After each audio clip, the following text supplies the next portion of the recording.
And then after that, we will be having your talk. I request Pravalika and Kavya Chinori to please come and render us.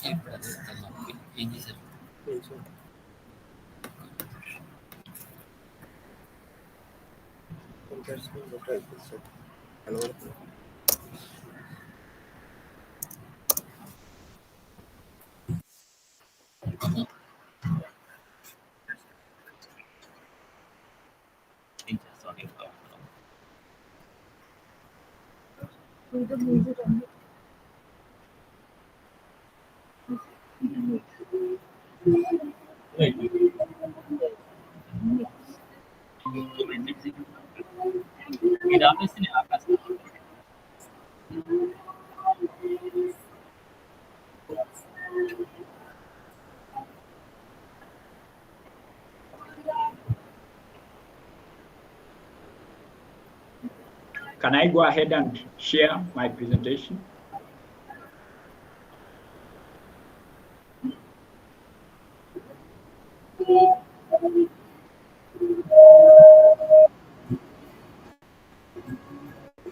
Hello?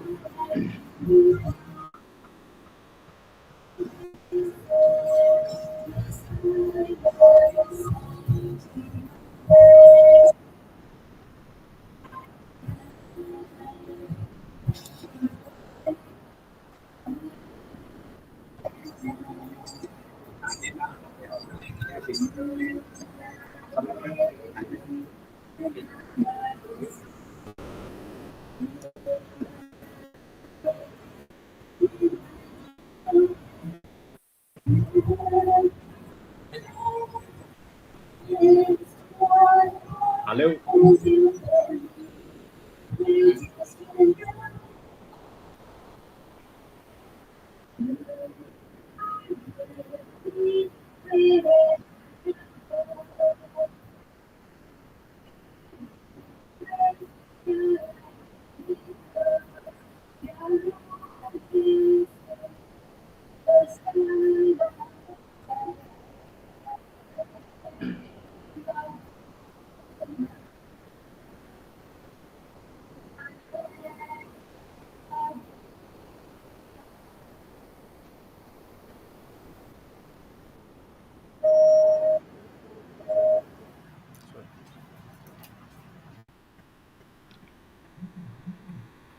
Kavya and Pravalika for that very melodious song.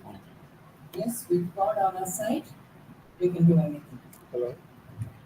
So with that positive thought in our minds, let us continue the technical sessions. In all, we have 4 sessions, 4 technical sessions. The first session, in the first technical session, we have a resource person from Somaliland. He will be present. In the second session, we have a Professor Nirmal Kumar from Delhi University. And in the third session, we have Professor C.S.N. Raju. And in the fourth session, we have 2 resource persons, Jagannatham sir and Parvati madam. So in between, we also have a number of paper presenters lined up. So we hope that we will be able to complete the schedule for today successfully. Now I call upon Mr. Shanti Singh, lecturer from the Department of English, to please come forward and introduce a resource person to the audience.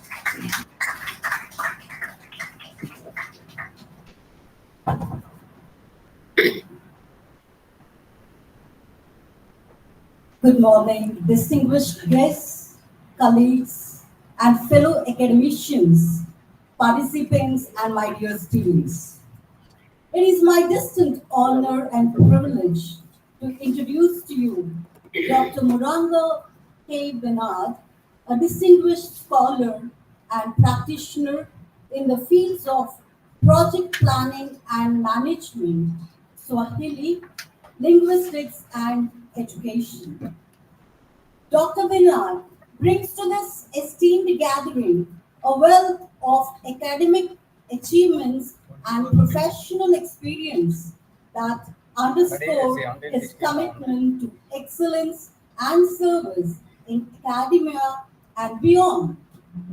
With a formidable academic background, including a PhD in project planning and management from the University of Nairobi, coupled with a master's degree in the same discipline. Dr. Bernard has demonstrated a keen intellect and a relentless pursuit of knowledge. His research endeavors have not only contributed significantly to the academic discourse, but have also addressed real world challenges, as evidenced by his seminal work on stakeholder participation models and the implementation of rural projects in Kenya. Dr. Bernard's scholarly contributions extend beyond publications, encompassing 3 book chapters, 10 international research articles, and presentations at numerous international seminars and conferences. In addition to his scholarly achievements, Dr. Bernard has displayed exemplary leadership and dedication to education, and as reflected in his extensive teaching experience. From his early days as a teacher in Nyangori High School to his current role as a senior lecturer at Ahmad University in Somaliland, Dr. Bernard has inspired countless students and mentees with his passion for learning and his commitment to excellence. Moreover, Dr. Bernard's leadership roles within academic institutions, including his tenure as Dean of Curriculum at Kaimosi Teachers Training College, attest to his administrative acumen and his ability to foster a culture of academic excellence and innovation. As an associate editor of the East Africa Journal of Humanities and Sciences, Dr. Bernard has played a pivotal role in advancing scholarly inquiry and promoting academic rigor within the region. Furthermore, Dr. Bernard's consultancy work in project and program management underscore his practical expertise and his ability to translate theoretical knowledge into actionable strategies that drive positive change and sustainable development. In conclusion, Dr. Morango embodies the highest ideals of scholarship, leadership, and service. His unwavering dedication to education, has pioneering research, and his commitment to advancing societal well-being make him a true luminary in his field. So I welcome Dr. Morango Bernard to this esteemed gathering. I'm sorry, sir, if I had missed any of your achievements because your CV is of 28 pages, which I could make it to 1.5 a page. Thank you and welcome you, sir. Thank you, Shanti Sri, for that very nice, very good presentation of our resource person to the audience. Sir, now I request you, sir, to please address the audience. Thank you so much. Thank you. Maybe as I begin, I want to have an indication of how much time I have so that I can plan my presentation based Sir, on that. About 30 minutes to 40 minutes, sir. 30 to All 40, right. 30 minutes, sir. Thank you. Thank you so much. Right, sir. As you have heard, audience, my name is Dr. Muronga Kadurenge Bennett. I'm very happy for the nice words from Mary Stella College. I also must say that I'm very much honored to be part of this international conference and to play such a key role as a keynote speaker. For this, I want to thank Dr. Bella Pal, who has been the contact person with me, with whom we have planned on how I will deliver this speech. I also want to extend my gratitude to the head of the institution, Mary Stella College, and the entire staff and the entire planning committee for the good work that has enabled this conference to take place.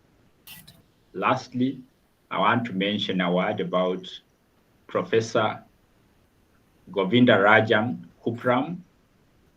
Professor Kupram is my teacher at undergraduate studies in Kenya in the 1990s at Egerton University. He's the one who has mentored me up to what I am now.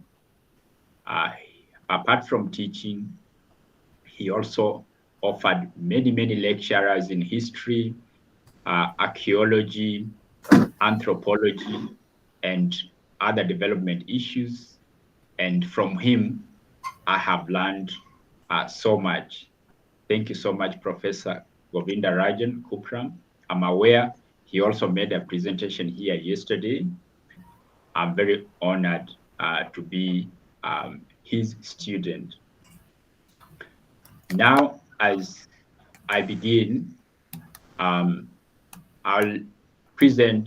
upload my presentation shortly. You give me 1 second, I'll just do that.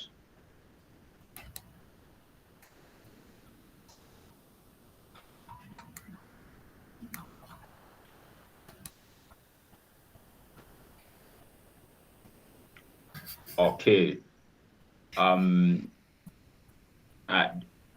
Doctor, can I just present or I have to share a screen? You can share a screen, sir. I'm told that I need permission to share. Needs permission to share it. Yeah. Oh, 1 minute. 1 minute. Oh.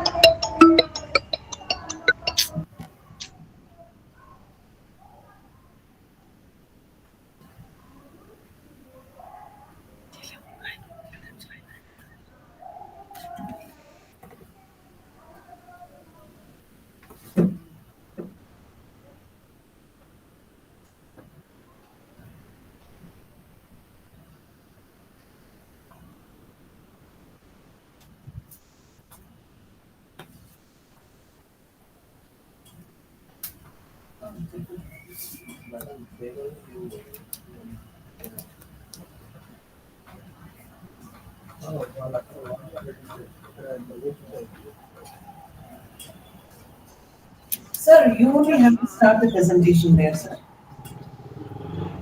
Okay. All right.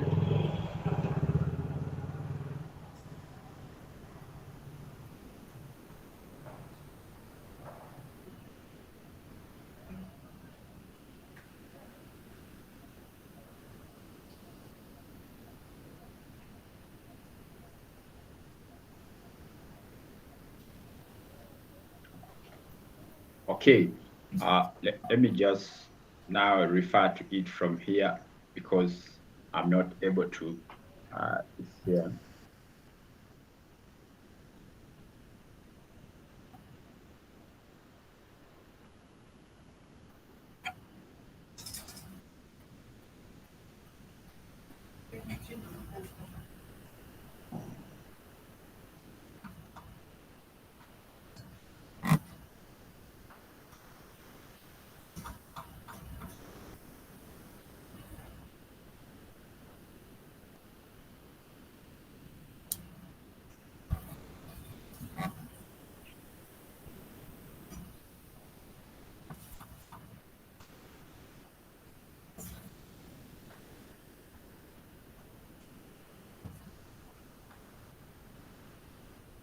Sir, otherwise you Okay. can. Uh, Thank you.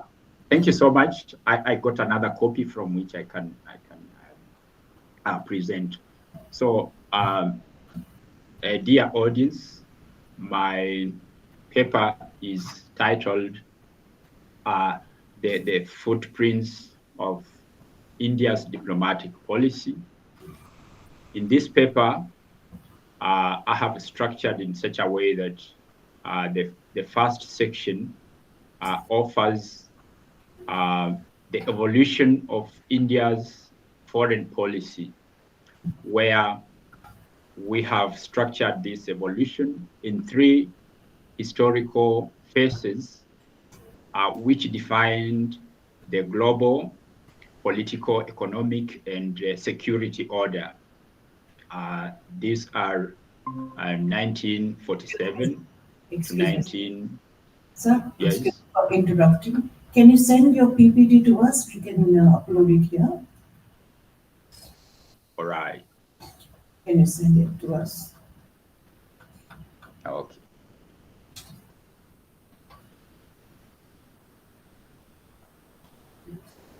Send it to MSc IT, sir. MSc. I can send it to Dr. Paula Pal. Yeah. So the email ID will be typed in the chat box, sir. Okay, all right, all right.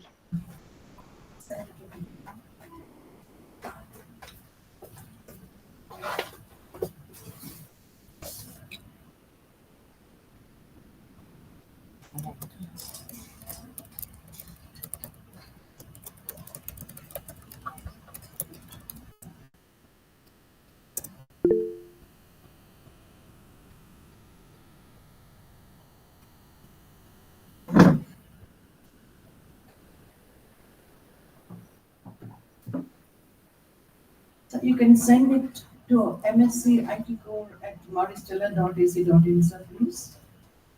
All right. It's typed in the chat box, sir. All right. Please send it there. Thank you.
Okay, I hope you found it. You can continue your talk. All right. Thank you so much. Um, as I had indicated earlier, this paper which is titled um, "The Global Diplomatic Footprints of India." In the first section, it will trace the diplomatic evolution of India's foreign policy. The second part will discuss uh, the nature of India's diplomatic uh, uh, policy and initiatives.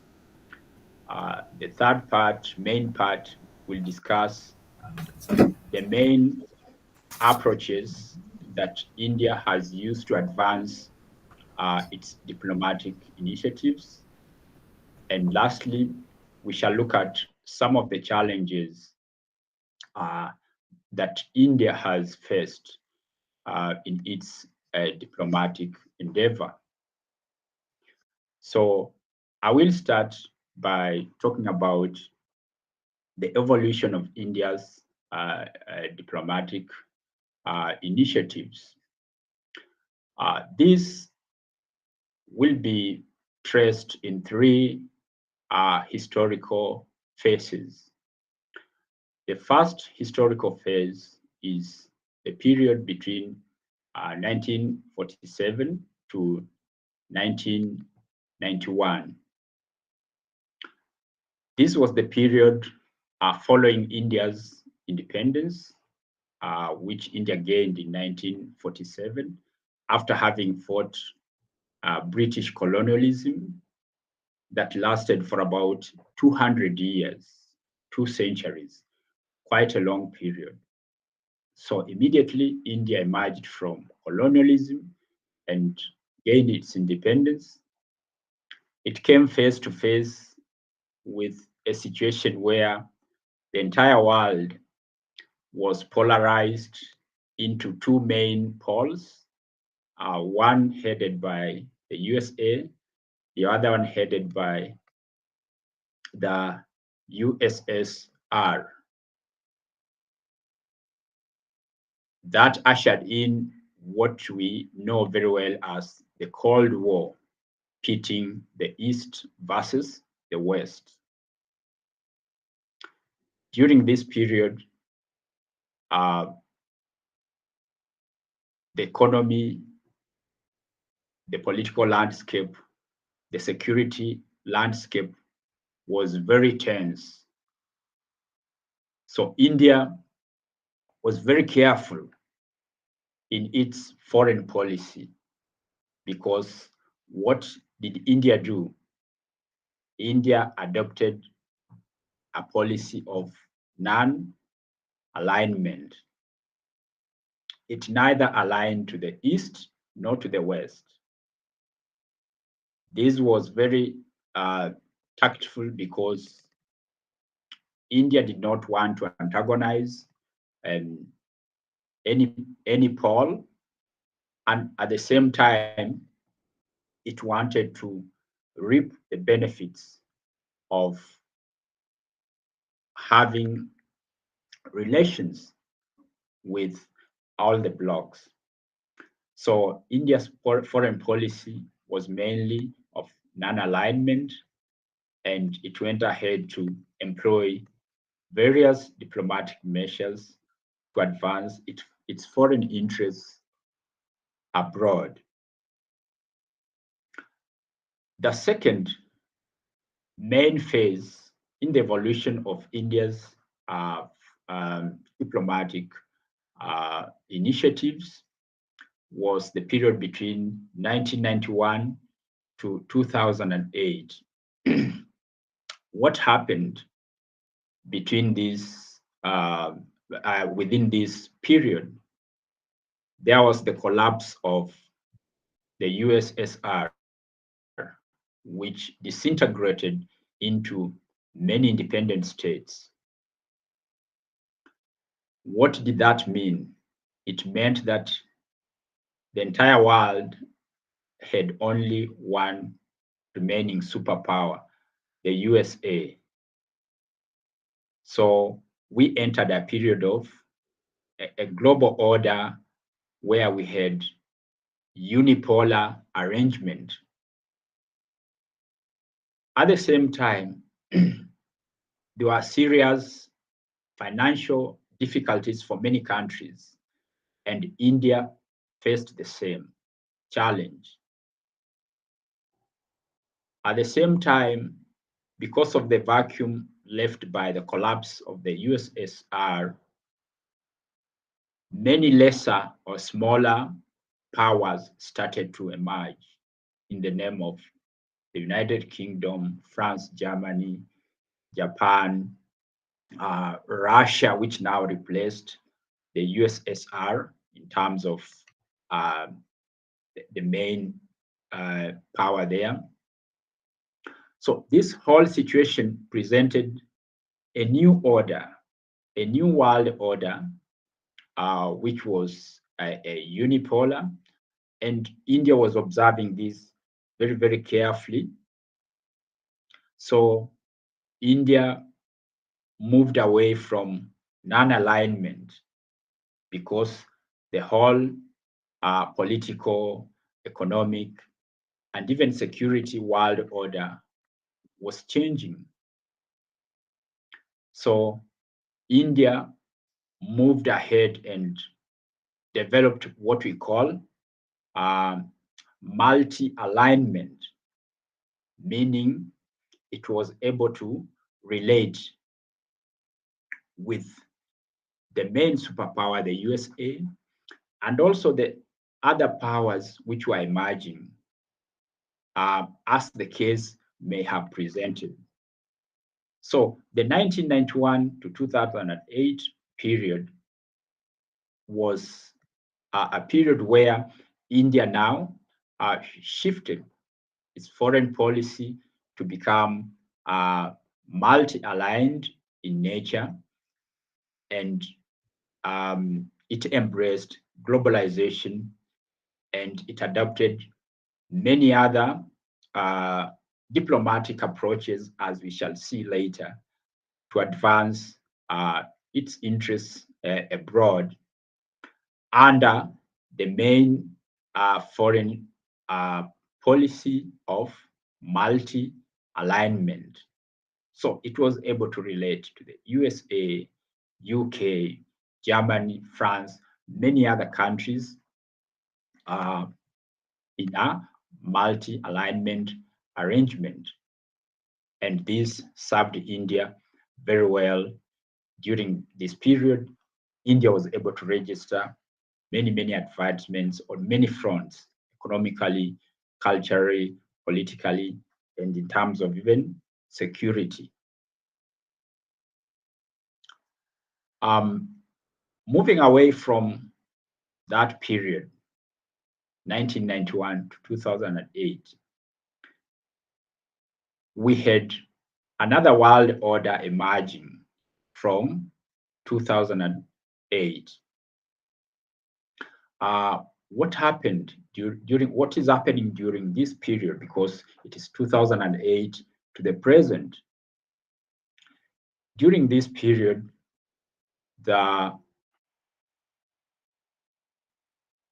are many changes which have come in, but the main one was the one which was kicked off by a severe financial crisis that started in the USA. Many financial institutions collapsed, and this was able to spread the crisis to many other developed nations as far as in the Asian continent and across the world. So the financial recession and the financial recession coupled with the various challenges that have come to face the world during this period 2008 to the present, we find that it is also bringing in another world order.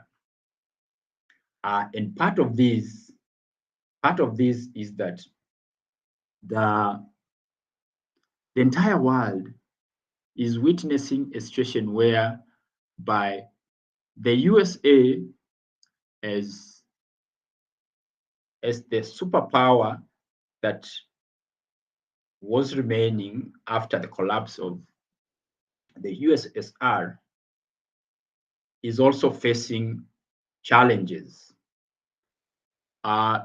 Its clout, its dominance around the world is actually diminishing. During this period of 2008 to the present, we are witnessing a situation where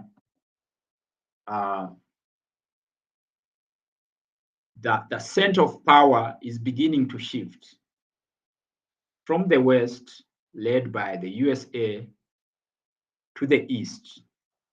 In fact, many experts in the field of diplomacy and foreign relations issues have actually acknowledged that the fulcrum of global political and economic power is gradually shifting to the East, particularly to Asia.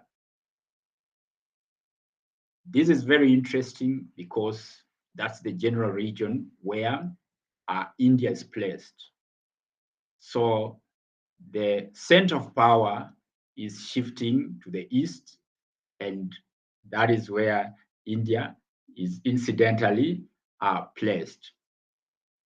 So with this new world order, where the power of the hitherto main superpower is diminishing, this is creating many other changes. For example, we have many other powers now coming up, particularly China. China is taking advantage of the decline of US's dominance of the world and is strengthening itself to become a very major power to reckon with. So how is India responding to this? India's foreign policy is now focused on deepening multi-alignment. Remember, I have already explained that from the previous historical period of 1991 to 2008, India started to adopt multi-alignment. Now, in this era of 2008 to the present, India's foreign policy is to deepen and to widen multi-alignment so that it can reap from the benefits of doing exactly that. So it is aligning with many other poles that are beginning to emerge. China, for example, the P5 nations, the other P5 nations, and many other countries with whom India is beginning to develop multilateral relations. Now, what is the other aspect of India's foreign policy during this period? We have seen India is now also beginning to adjust the previous look east policy, which it had started in the previous period. It's now shifting to act east, from look east to act east, meaning India is placing much focus on countries around the east so that they can forge more stronger relations, given that doing that will give the bloc a very major bargaining power as India and the bloc interacts with the rest of the world. Moreover, during this period, 2008 to the present, India's diplomatic initiatives are reaching out to the African continent in more ways than it has done before, because the African continent has a lot of potential in terms of resources, in terms of business engagements, which India plans that both can benefit from. During this period also, 2008 to the present, India's diplomatic initiatives are also bringing in the Latin American countries to have much closer relations than it has done before. So we can see India is widening its diplomatic reach, particularly to cover Africa and Latin America in more ways than it has done before. So briefly, those are the three major historical periods which have defined the world's political, economic, and social order and security order. And I have briefly explained how India has responded to the changes in those three periods with a foreign policy that gives it an advantage within each period. So what's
Call him, sir.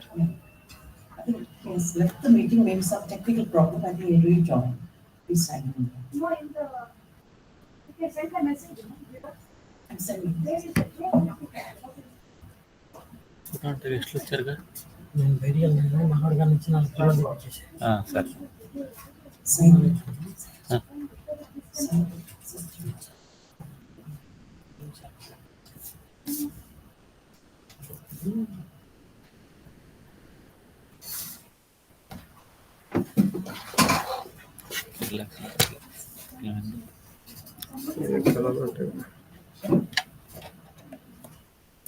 ఇచ్చారా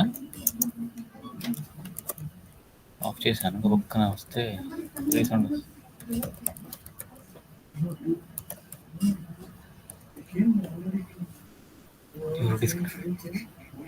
your signal పెట్టిందా your disconnected your కాదు you are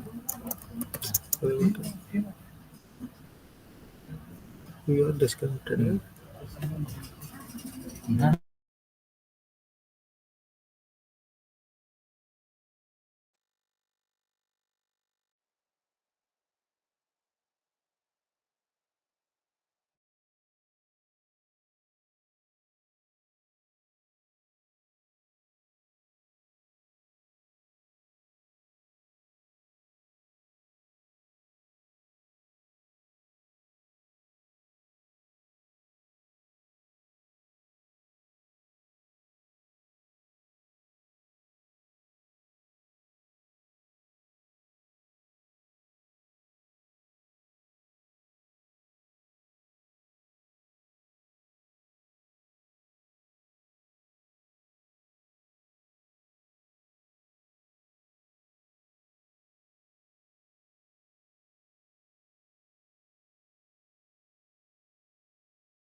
Hello, doctor.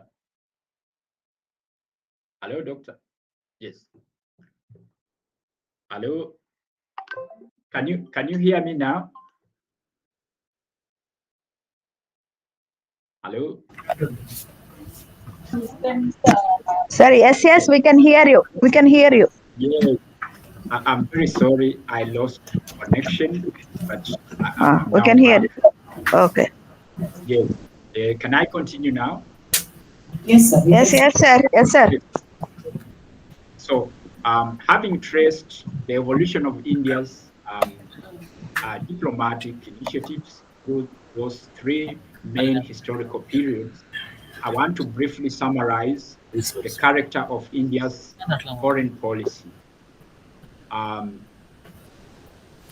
Three main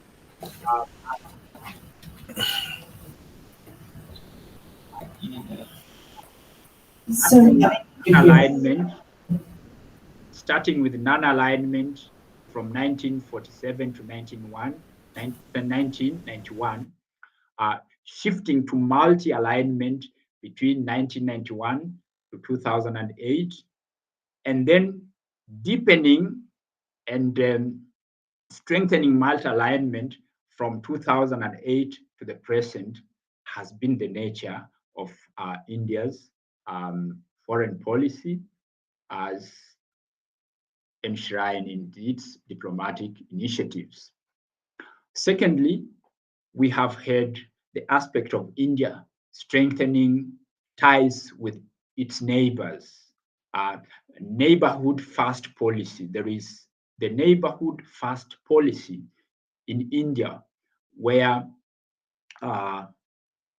previously India has said, look east, but is putting much more emphasis and saying, let us act east, meaning putting more focus and putting more energy into relations with countries around the Eastern bloc.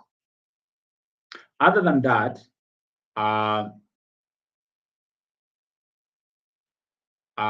currently, India pursues what we call the 3 Cs of India's foreign policy. What are these? These are connectivity, commercial ties, and cultural bonds. So there's a lot of emphasis on widening connectivity, strengthening commercial relations, and also strengthening cultural bonds with all the nations with which India is relating. And there is also an emphasis of the 3 Ds of India's foreign policy. Which ones are these? They are democracy, demography, and demand. Those 3 Ds, very important, and India expects to exploit the advantages that comes with each one of them. Let me briefly now talk about India as a soft powerhouse. In the course of advancing its foreign policy, mainly through diplomacy, India has established itself as a soft powerhouse. What does this mean? It means that India is able to advance its interests abroad using peaceful means without antagonizing, without coercing any nation. This is what soft power is all about. And the key aspect of the soft power of India has been the use of its rich cultural heritage to market itself abroad. And we are talking about cultural practices like yoga, which India has been able to use very, very well to market itself and attract other nations to it.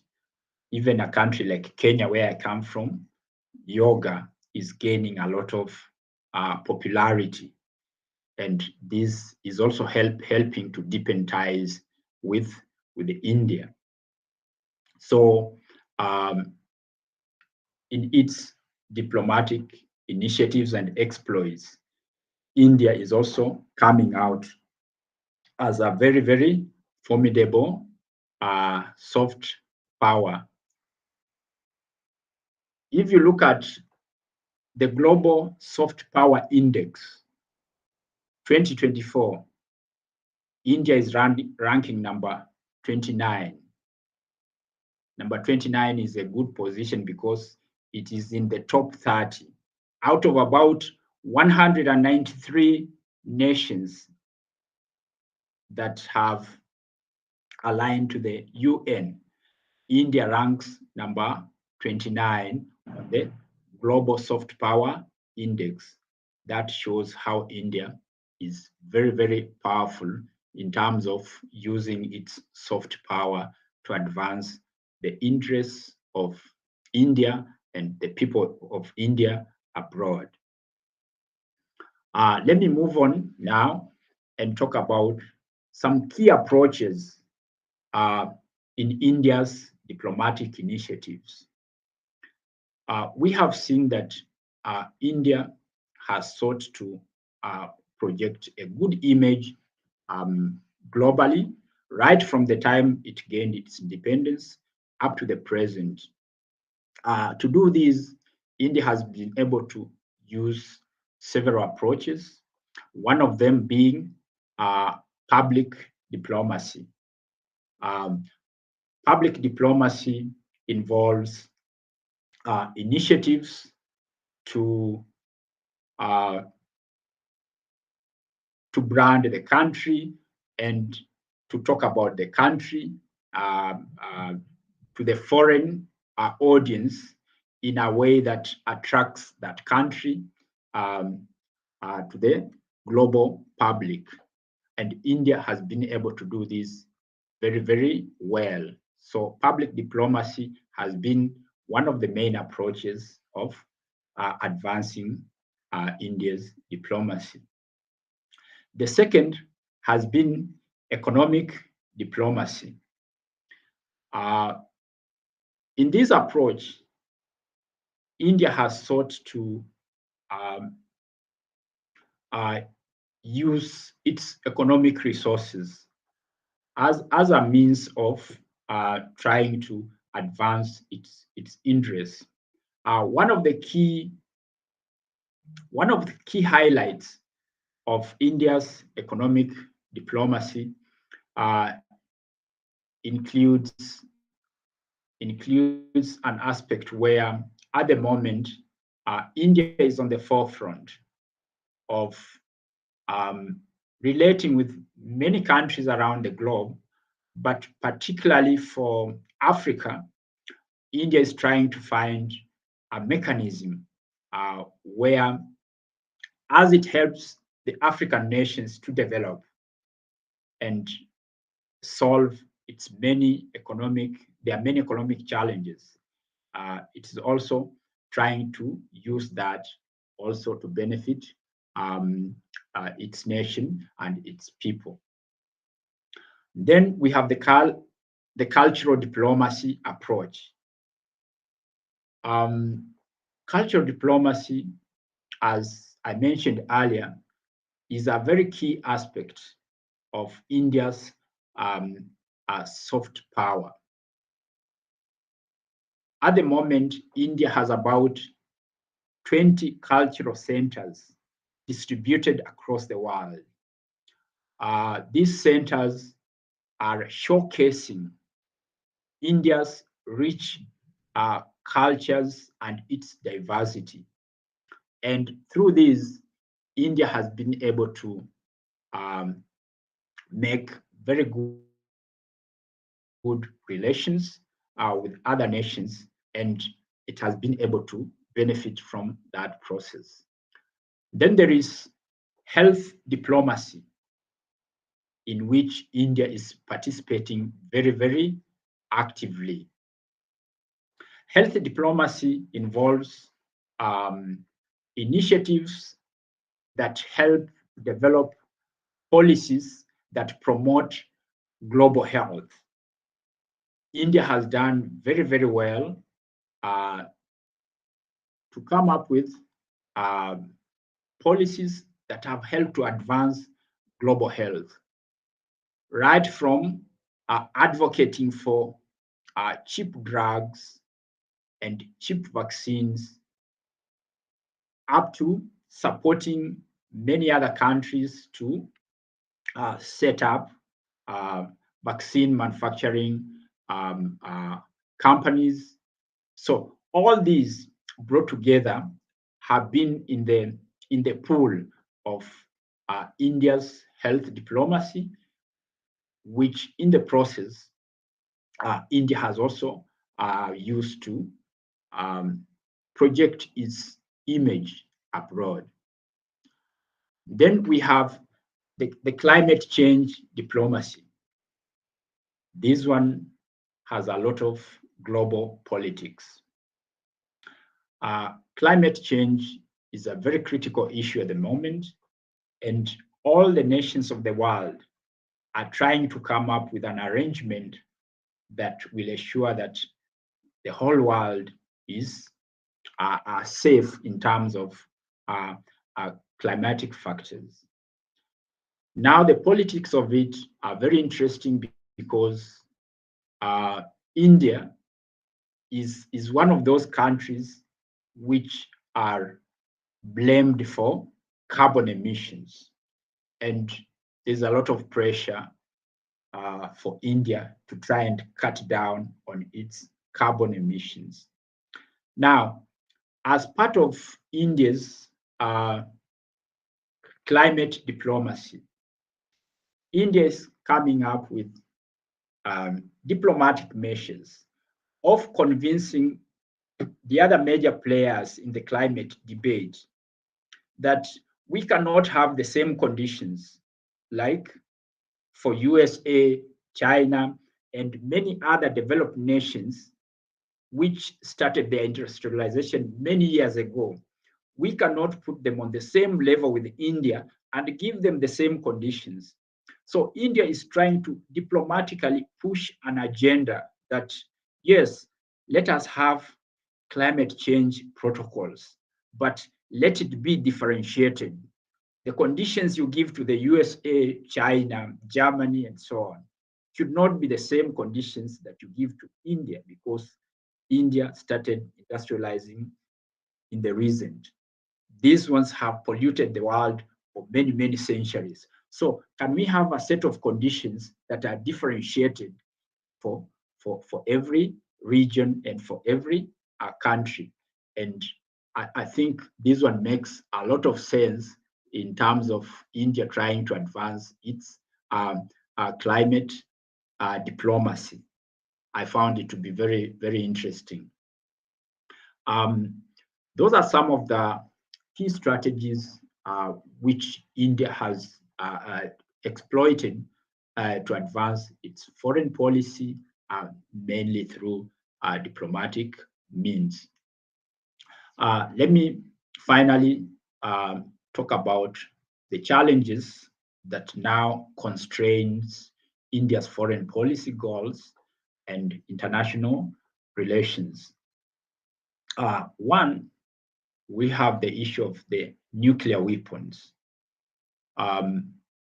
This one is a threat to everyone, is a threat to the entire world. So while India is careful to handle the issue about nuclear weapons carefully, you will find that we have other nations which are accelerating their nuclear arrangements, although discreetly. So this has brought a lot of disquiet in terms of relations with various countries. Denuclearization policies, weapons control is also an area that has brought a lot of friction between relations between India and many other nations, especially those ones with nuclear power interests. We have the triple challenges of energy insecurity, water scarcity, and food insecurity. This is not unique to India. Many other countries of the world are facing the same challenges. What this means is that India then has to put a lot of resources back at home to address energy insecurity, water scarcity in some regions, food insecurity, and this has tended to slow down India's interests abroad. For example, whereas India would like to open foreign missions in the countries where it doesn't have presence at the moment, you find that these challenges at home tend to slow down the pace or hold it back. Then we have the issues of terrorism. Terrorism is a major threat around the globe, and many nations with which India has relations have had issues to do with the terrorism, either as countries sponsoring terrorism or countries harboring terrorism, and this one has strained relations and forced India to take more effort to restore these relationships. Climate change and environmental degradation, many pandemics like the COVID-19, which we had in the recent past, drug trafficking, human trafficking. These are issues that tend to take attention away from the foreign policy goals that India has, and it tends to slow down the pace at which India would wish to broaden its diplomatic activities abroad. So in conclusion, I would say that in its foreign policy, as advanced through mainly diplomatic approaches, India has proved that it is a main player in the diplomatic and the international diplomatic arena that you cannot ignore.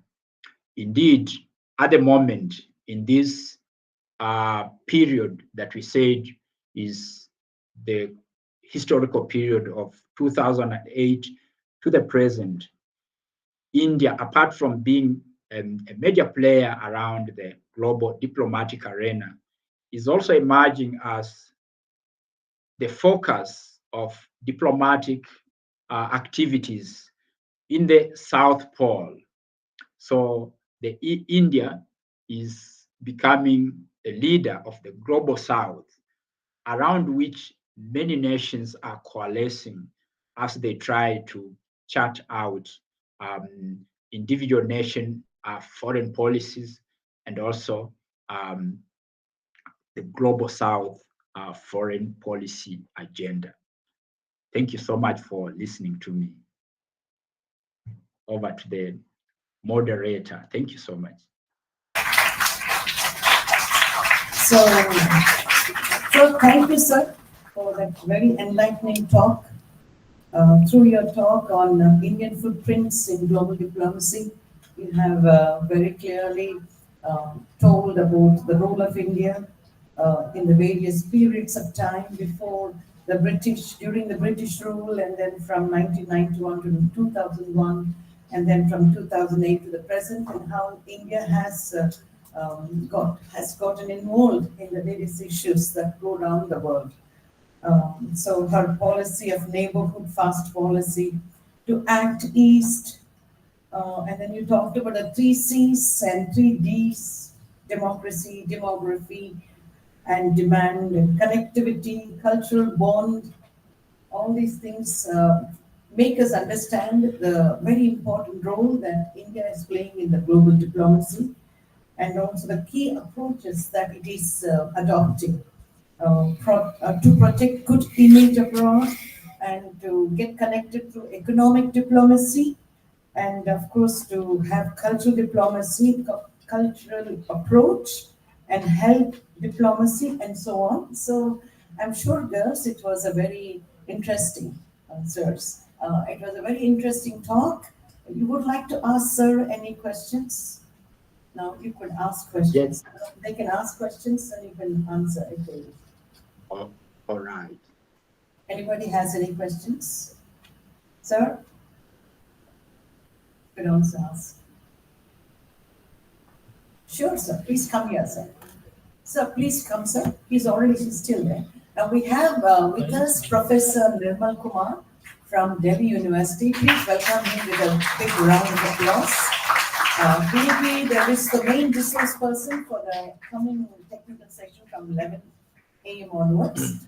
Now we are very happy, sir, that you're able to make it for. Yeah, please talk to me. Yes.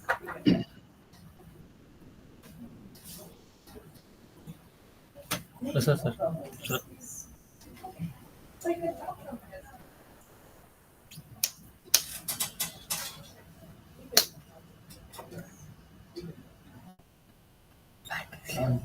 Hi, Professor. I'm a guest here, and I wanted to thank you for a lovely exposition of this topic. Also, it's very important to understand, like what we are talking about.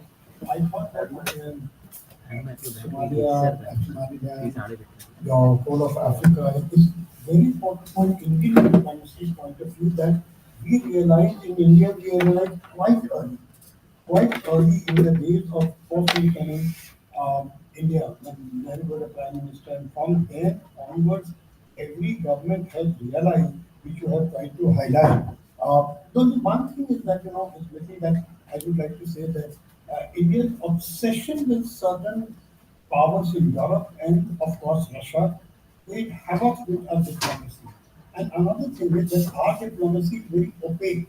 It's very, very opaque. We have inherited from British and we were very opaque in a way that, we never had an open door discussion about the diplomacy. Diplomacy needs a few IFF officer and a few minister and maybe a foreign minister. Even today, as I speak now in 2024, we do not know, I'm not criticizing government, but I'm saying it should not be opaque.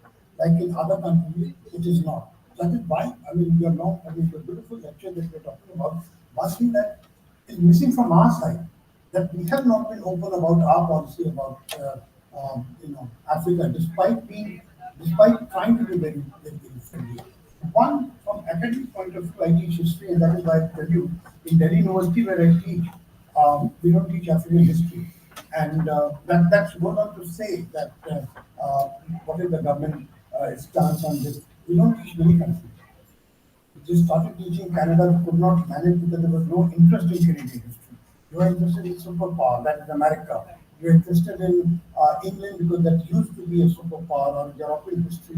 China also, this government is trying to not teach China because they are saying that it is not necessary, but I think that in the human evolution, China plays a very important role. So what happened that we introduced African history. First year there was a lot of interest. Last year we introduced. This semester, number has already come to half. It's an optional paper. So they have come to half. And it is option to, Professor, I'll tell you, it's an option to American history. It should not be positioned like this. If you give an option, one side is American history, one side is African history. You all are students, you know that what would happen that you think that if you do American history, you will get a job and you will go to America, which, of course, I'm standing in Andhra Pradesh where I think most of the people do aspire to, very lot of people aspire to go to there. We lost. The whole thing which Professor is saying from history teaching point of view, I'm saying, it shows a lack of interest in many other regions other than some of the developed world. Thank you. Thank you, sir. Thank you for expressing your views. Anybody else would like to make a comment to add on to what sir said?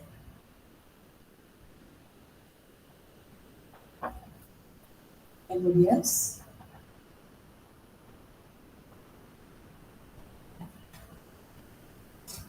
Okay, I think with that, we come to the conclusion of this particular technical session.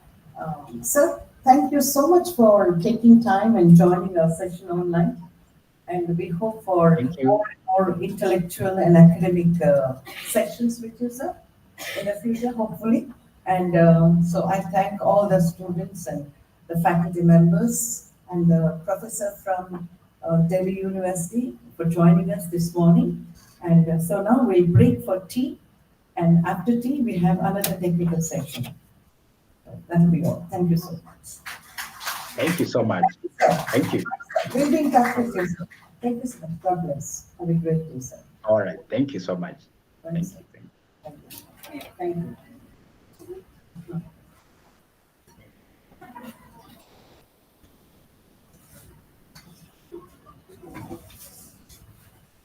Yes, sir. చేస్తాం sir అంతే sir.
Sound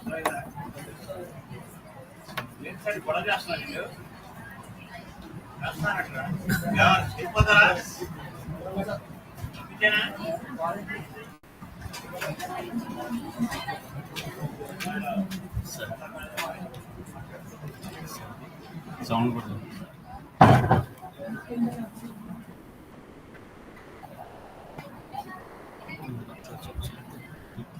Okay, I request everybody to please settle down. We'll start the session shortly. We are running 15 minutes late. Yeah, I want you all to please settle down quickly.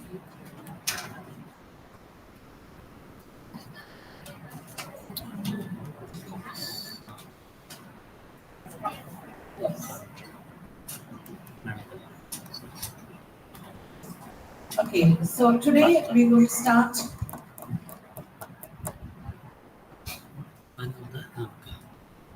The technical session on this international conference that we are organizing on the theme India in a global diplomacy and appraisal of its role in international relations. We are very happy that we had a very successful and enlightening session this morning, in which we had a professor from Somaliland addressing on the Indian footprints in a global diplomacy. Now, it's my pleasure. I'm very happy, in fact, that we have a very eminent professor from Delhi University, Professor Nirmal Kumar, who is here this morning. Please welcome him for a good round of applause. So we're very happy that he's with us this morning to access. And I invite, I'm also very happy that Dr. Moba Srinivas, Head Department of History,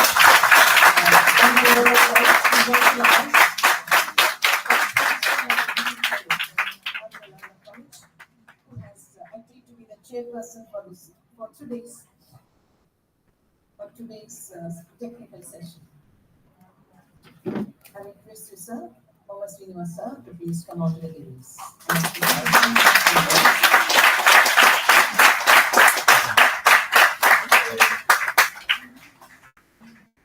And I invite Professor Nirmal Kumar, and I request Dr. Swarup sir to escort him on the dais. Please, sir. We welcome sir with a sapling.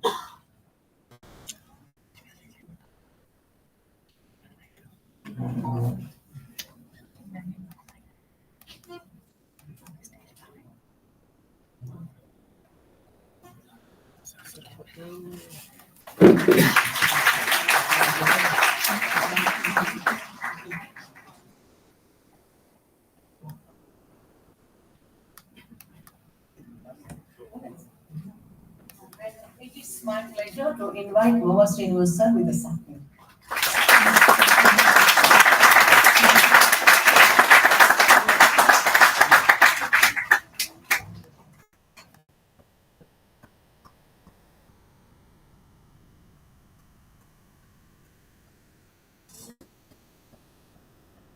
Shama, please.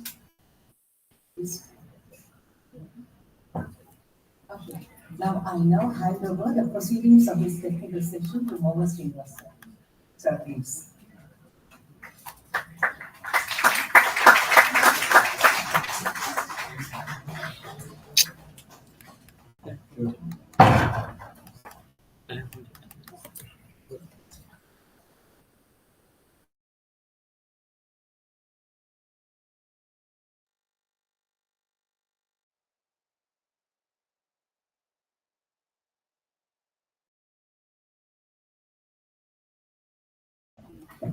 Respected Professor Nirmal Kumar Garu, Professor in History of the prestigious Delhi University,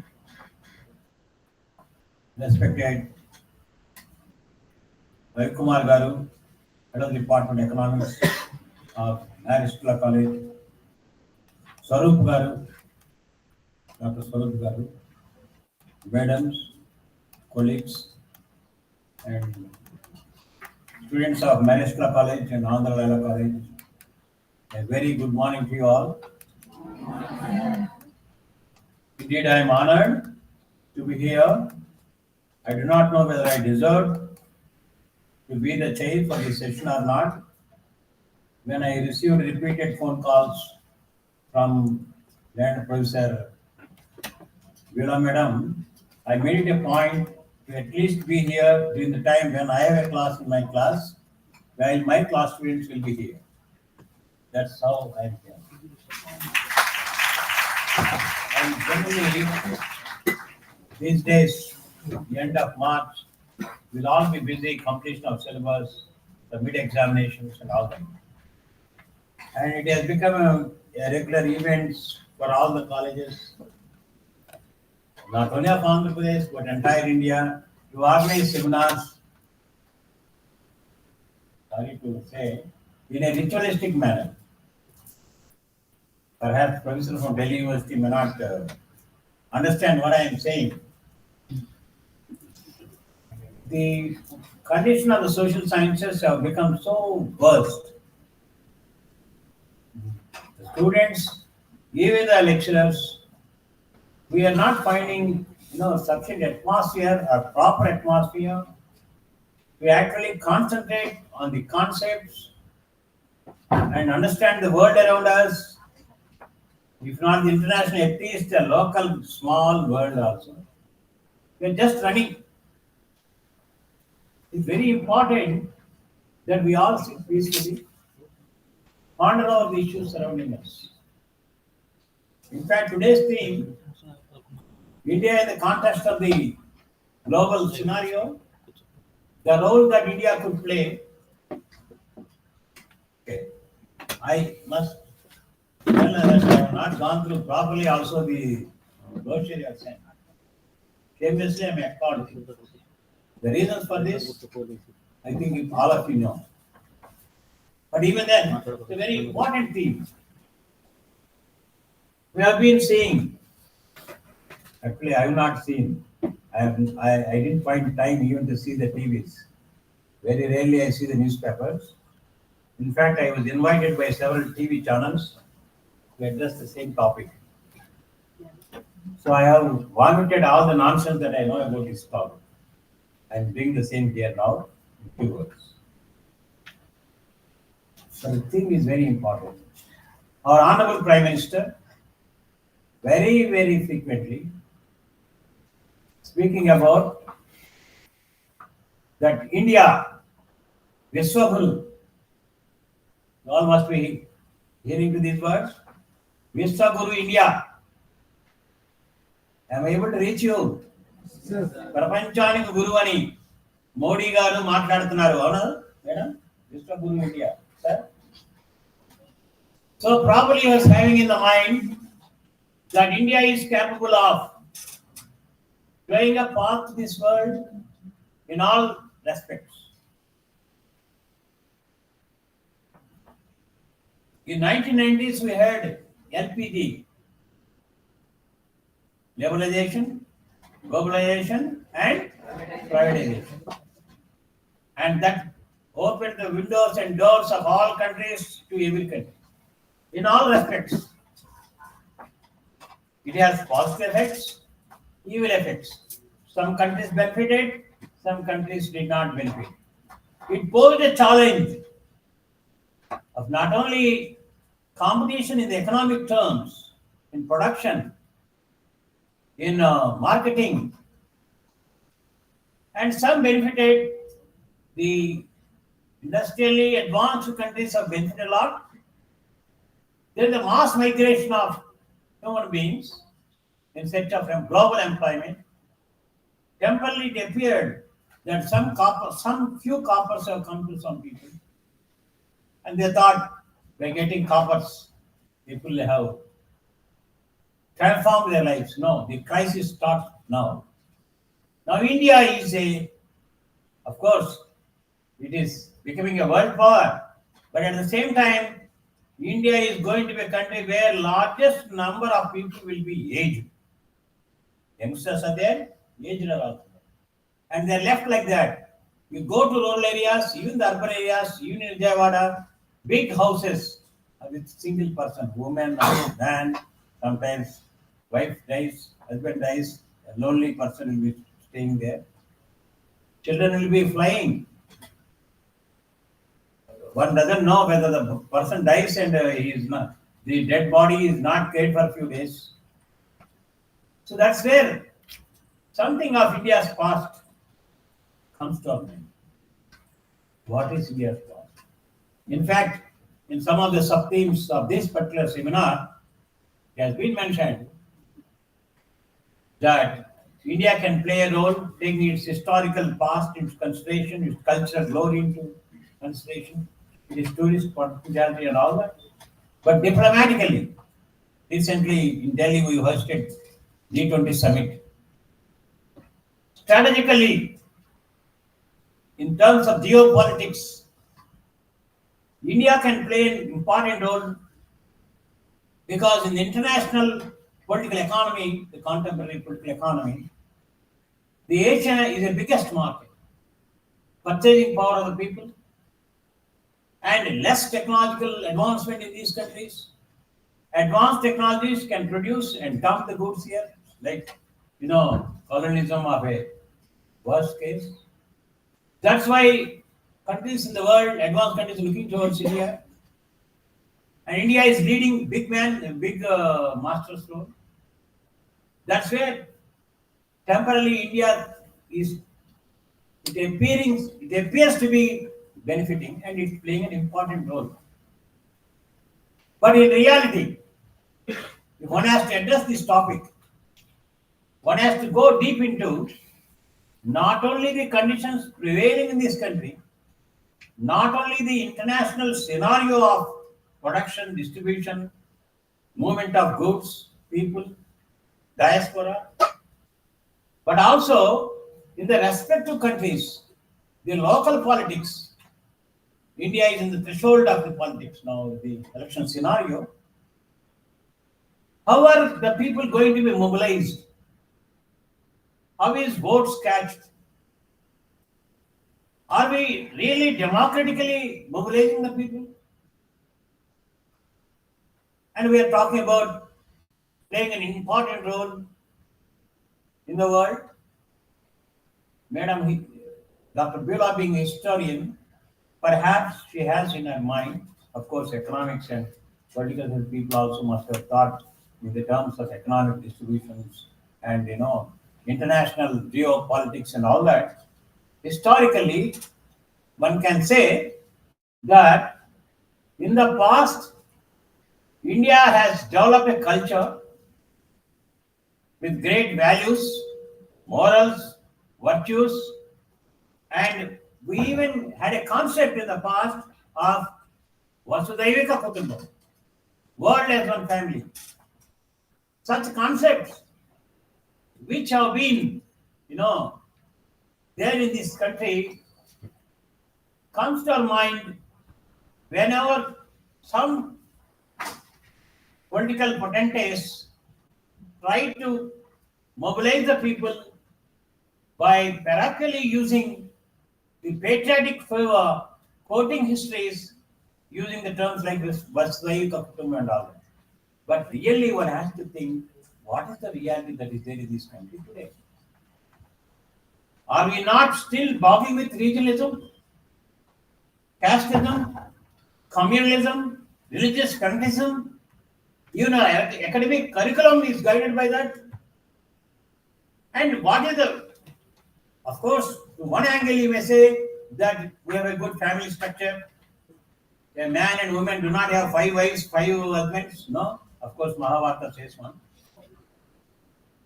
But in the entire world today, in the market-oriented world, utility-oriented, for example, in the West or in America, if somebody says we are married 50 years ago, we are together, it's a big news for them. But it's not for us. But I tell you, India is on the threshold of aping the West, even in the direction. In the past, you have some, but even that also, there is oppression. Why are women with a man for 50 years? There is an oppression. Why are today women want to get liberated? Okay, say goodbye to the husband, because you understood that there is no meaning in that kind of life. So there is something we are aping from West, something West wants to look towards India. So I am not a speaker here, I am just a presiding person. So with these things, one has to go very deep into these aspects. Temporarily, some country may lead the other world.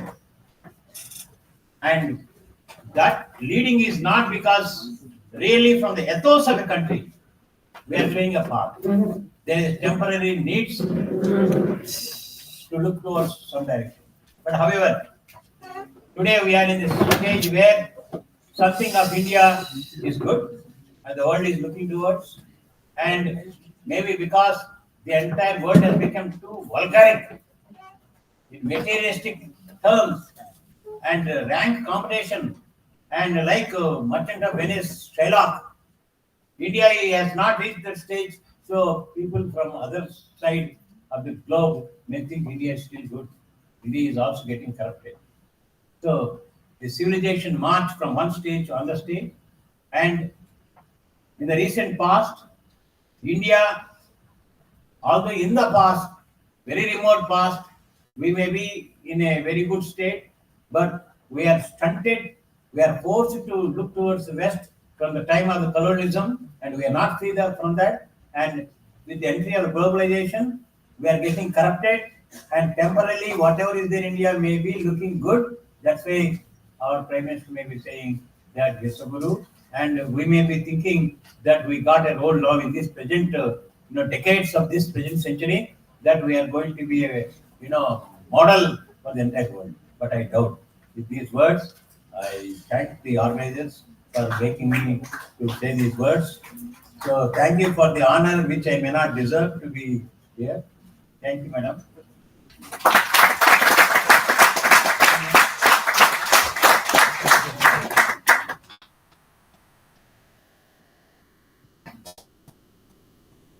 Now, may I request Professor Viola Madam Garu to introduce today's resource person? Yeah, may I request.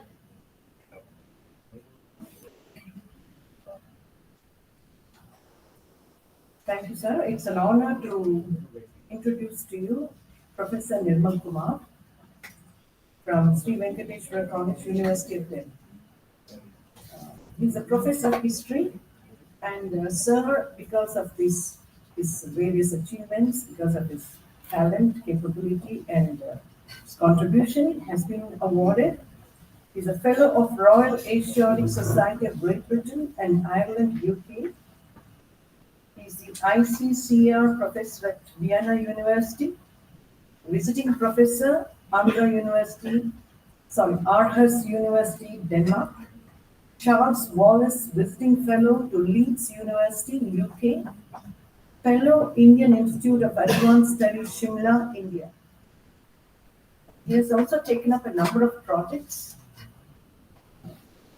To mention a few, sustainable tourism through preservation of hill houses in Almora for 50 lakhs by the Ministry of Environment and Forest, Government of India. Quantifying Qawwali in India, funded by Sangeet Natak Academy, Delhi, to innovation projects from Delhi University.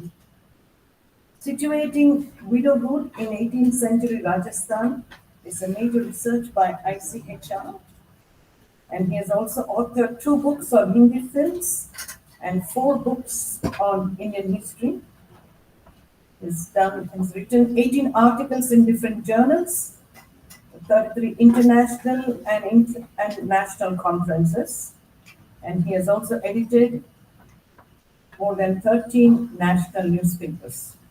So, sir, we are with your illustrious curriculum vitae. We are very happy that you're able to come today, and I'm sure we'll all be very much benefited by your talk.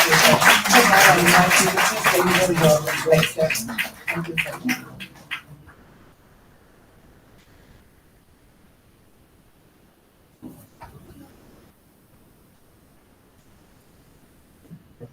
Good morning, and nice to say. Thank you very much. I thank the college and the management and the one who asked me to come here, and I'm very fortunate to come here. After I think 20 years, I have come to Vijayawada. And one who asked me, rather ordered me, was like my younger sister on that photograph was Sashida Reddy. And she's like sister to me, and she just said that you have to go. So I'm here, and I'm so thankful to be speaking before the brilliant students and professors here. What I'm talking about is something like people from global perspective may ignore to talk about is that I'm limited by my knowledge of films. I mean, I only have worked on Hindi films. One limitation is there.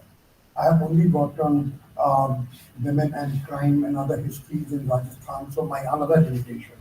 I have not worked on Andhra Pradesh, unfortunately, despite working in Andhra College in Delhi University.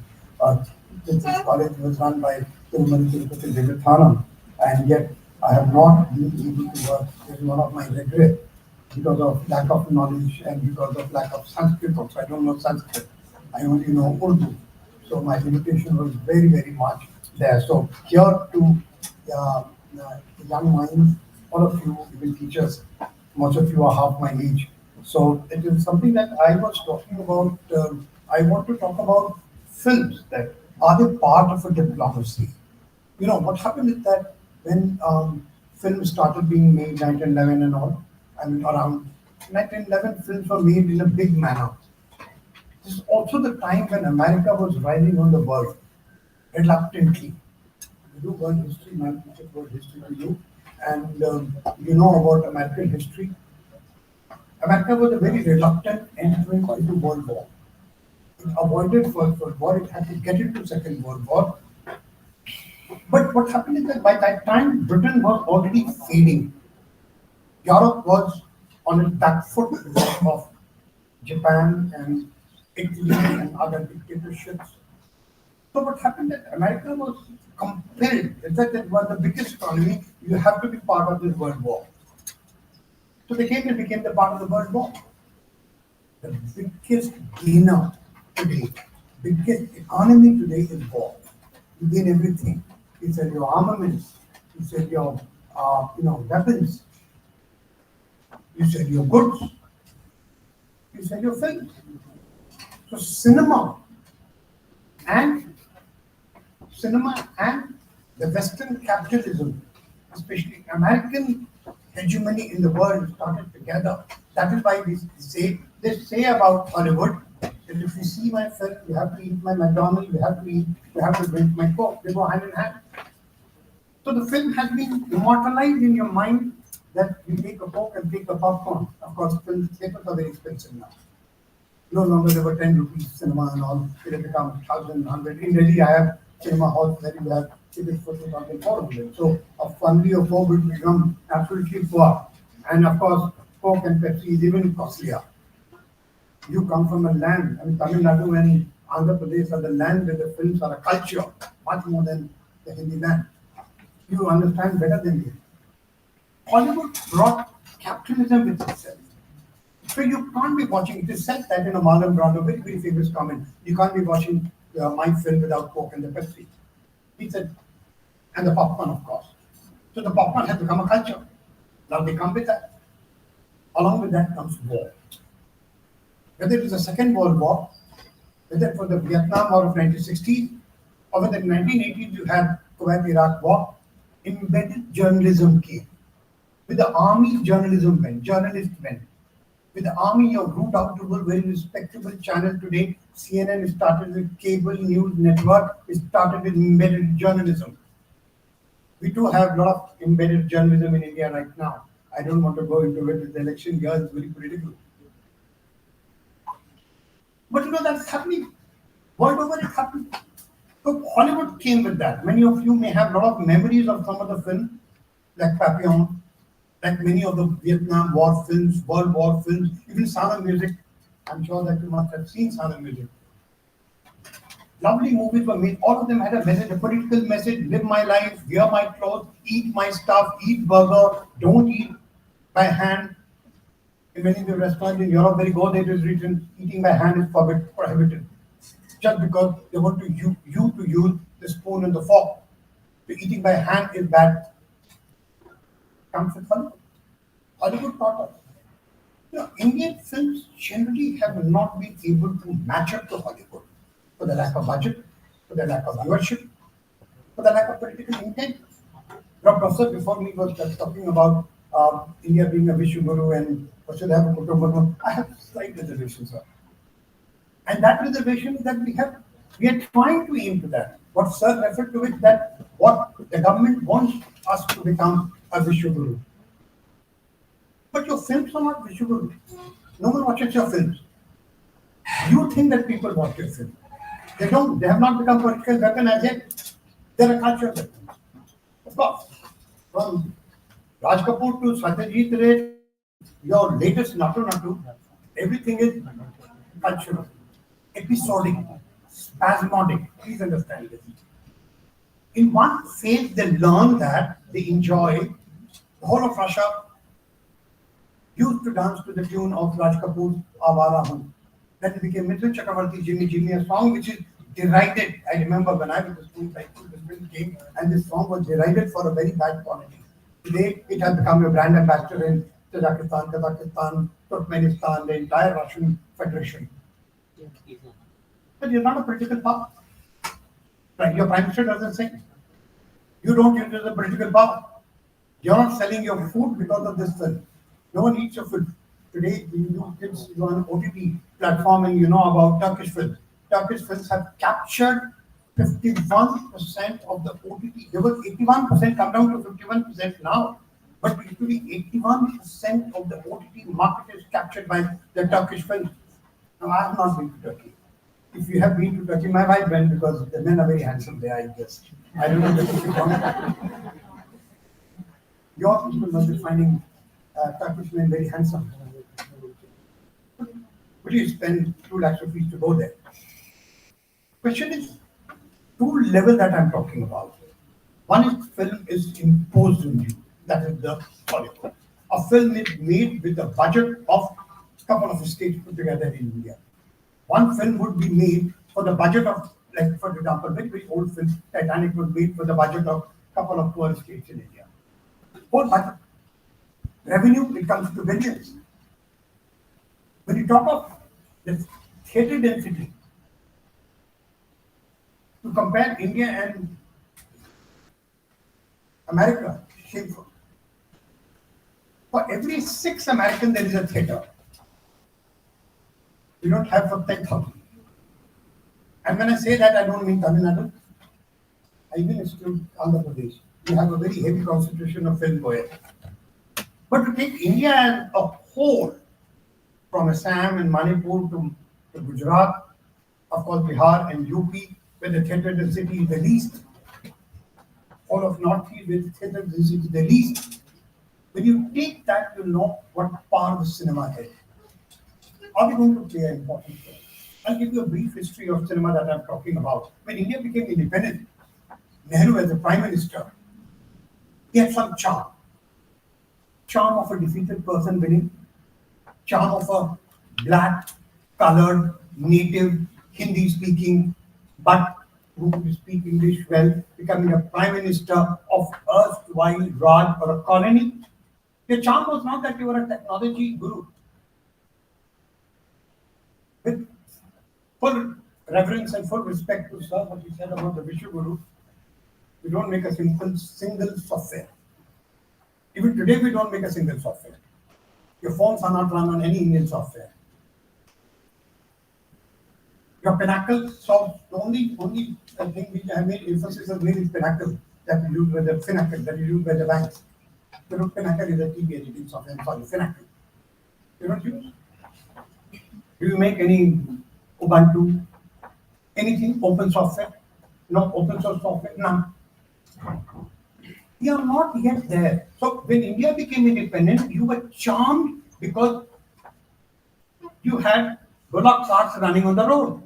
Even today, the foreigners who come to you, they would start with a dog, with a stop, take out the camera, take photograph of a dog walking on the street or a cow walking in the street. And at the west, in Delhi, I have seen elephants walking in the street. So you must have seen. So that's what attracts them. What attracts them is your dirty towns. They don't come to see your ID. I have not seen a single foreigner friend of mine saying that let's go and see Delhi IIT. Not a single. They want to go to Chandni Chowk, which is the dirtiest place in Delhi. Most crowded place in Delhi. So please understand, post-independence, with the Nehru, there was the charisma of Gandhi. Gandhi was larger like Nelson Mandela. Gandhi was larger than life. At that time, there were three. I'm only talking of. I'm sorry, and my apologies to you. I'm only talking of Hindi cinema because that is what I'm familiar with. The moment I talk about Telugu cinema, you will shoot me down because I know nothing. I only watch films, but I've watched in English or Hindi. I've dubbed films, which I'm not sure whether they actually represent the dialogues, and I'm not very sure. So I excuse myself from that. My apologies to you. So what happened is that they started Indian film industry had phases. Silent film, which is no language. Bhartendra Harishchandra and things like Raja Harishchandra, not Bhartendra, Raja Harishchandra, Dada Phalke. Then came studio system. And just briefly tell you. Then came star system. 3 stars emerged in North India. Raj Kapoor, Devanand, Dilip. P started and they became too big for any studio to afford them.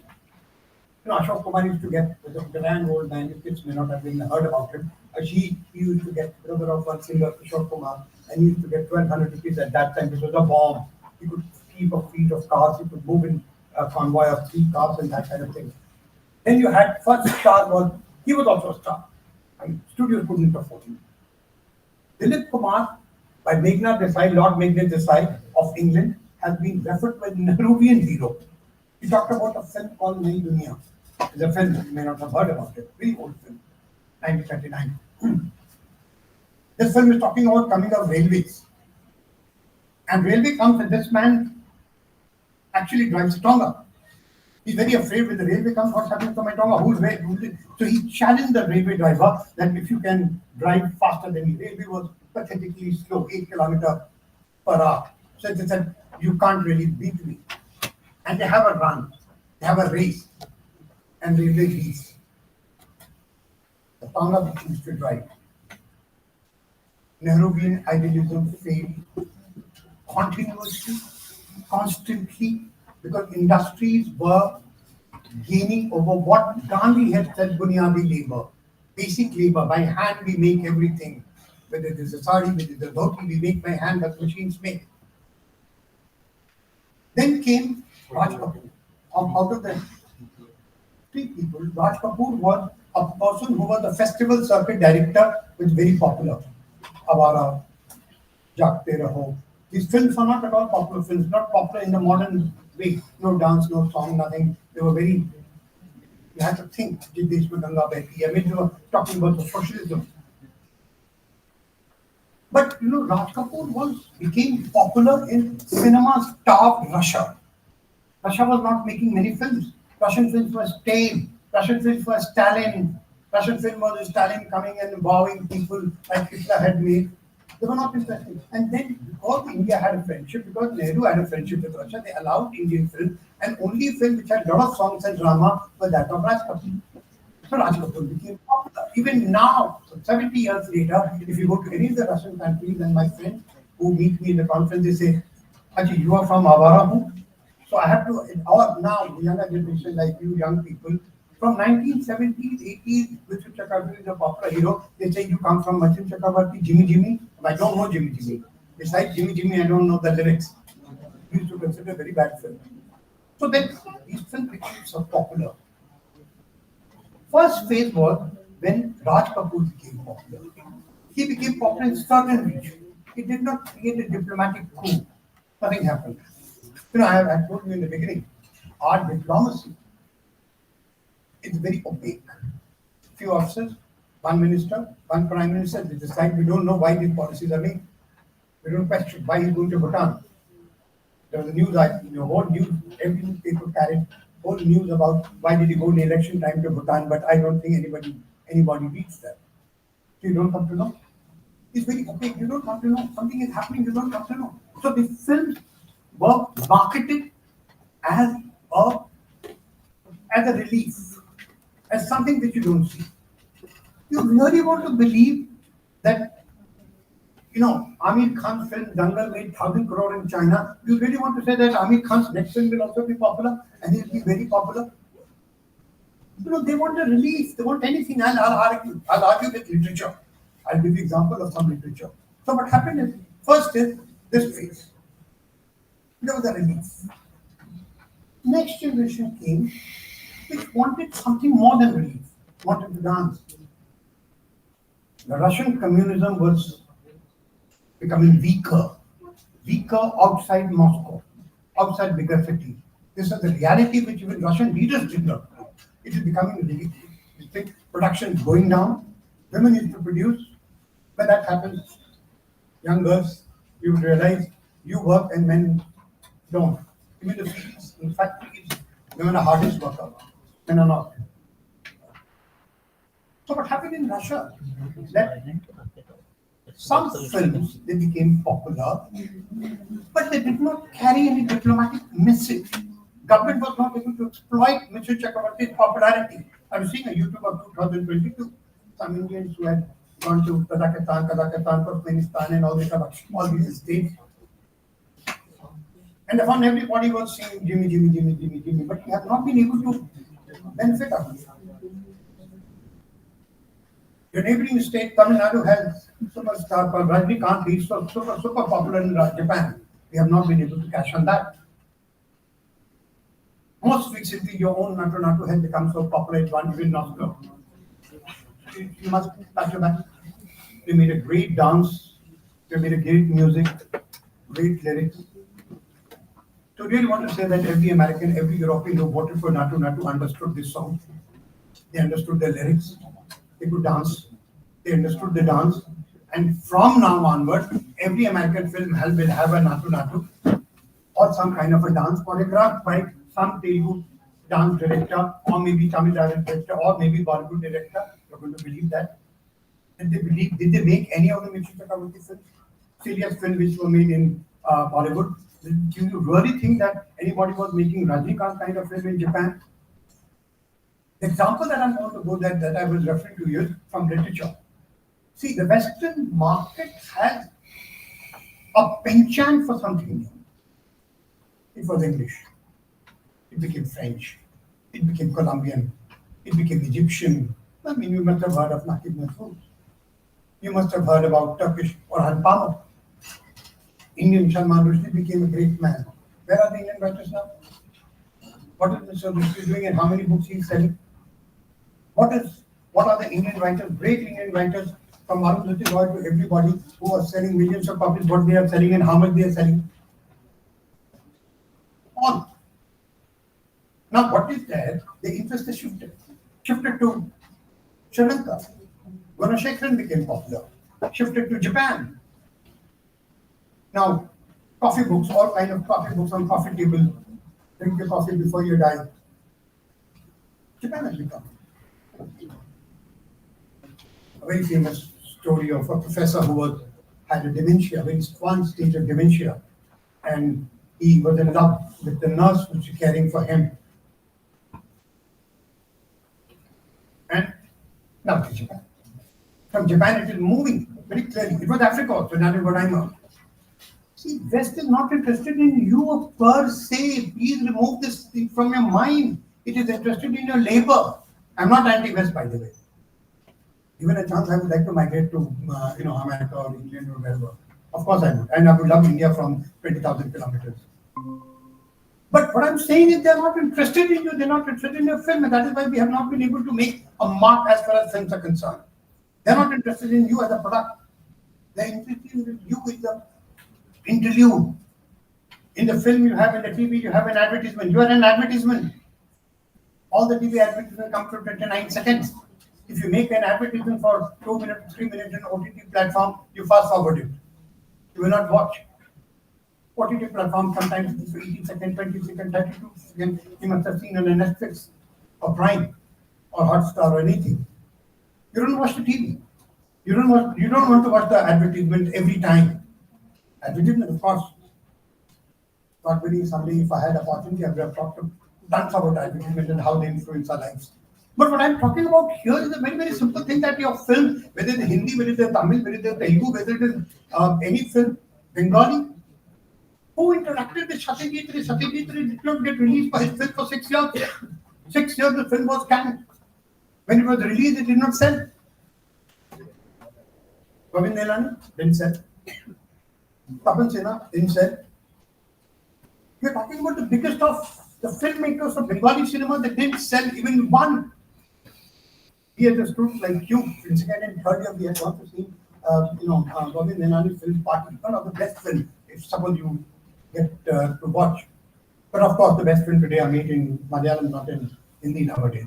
But if you want to watch, I mean, that film, we went to the studio, we watched today, we wanted to watch tomorrow, we went to the Regal Cinema in Delhi, in Connaught Place, it was taken down. There had no audience. We were only 2 people to watch that film. Me and one of my friends. No one watching this film. So, Satyajit Ray, the Bengali cinema is an interlude, an artistic interaction which you want to do for your intellectual satisfaction. He has never been popular. So, Satyajit Ray could not become a weapon. He was not known beyond Cannes Cinema Festival. What kind of impact you want me to make? So, coming down to the same old discussion, by the time you come to the latest Hospital Natu, I was asking my friends in film world, writing on films from America. They said, you have done a crazy thing, Oscar. A little known cinema industry, they don't know Telugu cinema industry exists. They call everything is a Bollywood. I have a lot of objections to the word called Bollywood. But they don't even know that they are vibrant cinema, more vibrant than Hindi cinema and Tamil, Telugu, Malayalam, Marathi and things like that. This is a front that you take, that they are patting your back, they are giving you Oscar. No, they are not. They are giving Oscar to themselves. How liberal I am. Why don't they give Oscar to Iranian film? Such beautiful film industry, Hong Kong, Polish cinema has died. It's very Hollywood that you are with Avatar and kind of films that you are patting your back for. They have killed these film industries, beautiful film industries. When I was working in European cinema, I came to my mind realization, shocking realization. One book, Mette Hort, she teaches, she's a Danish, she teaches cinema in Hong Kong University, and she's put a short film, big film. About people of countries of Poland, Denmark, Austria, the biggest country, 8 million people. I was teaching in Austria. When I told my students like you, I was teaching cinema there, that in Delhi we have 22 million people. They said, is Delhi a country? How can you have 22 million people living in one city? We have so many cities in India which have more than 1 million or 2 million or 3 million. The whole country has a population of 8 million. Poland has 4 million. Denmark has 5 million. They have to give money. I know of Polish filmmakers, I know of Austrian filmmakers, Indian also. If you make 2 films, you somehow get funds for 2 films to manage. In Austria, a friend of mine made Mehrunissa right now. The screening is going on. You make 2 films. Whatever good, bad, ugly film you make, from 3rd film, every film that you make all your life will be funded by the state. And you have to go and watch the film. In Danish films, in Austrian films, not even 5-8 people sit in the whole cinema hall. Totally funded by the government. Hollywood is easy. You know, James Bond films are now made in Hollywood with the British film. British film against Russia, against America, against Afghanistan. Now it is being made in, the franchise has gone to Hollywood because Britain can't afford to make such a large scale film. So I'm telling you, we have not reached a stage politically, despite the effort of the government today. We are better off. I was recently in America, in New York, my son is there, and I could only see Telugu people there. I mean, at the New York State Exchange where he lived there, it was like you're walking in any of the city of Andhra Pradesh. What are we doing? Are we really making any difference? We are earning quite a good money. We are going there, we are buying a dream. We are not affecting the American politics towards India. It will take hundreds of years to change American politics.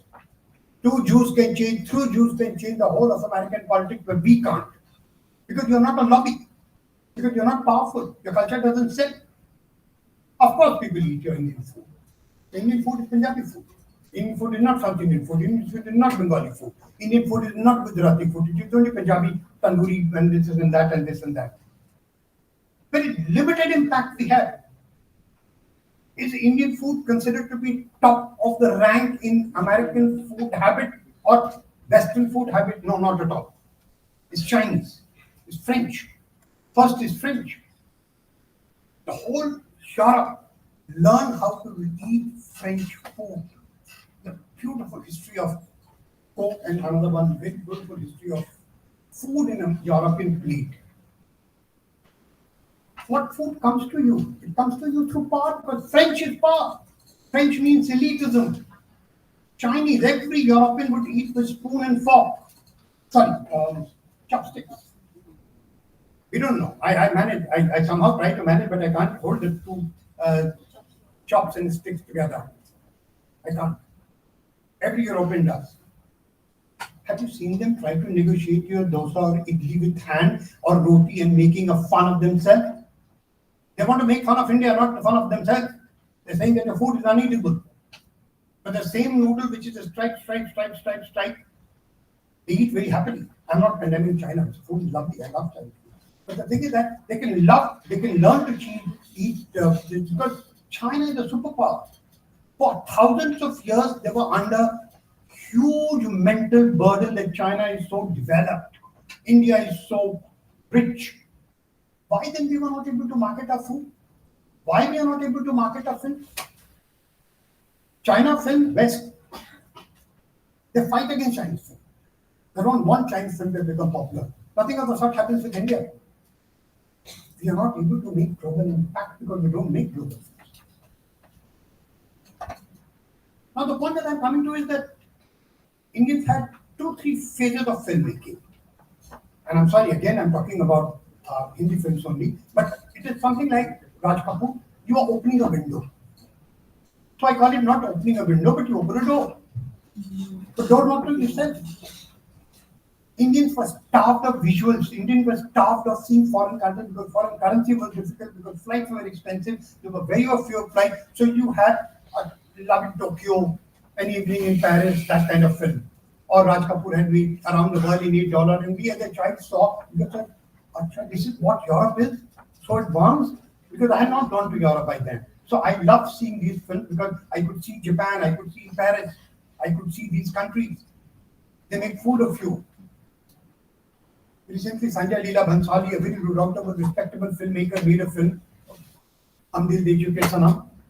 They were telling you they're shooting in Greece, they're shot in Poland, because they think that you are a book, you are a fool. You will not be able to make out a difference between Greece and Poland. They shot in Paris, Poland, because shooting in Poland is very cheap. Greece is very expensive. So your soft power, which we keep referring to, it's come down to a zero. I'm not denying Indian film industry. I'm not saying it is not. But first of all, you open a window. Then you market what is innuendo, your silly songs. The most powerful phase came in 1980s, 1990s rather, not 80s, but 90s, 95, with a film which was a kind of iconic film which Shah Rukh Khan acted in, Dilwale Dulhaniya Le Jayenge. But this is not the first film. When I was teaching in Australia, like, this is not the first film. I thought this is the film which became popular. First film which became popular. There is a genre called NRI films. Now, if a hero goes, you're any hero, Tamil, Telugu, Hindi, Bengali, whatever hero goes, will not be able to. I've seen in Austria, Sachin Tendulkar walking in the road, no one gave a damn. So I told him he's a cricket. What is cricket? They don't know what is cricket. They don't know who is Sachin Tendulkar. He was moving around like anyone. They don't know you. You have not made yourself known to them. You have not made powerful films. You have not made a film of Vietnam. You have not made anything. So we come down to this phase of film when you not only open the door to West, you are not only showing West, you are showing your own dancing capabilities, your capacity to entertain in terms of Mithun Chakravarti, or maybe I will bring down that to your not to success also, that to entertain in any language. But you were in entertainer part, one song. No one had the capacity to watch the whole film for 4 hours. They don't. हम आपके हैं कौन दिलवाले दुल्हनिया ले जाएंगे, this kind of film. Shah Rukh Khan created the first time a meme in film industry. There are 8 territories in finance, and territories are one of those Nizam territories. You come in Nizam territory. We don't use Nizam territory. We no longer use in market, but film industry uses CP, Central Provinces. Central Provinces comes not Madhya Pradesh, but Delhi, UP, and a lot of other states come in Central Provinces. Then there is a Bombay territory. Bombay has whole Maharashtra and almost whole of Maharashtra and Gujarat. Bombay was part of Gujarat. It's a Gujarat territory. And then there is a Nepal territory. Nepal comes large part of UP and Bihar. Because of the theatre density was very less, no money would come, so they would give. And from 1995, with Kabhi Khushi Kabhi Gum and Dilwane Dulhaniya Le Jayenge, 2 films of Shah Rukh Khan, there was another genre coming, which is NRI films. So Shah Rukh Khan takes as a money, he says, I don't take any money. Of course, it is true, he doesn't take any money. He takes Bombay, he takes UP, and he takes overseas territory. For distribution rights, he takes the money. So if he charges money, it will be 75 crore. Much less than, but still much less than many of the Telugu and Tamil film stars. Salman Khan, they will take a lot of money. Now, NRI films, what I'm trying to argue here is, through NRI films, Shah Rukh Khan for the first time was able to make a dent in the cinema viewing habit of non-resident Indians, not of Europeans. 2003, I was teaching in England and I found old people like me still watching Ramaiya Bastavaiya of Raj Kapoor. I didn't even know the song. I'm not fascinated with the song, so I didn't know. I'm not fascinated with Raj Kapoor himself, except for 2 or 3 films. But people were still watching. Have you seen this Raj Kapoor film? Now the grandsons they already had jumped to Shah Rukh Khan. So there was a jump. Some people had seen Amitabh Bachchan, but they had jumped. I'm talking of Hindi film world. They jumped to Shah Rukh Khan. Shah Rukh Khan created a nostalgia. This nostalgia of urban educated. You fail in your graduation and your father hugs you. Which father will? Principal man. You would know better. From you to the parents, no one is going to forgive you if you fail. But the Anupam Kher hugs his son that you have maintained a family tradition. See all your grandfathers, none of them have passed 10th class. So you have maintained this. If you had graduated, the family tradition would have been broken. Suddenly the student of 2nd and 3rd generation, Indians and Pakistanis, they lap it up because they don't read now. My personal experience is Indians and Pakistanis, I was teaching in Leeds, they are the bunkers. My granddad had come, my dadi had died. All dadis and dadas die during exam time. Or when you have, I'm facing this in Delhi every time. So I asked my student, I got a student message. I can't submit the assessment because my dadi had died. I said, give me the full name of your dadi. Do you know the full name of your dadi? Come on. Every time a British would give you the assignment and time, an Indian would have, or Pakistani would have, Dada mar gaye, Dadi mar gayi. Something or the other happens, Dada, Dadi, Nana, Nani, or cousin marriage or cousin has come to meet us. So we are like that. 3rd generation, 4th generation, Indians and Pakistanis who were there were nothing to do with Indian habit of my son has to become an in Andhra Pradesh again. I'm taking college and I come to know that reading history is very bad. You can only become a doctor and engineer in Andhra Pradesh. So parents are still stuck that my son should be a doctor and engineer. Children 3rd generation have moved out. Dating by 13 years of age. Becoming a young mother or a young father. So this is what they identify as Shah Rukh Khan. So you create a nostalgia. One. A good amount of investment in terms of Pravasi Divas and Indian investing in India can be attributed not to Shah Rukh Khan, not to any particular hero, any film industry, but a kind of inertia which was there that India is nothing. You know, better when I was a student like you, TV had just come to Delhi. 1992. Somebody went on like YouTube was born. You know India? 100% American would say India, we don't know. Nehru, we don't know. Indira Gandhi, oh, she's daughter of Mahatma Gandhi. They all know that. Large part of India know that Indira Gandhi is daughter of Gandhi. They don't know. They can't relate. We also can't relate with them. From that we have traveled. But we are still not the first one. So this generation, the third generation, has started taking notice of you. It's altogether a different thing that when I was standing in 2024, the British Prime Minister and the Irish Prime Minister a few days ago was an Indian. And of course, the Vice President of America. No, other thing I have a problem. You have a problem with people of, I mean, we are going to, again going to be a very controversial topic because I teach history and my job is on stake. I teach medieval history. And I'm sure that I have come to know that from next NEP or something, medieval history and Akbar Babur will be just a kind of a footnote and there will be nothing teaching, so I'll be out of job. You can employ me. I'll be out of job. Because there will be no medieval history to be taught. You are trying to tell a whole generation of students, whole generation of people that this particular history doesn't matter. I reverse it. A young generation living in England, they buy your story. You're getting tourism. Like when you go to Switzerland, you get a cutout of Shah Rukh Khan. And that was a cost. I don't want to eat chole bhature and don't want to eat rajma chawal sitting on the top of a Swiss hill. But you do get that part, it is fun. Films have shown some interest and you have come back. You're showing interest in India. Okay, India culturally could be interesting.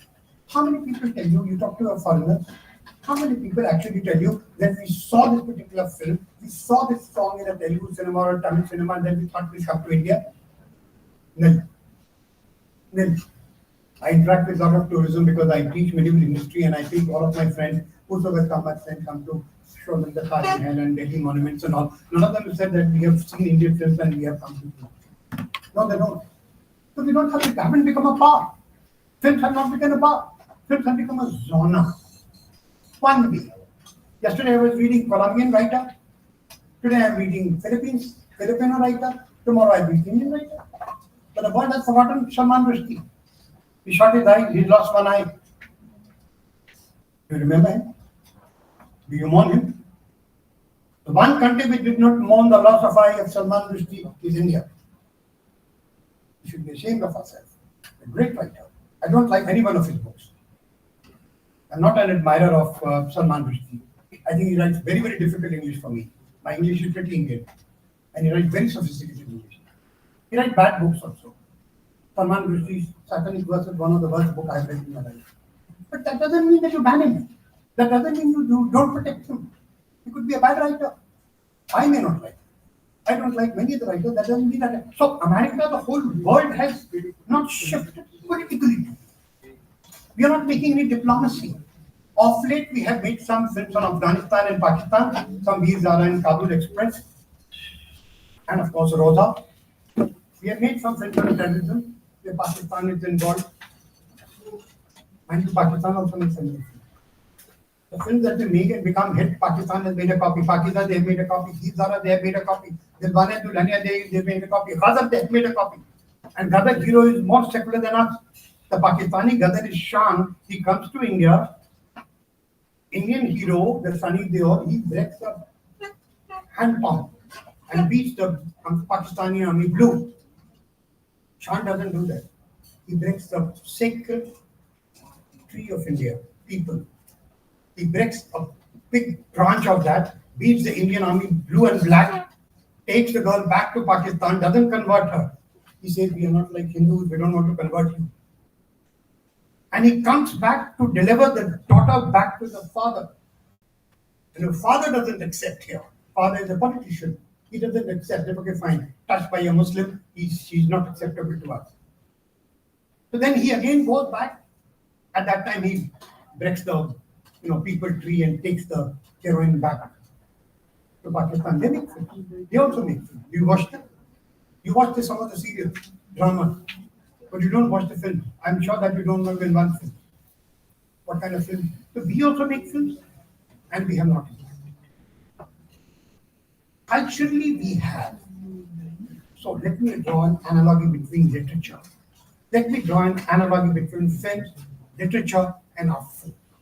Is Indian food only tandoori roti and dal makhani and butter chicken? It is not the food of Tamil Nadu and Andhra and Manipur and Rajasthan. And when you go and eat your food, one American president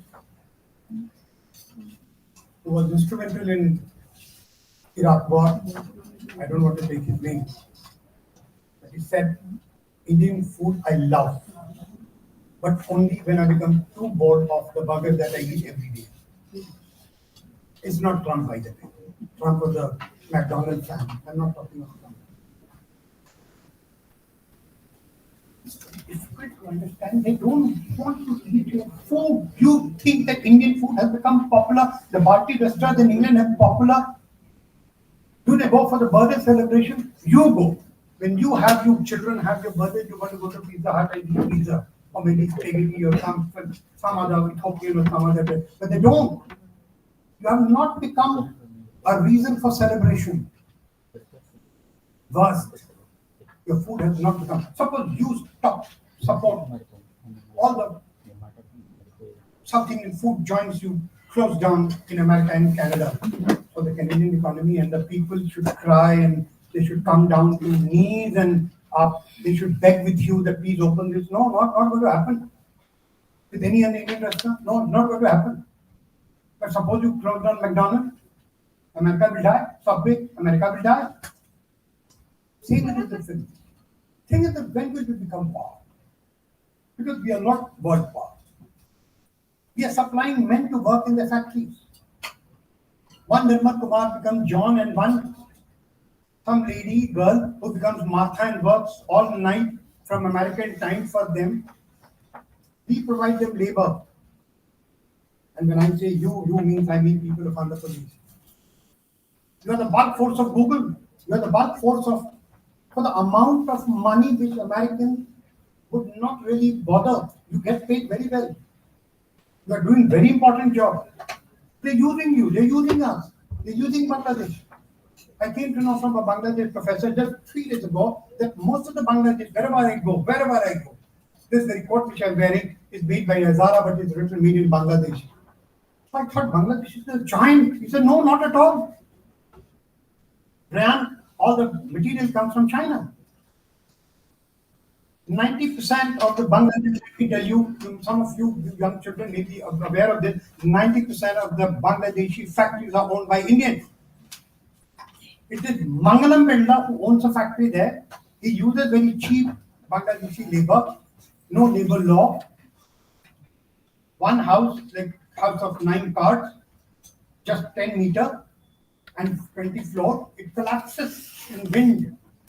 You must have read about Bangladesh's story.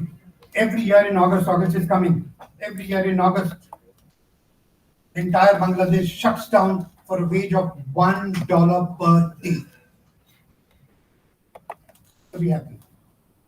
Let's not celebrate Bangladesh like as a textile giant. When you go wherever you go from America to Europe, everything is made in Bangladesh, and you feel very happy about it. No, the factory is owned by you, by some Indian. It comes back to India. We export our goods there. Gets a label of Bangladesh, gets a label of India. Many of the countries will not buy because India is supposed to be well-off country. Bangladesh is still underdeveloped country, UDC. In the rest of the poorest of Bangladesh. So we export our material there for Bangladesh, label itself, profit comes to me. So the iPhone is made in China. Your iPhones are made in China. Are they made by the Chinese? Please Google that. Go and see the makers, the owners. Owners Americans. Almost 90%. Americans are Europeans. Basically. So please understand this. I'm again trying to tell you that I'm not pointing your mind any the best. But the country which doesn't have an air force, didn't make buffers for us. It doesn't have an air force. Why the hell you make anti-aircraft guns? We are the buyers. F-16 is bought by India and Pakistan. F-22 and F-29. Whatever F it is, 29, 32, whatever it is. So India bought $40 billion worth oil from and gas, not oil, sorry, oil is more. Gas, pipeline gas from Russia. How much of oil or gas we use? Money. We are almost self-sufficient. Maybe we need some $1 billion. $39 billion doesn't even come to India. It goes to Dubai. From Dubai, it goes to Europe. That is why you are not under sanction. Russia is under sanction. You cannot buy anything from Russia. But American president said India has its own geopolitical situation. It is a very good friend. We cannot say anything about it. Because they are buying from you. You are not buying for yourself. Philips have not reached that stage where they can be a tool in diplomacy. Should they become? Will they become tomorrow? They might. With some of the films which are made, we are still a small regional power. By the way, we are as good as a power as almost any other country in South Asia. No one is less, no one is more. But we are becoming a power because of our money, because of our growth. So maybe we make a meaningful cinema in Afghanistan. Maybe make one in Pakistan. I don't remember. I have a book. 2015, I did a book on filming the line of control by Routledge. I did a book. Not a single film I remember which talked about the political situation in Pakistan. And you are in your uniform also. So we have not commented. This is Shah Rukh Khan and Preeti Zinta love affair. Or maybe it is Veer Zara. Maybe it is Hina where Rishi Kapoor and one Pakistani girl is there. It's a love story. We are nothing to comment. The day we are able to make a political commentary and make it a successful film. Like so many years ago, Deer Hunter. Anybody have seen Deer Hunter? It's a Vietnam war. Don't see. The pathos that it has, we have not been able to generate that kind of pathos. They make a film on Pink Panther. And you are very happy that your Aishwarya Rai Bachchan is acting in that. What role she had there? Indiana Jones, what role Amrish Puri had? Please understand. Hollywood typifies you. We have not been able to typify them.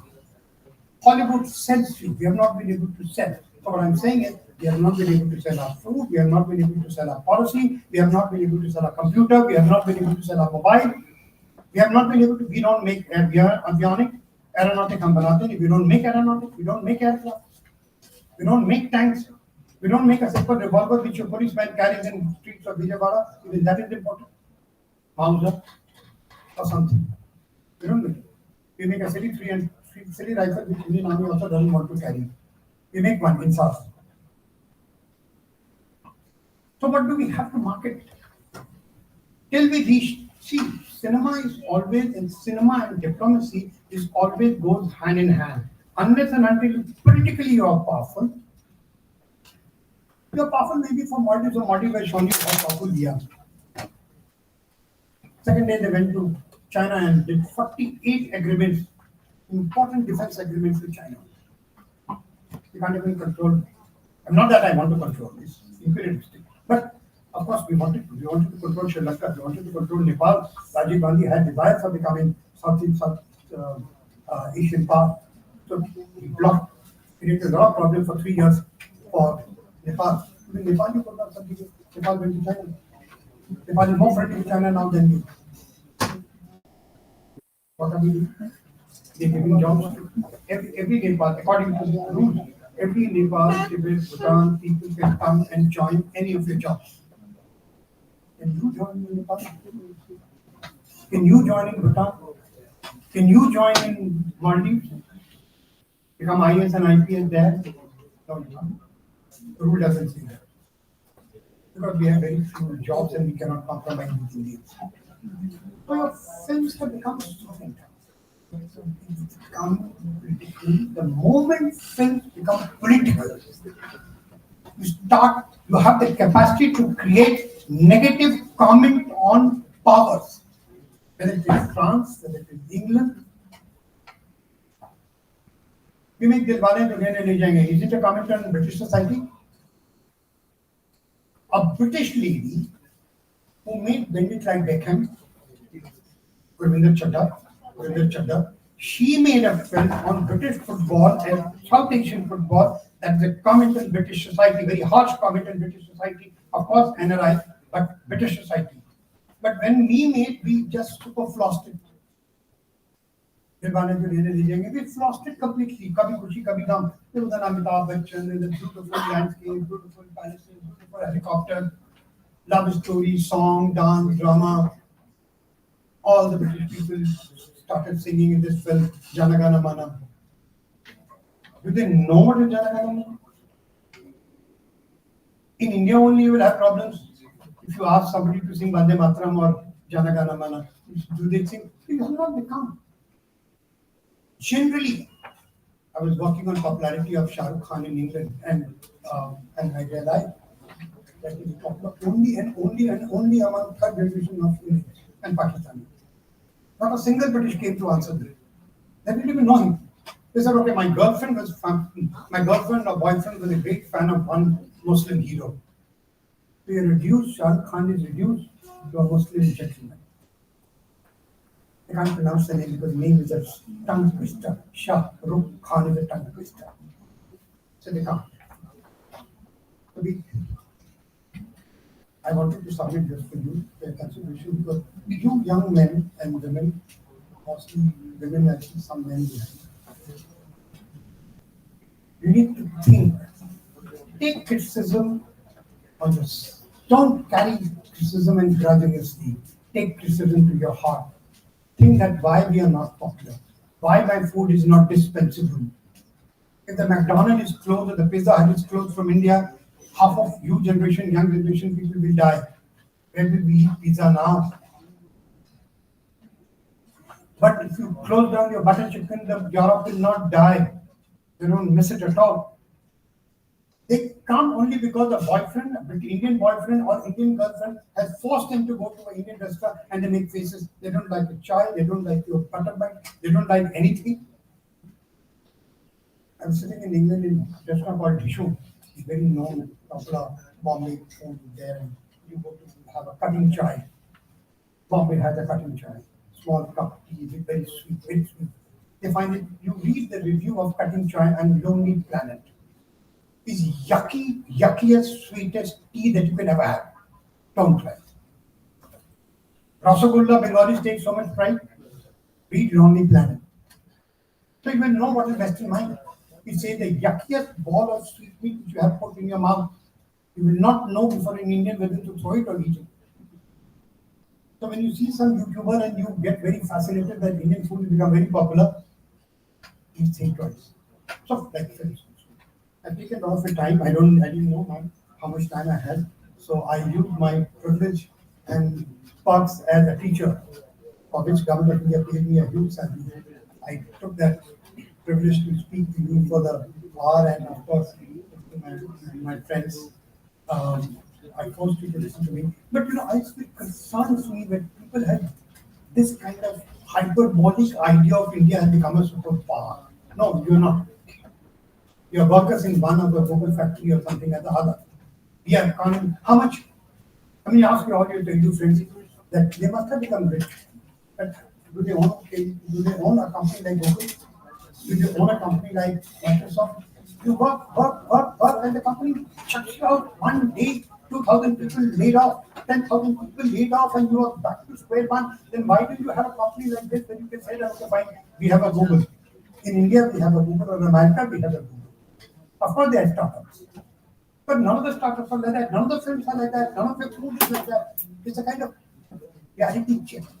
We need to pinch ourselves.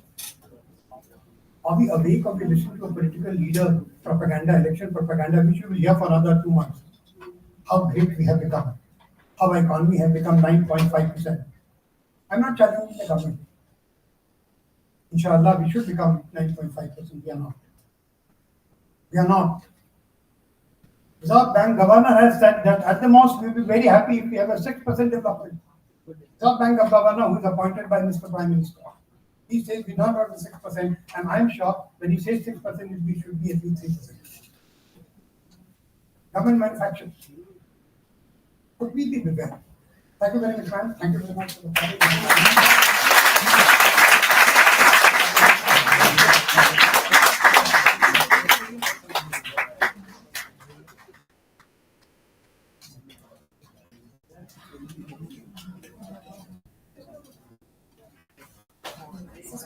Request you to please come on to dance. We have fire station personnel.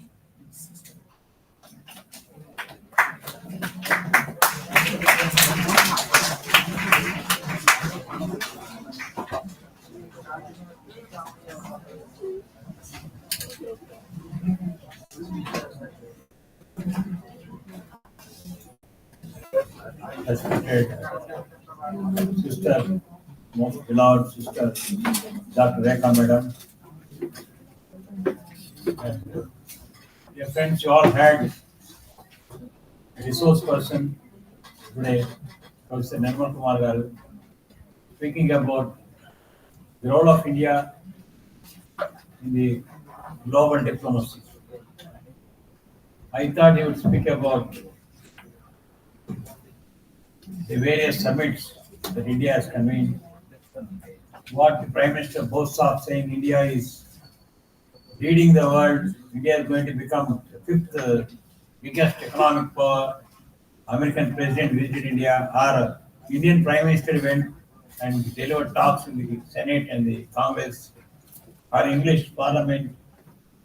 That's how India is shining.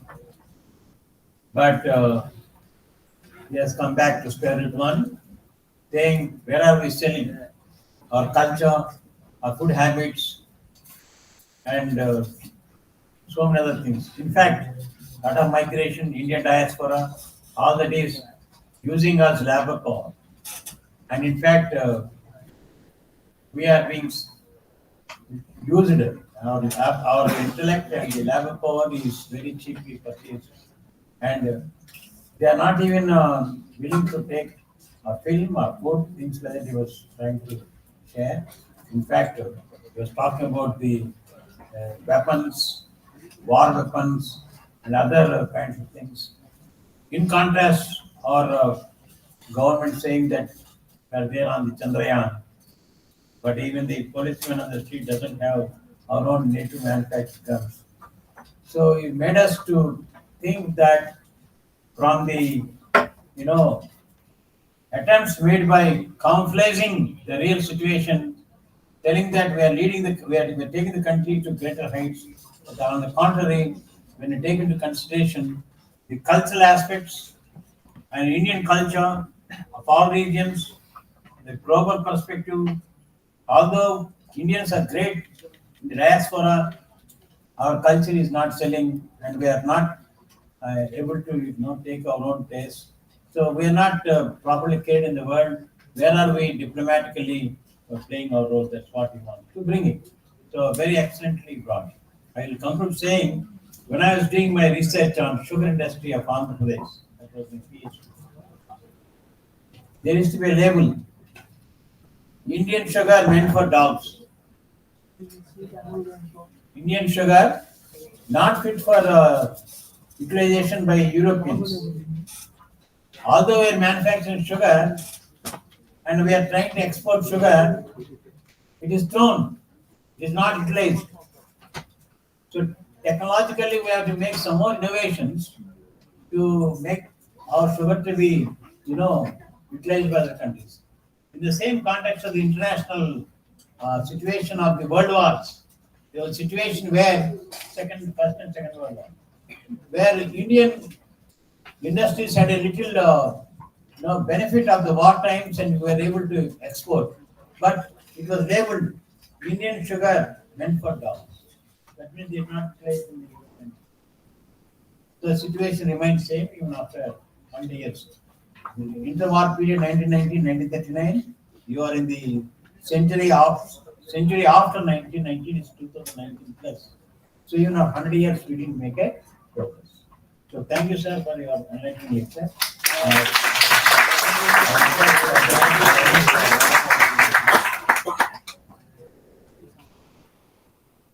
So, sir has come along with his students.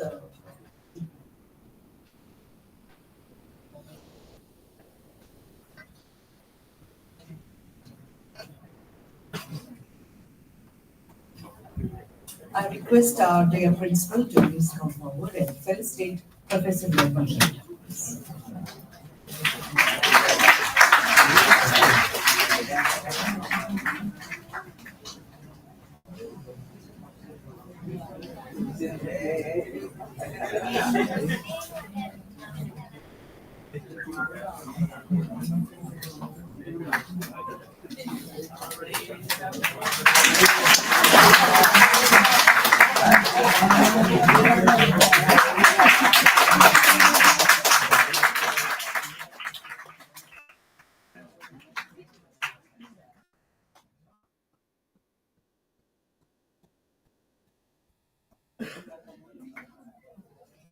Sister, for joining this session.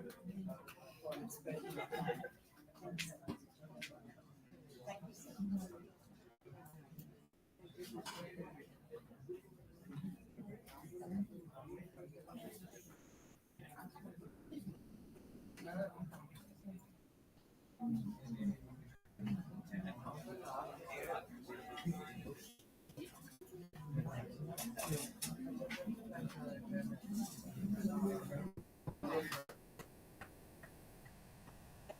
Sir, and thank you. And all the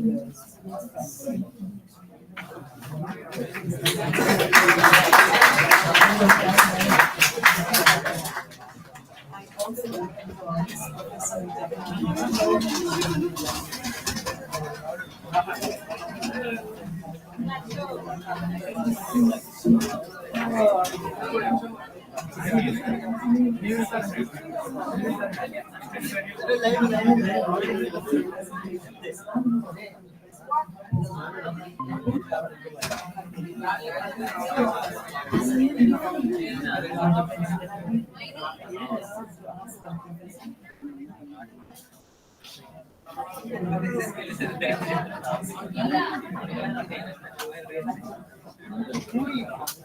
Your talk is very interesting, sir. Very surprising.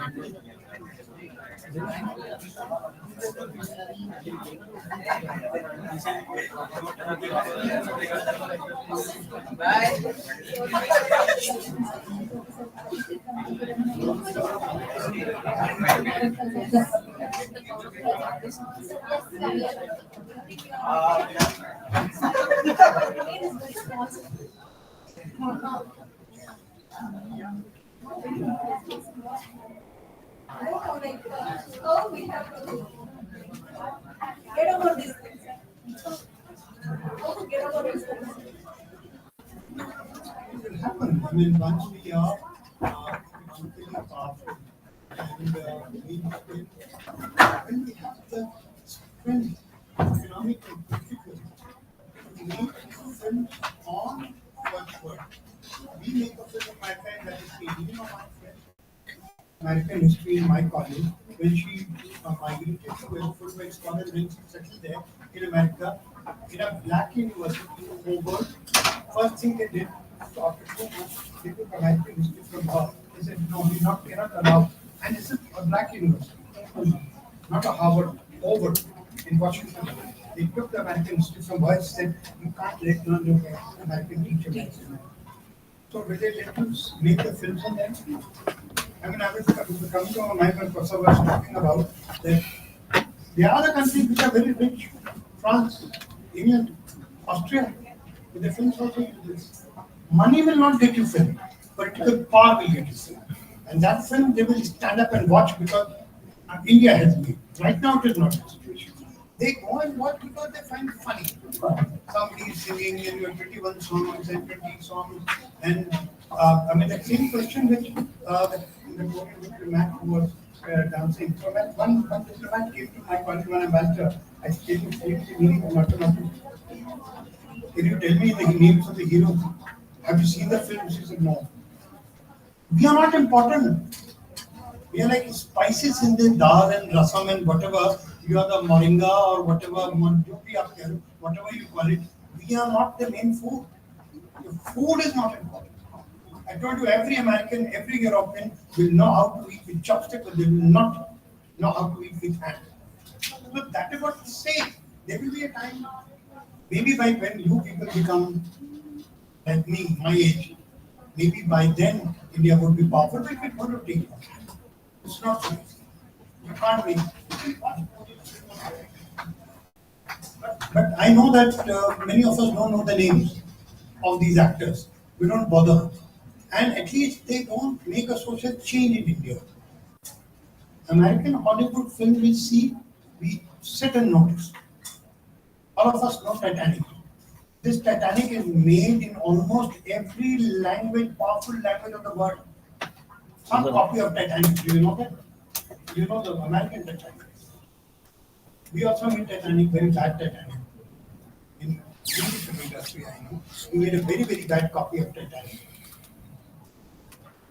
Okay, sir. Thank you. Thank you, ma'am. Thank you, sir, for being with us in this technical session. So we have a few students and some presentations. We'll continue. I think first we'll have one presentation by one of the Sanat sir. Are you ready with your presentation? Okay. So I'll call upon, there are two students who are very anxious to present, and also a lady from Kannur who's waiting to do a presentation.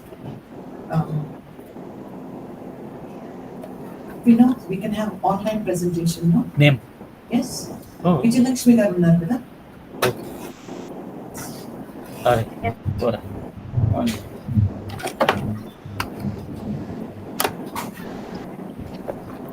I have. Okay, so before Vijayalakshmi comes to present, Yes, we'll have, and she's getting ready for May I presentation. present? May I? Sushma to do her presentation. Sushma from second BA HEP, but she's doing a presentation on non-alignment.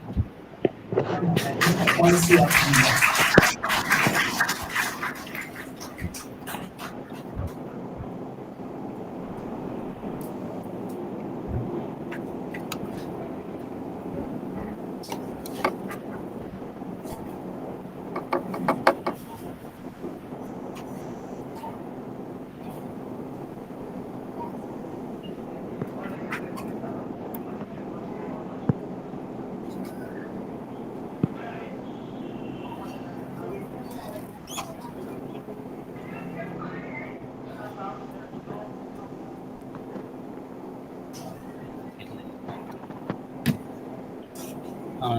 ఒకసారి మాకు keyboard అంటే ఇద్దరు మాట్లాడుతున్నారు వాళ్ళిద్దరు నేను audio చెప్తే వచ్చేస్తుంది audio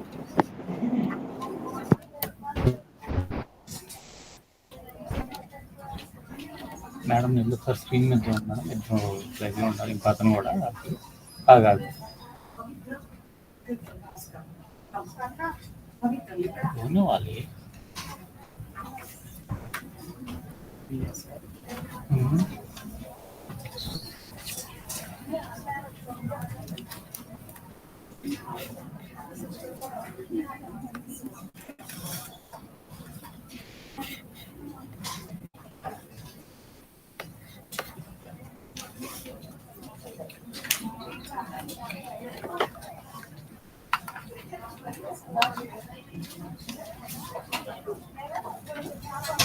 I think before Sushma comes, we have Vijayalakshmi garu online. So we'll have a presentation. Vijay ma'am, you have about 5 to 10 minutes here. You have to conclude quickly, please. Okay?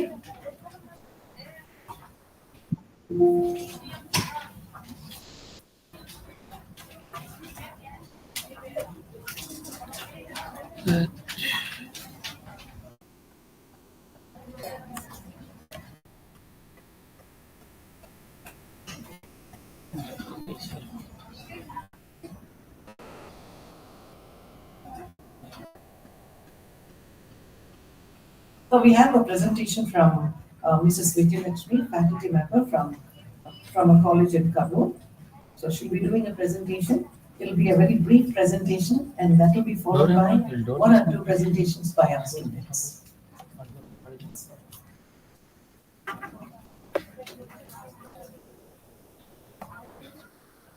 And after that, we'll break for lunch.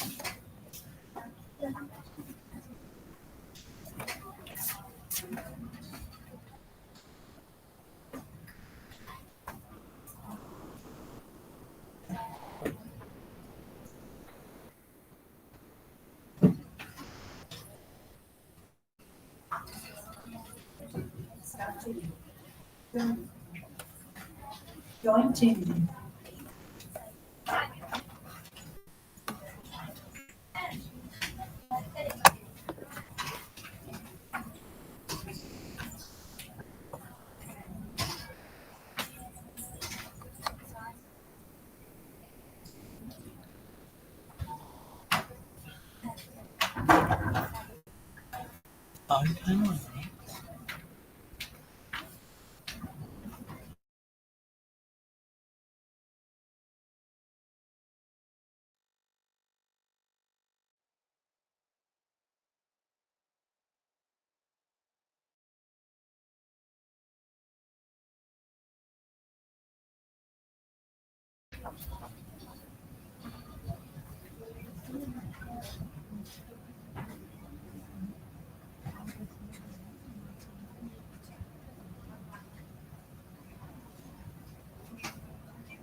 Madam, may I? Hello? Hello?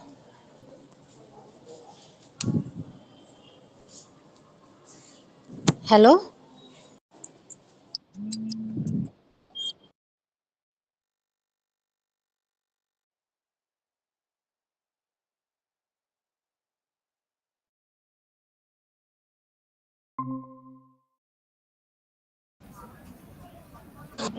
Hello?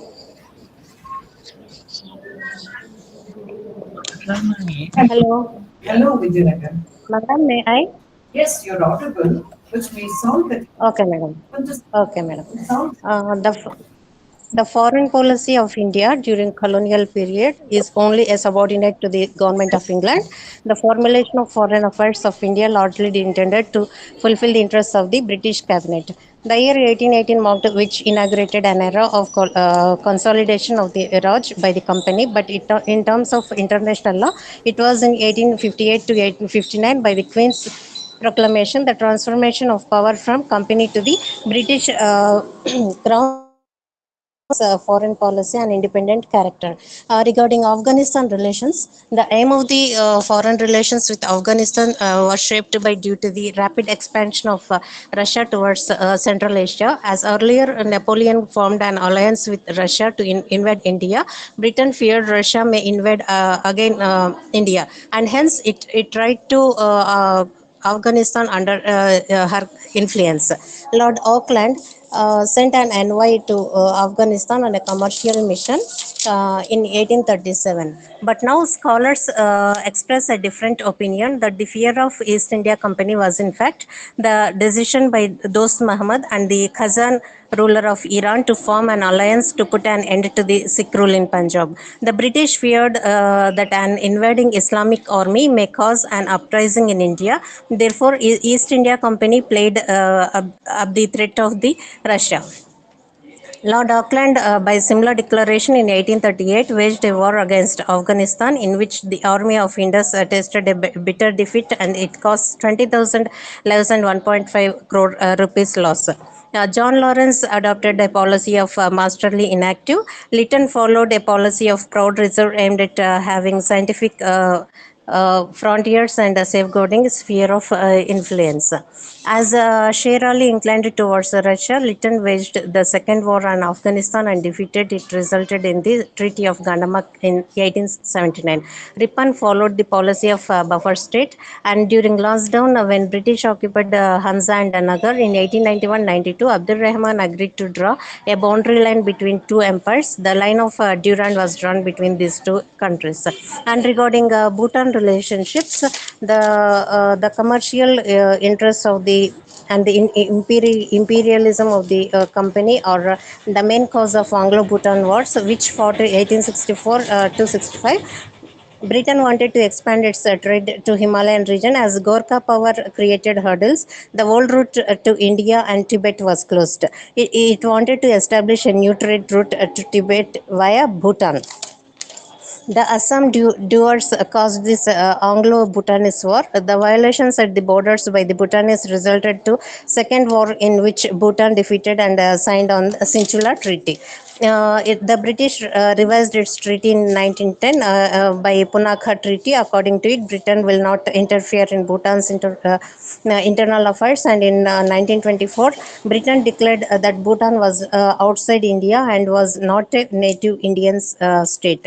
Regarding Burma relationships, India fought 3 wars against Burma. The wars are largely driven out by the East India Company's desire to expand its commercial interests. Rangoon was one of the shipbuilding centers, and many merchant ships built in Calcutta with Burma Tech. The border disputes led to the First Anglo-Burmese War in 1824 to 26, which cost 15,000 British Indian Army lives. Second Burmese War, there was a desire for war on the side of the British company, as it permanently safeguarded commercial interests in the country. Dalhousie, thinking of easier access to Burmese timber, and the Irrawaddy rice bowl attacked in 1852. The third war. After the Second War, Burma tried to establish contacts with France, Persia, and Russia. Britain feared France's influence on Burma. The London Chamber of Commerce requested Secretary of the State to annex whole of Burma. The immediate cause of Third War was the fine imposed by Burma on the Bombay-Burma Trading Corporation. The British declared war against Thiba, who was defeated by the British.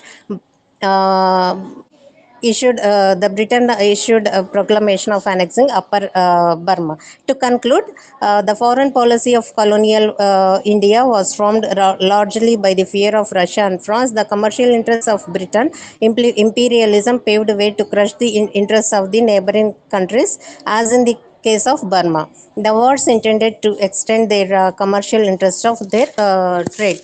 Thank you, madam. Thank you, Vijayawada. Because I think it was a very quick presentation anyway. Thank you for your participation. Thank you, madam. Yeah, thank you. Can I have a presentation by Sushma, please? And followed by Pavitra? Yes? Yeah. So you also have very short time here. We have to close as quickly as possible, right? Thank you.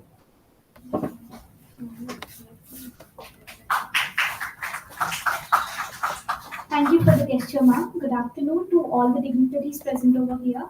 I consider it my honor to stand before you and give my presentation today, and to all the dear audience who are present here. So my topic for today is the non-alignment movement's role in shaping India's foreign policy. So before getting into the topic, I just want to introduce this policy of non-alignment to you all. So this non-alignment is actually a policy adopted by India and many other South African countries and Asian countries, where they would not be inclined towards any power bloc.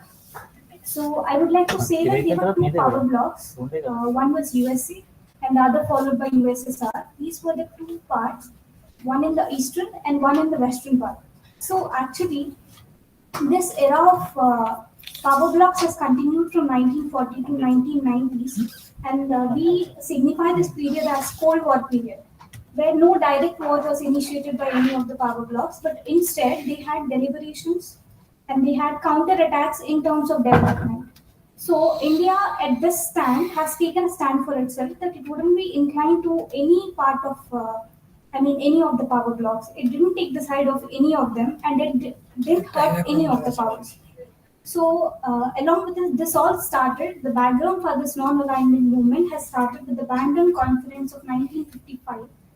So, basically, the conference has all the South African and the Asian countries who have newly become democratic. So, all of these wanted to discuss about the developments that they wanted to have as an independent nation. So they didn't wanted to get into the colonial thing and again start supporting the powers and losing in the war. So they made a wise plan that they wouldn't be inclined towards any of the power blocks. So they made this wise plan. So it can be said that it was a wise plan by India and many other founding members. It could be, we can consider it as a proud moment to say that India was also a founding member of this NAM. So the principles of NAM include it was against imperialism, was against colonialism, and it supports the sovereignty of our nation. It respects the sovereignty of the nation, and it respects the territorial integrity of the nation. So these were the foundation principles of NAM. So these basically have given India better position. India has influenced many countries to join NAM. Initially, it was 25 member countries when it was formulated in 1961. But as we see now, it has grown to 120 member nations. So since its inception, NAM has been very popular for 30 years since its inception, and later it has become. India has become it has started getting multilateral relationships with the countries because the policy cannot be one-sided. It never gets one-sided because if you respect the policy and the others don't, then it wouldn't work. The policy never works that way.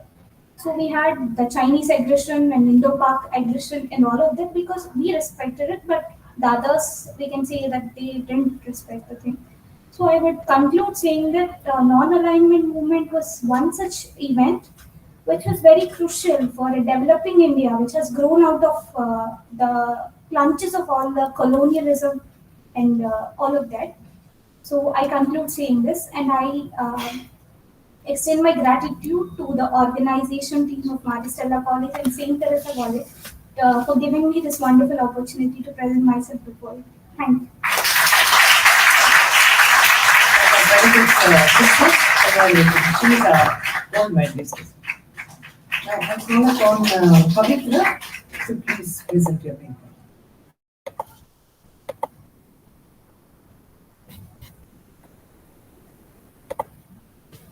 Good morning, everyone. Myself Pavitra. I am from 2nd BA HEP. Today I am here to present a seminar on a paper of exchange rate policies and trade competence. First of all, I am very honored to have this opportunity with our esteemed guests, respected faculty, and my dear friends. The topic which I am going to discuss is exchange rate policies and trade competitiveness.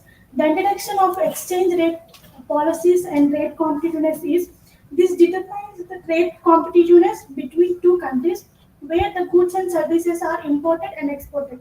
Here, the exchange rate is influenced by the economic stability, economic growth, and inflation rates. When we come to the types of exchange rate policies, there are mainly two types. First of all, we can see the fixed exchange rate. This means here the currency is pegged into the other country with the intervention of the government and the central bank of the respective country. When we come to the floating exchange rate, here the goods and services are exchanged with the supply and demand base. Here there will be no intervention of the government and the central bank. So when we come to the advantages of exchange rate policies, this will adjust the market conditions. Here the country will become more independent and there will be a chance for the development of the country. When we see the challenges that are faced by the exchange rate policies, the currency is affected and there will be no payment crisis. So I conclude that this affects mainly countries' imports and exports. We can say that the country's trade competitiveness is not only influenced by the exchange rate, This is also influenced by the infrastructure facilities, trade policies, and innovations. So the basic measures to be taken to follow exchange rate policies properly is to invest on the infrastructure facilities and to have the communication regarding the exchange rate policies. So I finally conclude to improve sustainable development and sustainable trade confidence in global economy and global diplomacy. Thank you. Thank you, Pavitra. So both papers were excellently presented. Sushma with her non-alignment and Pavitra with the sustainable development through trade transactions. So with that, we close the session, this technical session. Ashwari, you're presenting paper, right? But so you'll be doing a presentation. So we'll have more presentations during the afternoon. I think Sarit sir also will be presenting. So with that, we close for lunch. We'll close this session and we'll break for lunch. And the sessions again start at 2 o'clock. So I want you all to be back. Thank you. Thank you, sir.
దాంట్లో ఆయన పెట్టించా వచ్చావా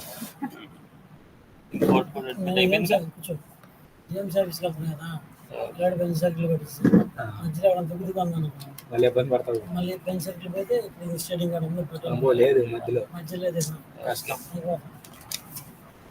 దీనికి white అంటే వెళ్ళి screen share చేస్తాం sir పీపీటీలే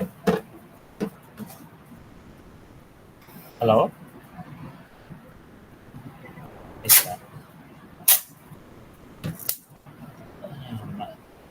ఒకరోజు ఏం జరిగిందని మనం ఏం చేసా టెంపుల్కి దుర్గమ్మ గుడికి వెళ్దామని ఒకరోజు ముందే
between diplomatic relations. So you can't just stand with a gun all the time and threaten the other person to make the other person do what you want. Like that only yesterday also we had a very interesting talk by Professor Muralidhar when he was talking about Arab-Israel conflict. So anyway, thank you, ma'am, for spending your valuable time with us. Any questions for ma'am? We would like to have any clarification on anything? Yes, sir, please.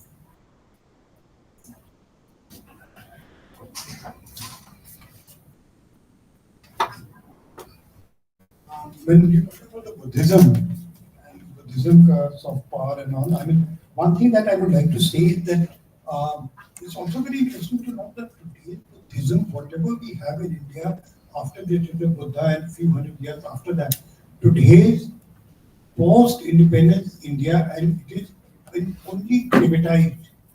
It is completely Tibetanized. So much so that if you go to Bodh Gaya, which is the headquarters of the Dalai Lama, go to Bodh Gaya, where Buddha got his Gyan and knowledge and everything. It's completely Dalai Lama. Nothing, no trace of Indian. So sometimes when we claim the soft power, in fact we claim Buddha also as ours. He was a Nepalese. He's from Nepal. We claim Buddha as our own. So that way we have to be a little careful about it. Another thing is yoga. I found that yoga, when it is done at Indian embassy, it is more of a, I'm not telling you your perspective, I'm just giving you my practical, that the way embassies and all, I mean 2-3 embassies that I was associated with, they deal with it as a quite routine matter. 5 people come, embassy, the ambassador, the DCM, 2 councillors, 2 ministers and few clerks who are working in that, 7-8 people, they come. Hardly anybody comes. So I don't know whether we can really market soft power.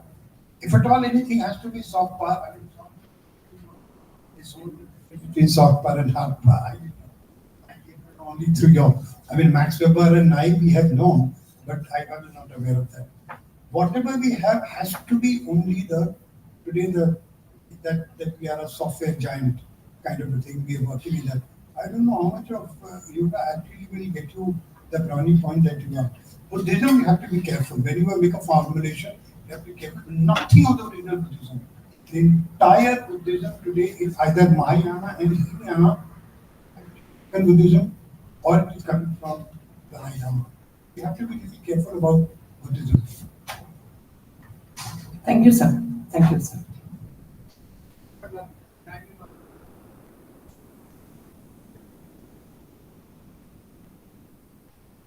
Thank you, ma'am.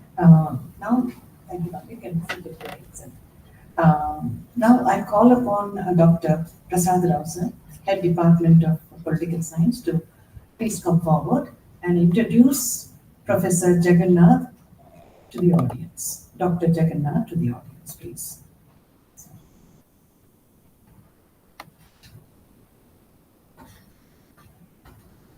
Good evening, all. It's my privilege to introduce Dr. Jagannathan, who is an associate professor in the Department of Political Science and Public Administration, Central University of Gujarat, Ahmedabad. Sir, good evening, sir. Good evening, all, once again. Good evening, Professor Nirmal Kumarji. Yeah, and my colleagues, my dear students. Dr. B. Jagannathan, who finished his PG Political Science, MPhil and PhD from University of Hyderabad, and cleared UGC NET from Political Science, as well as Human Rights and Duties, and his teaching and research experience. He's a research assistant, Human Rights Program, UPE, Department of Political Science, University of Hyderabad, from December 1st, 2004 to March 2006 in the Human Rights Program, University of Hyderabad. Actively involved in organizing of the National Seminar Human Rights in the Era of Globalization, organized by Human Rights Program, Department of Political Science, University of Hyderabad, on 3rd to 4th November 2006, and participated in 100% of literacy program in the Serlingampalli municipality, organized by the University of Hyderabad, 2005. Research Assistant, Center for Human Rights, University of Hyderabad. Tutor, PG, PHR, Center for Distance Education, University of Hyderabad. Academic Consultant, Department of Political Science, Palamur University, Mehboob Nagar, Telangana State. And Assistant Professor, Center for the Study in Society and Development, Central University of Gujarat, Gandhinagar, from September 2011 till 2012 December. Coming to the research papers presented, he presented more than 20 papers, research papers in prestigious and reputed international journals on different topics and different research areas, as well as he attended more than 20 international conferences where he given his valuable messages related to different aspects, mostly human rights, implications of Dalit ascensions in India, and Mahatma Jyotirao Phule, relevance of his contribution towards the classless society, organized by the Indira Gandhi National Open University, IGNOU, New Delhi, and presented a number of papers on the issues of the smaller states demand in India, democratic versus territorial, organized by the Law and Society Association, USA. Theme the conference Law and Inequality in the 21st Century at Denver, Colorado, USA, held on 28th to 31st May 2009. See, he attended a number of international conferences. Yeah, really, I'm very inspiring, sir. Yeah, really, this much of academic excellence, really excellent academic potential. Coming to the child person and resource person for different conferences and different seminars. Let me say few of them. Chaired the panel, Porous Borders, Contested Territories and People on Move, on 25th IPSA World Congress of Political Science, organized by the International Political Science Association, IPSA, held from July 21st to 25th, 2018 in Brisbane, Australia. Chaired the panel Minority Politics of Human Rights at the 25th IPSA World Congress of Political Science, organized by the International Political Science Association, IPSA, held from July 21st to 25th, 2018 in Brisbane, Australia. And another important, the prestigious program which we was chaired, the panel discussant of minority politics. Yeah, okay. And coming to the resource person as an expert, attended an expert one-day workshop on an experiential learning School of Education, organized by the Central University of Gujarat, Gandhinagar, in a collaboration with the Mahatma Gandhi National Council of Rural Education, MGNCRE. Hyderabad is organizing, held on 31st October 2018. Coming to special invited lectures, Telangana People's Movement, a study of democratic aspirations and electoral politics at Gujarat Institute of Development Research, Ahmedabad, Gujarat, on 7th February 2019. Lastly, and some other nearly 7 special invited lectures given and seminars what he organized. Convener ICSSR, National Seminar Human Rights in India, mostly Dalits, tribals and minorities, held on 21st to 22nd November 2013. Convener ICSSR International Seminar on Philosophy of Dr. B.R. Ambedkar in Contemporary Period, held on 16th March to 18th March 2016. Convener National Seminar B.R. Ambedkar's Philosophy, held on 14th April 2016, organized by the Central University of Gujarat, Gandhinagar. Lastly, he attended nearly 3 workshops. Publication side, he published 1 book with the title Interrogating Democracy and Human Rights, Telangana People's Movement, Rawat Publication, Jaipur, 2014. Edited books, He made two edited. He made his two edited. He had two edited books, Mapping Human Rights and Subalterns in Modern India, Kalpaj Publications, New Delhi, 2016. B.R. Ambedkar and Social Transformation, Revisiting the Philosophy and Reclaiming the Social Justice, Routledge Publications, New Delhi, like this. And lastly, once again, research project, what he handled. ICSSR, major research project on formal and substantive democracy, a study of new Telangana state, public policy and policy aspirations. And supervision of, this is very important because Sir has guided 10 MPhil scholars. He is looking very engaged. Yes, sir. Who guided nearly 10 MPhil scholars. Yeah, really, this is one of my inspirations, sir. Yeah, really. And coming to PhD guiding, 8 PhD scholars. This is another important milestone in the Dr. Jagannathan's sir's life. 8 PhD scholars, sir. So really, it's miracle. Thank you, sir. Thank you.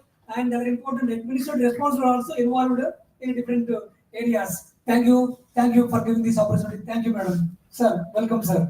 Thank you. Please, all of you, listen carefully. Thank you all. Sir, I now invite you, sir, to please give your lecture.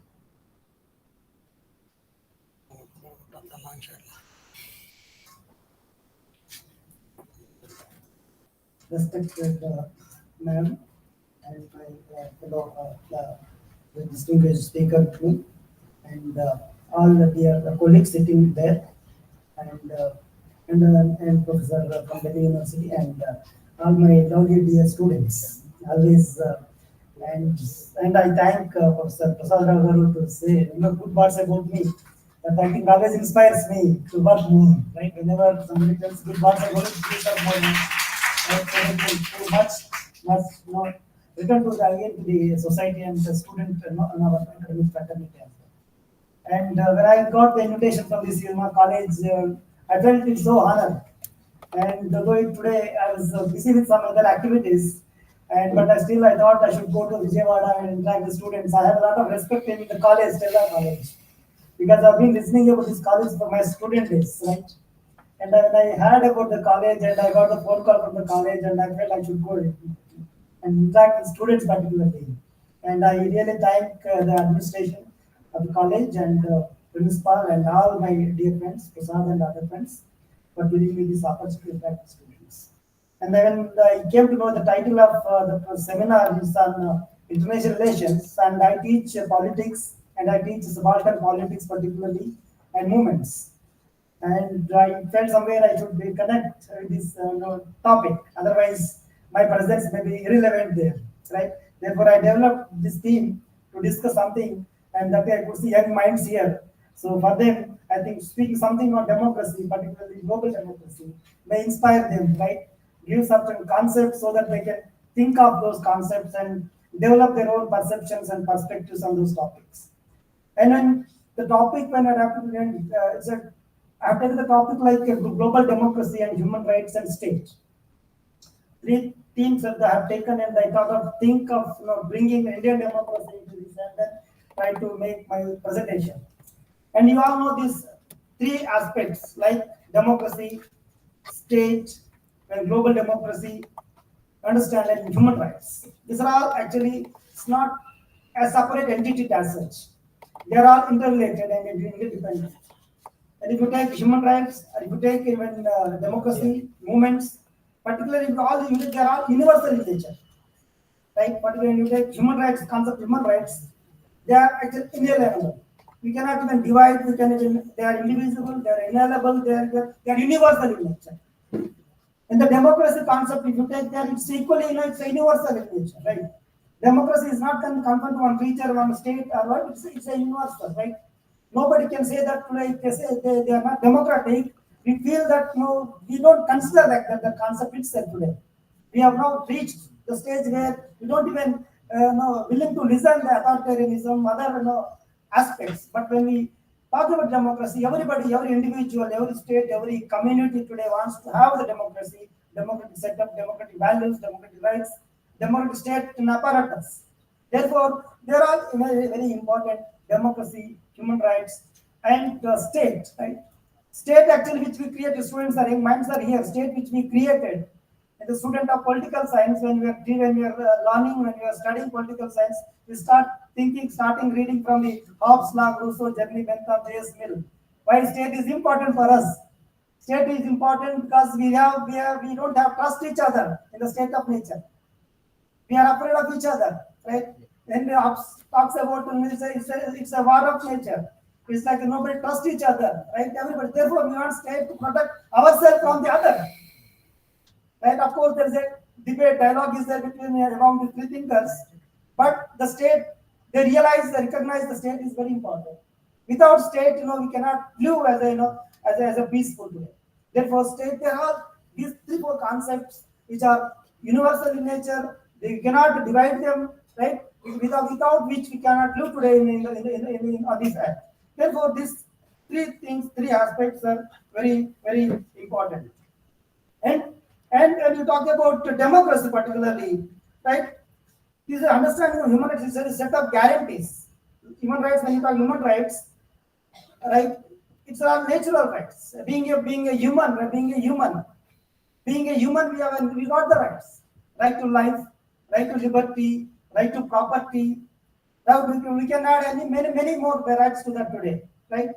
And therefore, is a design, this rights question designed to promote active freedom, equality, and fight or combat the domination, oppression, which helps address persistent questions about the philosophical foundations.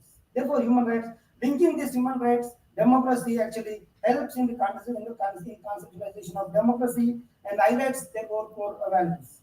And also, you can talk about democracy. When we talk about freedom, was just defining what is democracy, right? Democracy is the people, right? But democracy, much more about it, much more.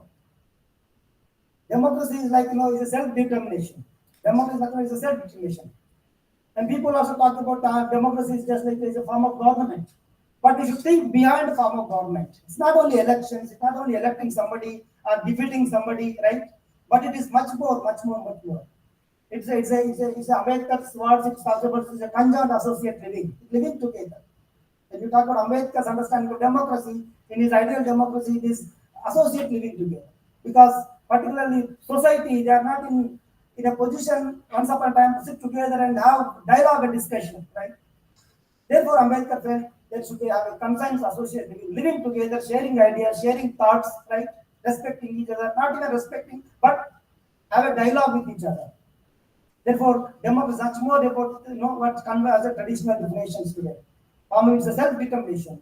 It is associate living. It is there are many aspects that it is common values that we share, right? In the person. Therefore, democracy it's a kind of political commitment to realizing freedom, equality for everyone through the protection of human rights. Therefore, they are all interrelated and interdependent. And it is also democracy is opposition to domination. We talk about, of course, opposition to domination, oppression, its promise and better life for the make its appeal to people around the world. Understand?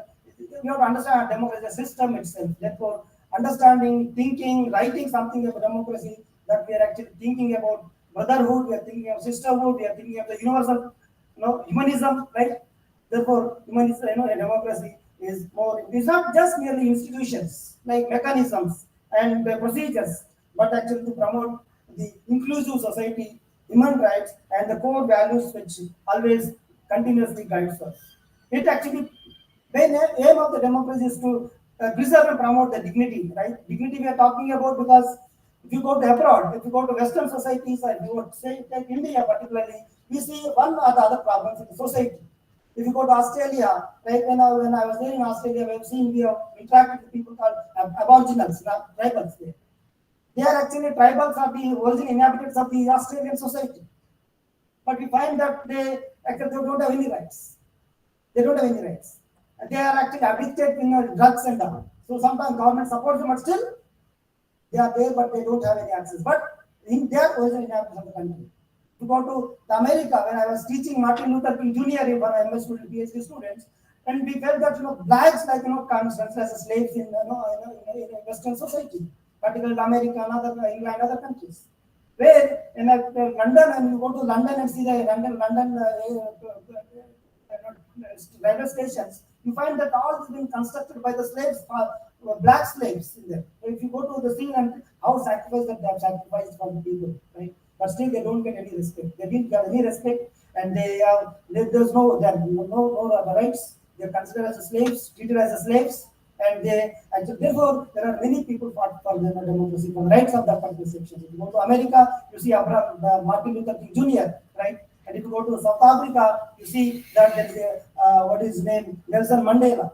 And if you go to American society, first for a president, black president of the country, Abraham Lincoln. There are many people actually who strived, who struggled, who sacrificed of their lives for the cause of democracy. I'm not talking about only one aspect. So Ambedkar, for example, he representing the question of equality for the deprived sections in society. Is not only representing only one community here. He is representing the universal values. That's equality, liberty, fraternity, morality, scientific temper. The same thing that you see in the same values in the Martin Luther King Jr. as well as Abraham Lincoln, many other stalwarts. Therefore, friends, is achieving social justice, that is democracy, and achieve social economic and social development. Not only development in terms of economic development. When you talk about the question of human rights, we have 3 generations of rights. Students can take note of these 3 generations. One is the first generation rights, second generation rights, third generation rights. So therefore, is the social and legal rights, social and economical, political, cultural rights, and developmental rights. When talk about environmental question, gender issue, right, and lesbian, gays, and environmental, climate change, many aspects which we are talking about. So universally, these are social development and strengthen the cohesion of the society and enhance the national peacefulness, international peacefulness that democracy talks about. Therefore, talking about democracy is very important. But today there's a democracy, any country. But today we are talking about the global democracy. Where we talk about global democracy today? Why we are talking global democracy? What is the purpose to talking about global democracy? Right? 1990s, when I was a student, maybe in 1990s, we are in 10th standard, 11th standard. We used to think everybody used to organize seminars on globalization. Those days, people used to criticize globalization. LPG, they people criticize it because I want to be Professor Jaragopa. And wherever we go, we used to see that people are organizing seminars on critiquing the globalization. But the last 1 decade or 1.5 decade, I have been seeing that nobody is commenting on globalization today. We have actually co-opted that globalization. Right? Therefore, global democracy became very important. We cannot just escape from this global democracy. But the question starts that what about sovereignty, state sovereignty? That is a very important question. Sorry? State sovereignty, yes. State sovereignty. Today we are talking state sovereignty is the one aspect, an important aspect, as well as global democracy is other important aspect. Global, whenever you talk about global democracy, it is not only one state, right? So when you talk about sovereignty, independent, every nation wants to have independent or sovereign nation. They are independent in taking their policies. Yesterday, when I was reading the newspaper, when they arrested Arvind Kejriwal, somebody from Germany commented that it is against. They are commented on Indian democracy. Immediately, the government of India officially declared that who are you to interfere in the affairs of my country? It's our internal matter. It is. So there is a contradiction between what I'm trying to say here, that there is a contradiction between state sovereignty and the global democracy. When we talk about the global democracy, right, we have institutions, we have IMF, we have World Bank, we have United Nations Organization, we have ASEAN, we have many, there is a conference, you see the conferences called Geneva Conference and Beijing Conference, Rio Conference, environmental question, right? And we have a Islamic conferences, NATO, CETO, CENTO, whatnot, many organizations, international organizations. So global democracy is now today playing a major role. Even after the globalization, when I was referring globalization, after when you enter the globalization process, I think we are not independent as such. We are not in countries, though we are sovereign states. Technically, we are borders today, but for ideas, there is no need of borders. Flowing of ideas, right, or sharing of technologies, we say today, and if anything happens to the country, within a minute, within a second, you come somebody from abroad come to know that it's happening in India. So therefore, we are somewhere actually we are not in a position to critique any global order or globalization or global democracy, but we cannot also dismiss our sovereignty. I think people, particularly students of political science, particularly social science students, and the other students, I think should reflect upon these aspects. By where we are standing today is contracted. So therefore, when you talk globalization, there are I will give 4 or 5 forms of democracy theories we have. I will not enter into discuss those, but I will just give the title and then I'll stop there. There's a 4 kinds of democratic theories. You can just students can actually go back to your hostels and rooms and start reading them. One is we have a participatory democracy, theory of participatory democratic theory, where it started from Rousseau, right? It's a Rousseau, right? Rousseau and then T.H. Cole and the contemporary thinkers, and he talks about participation of the people in policy making, and to have a democratic dialogue discussions. Take very prime micro level of discussions, debates, and take formulas. That was possible in Athens, but today it is not just possible. And people's participation is important decision-making process.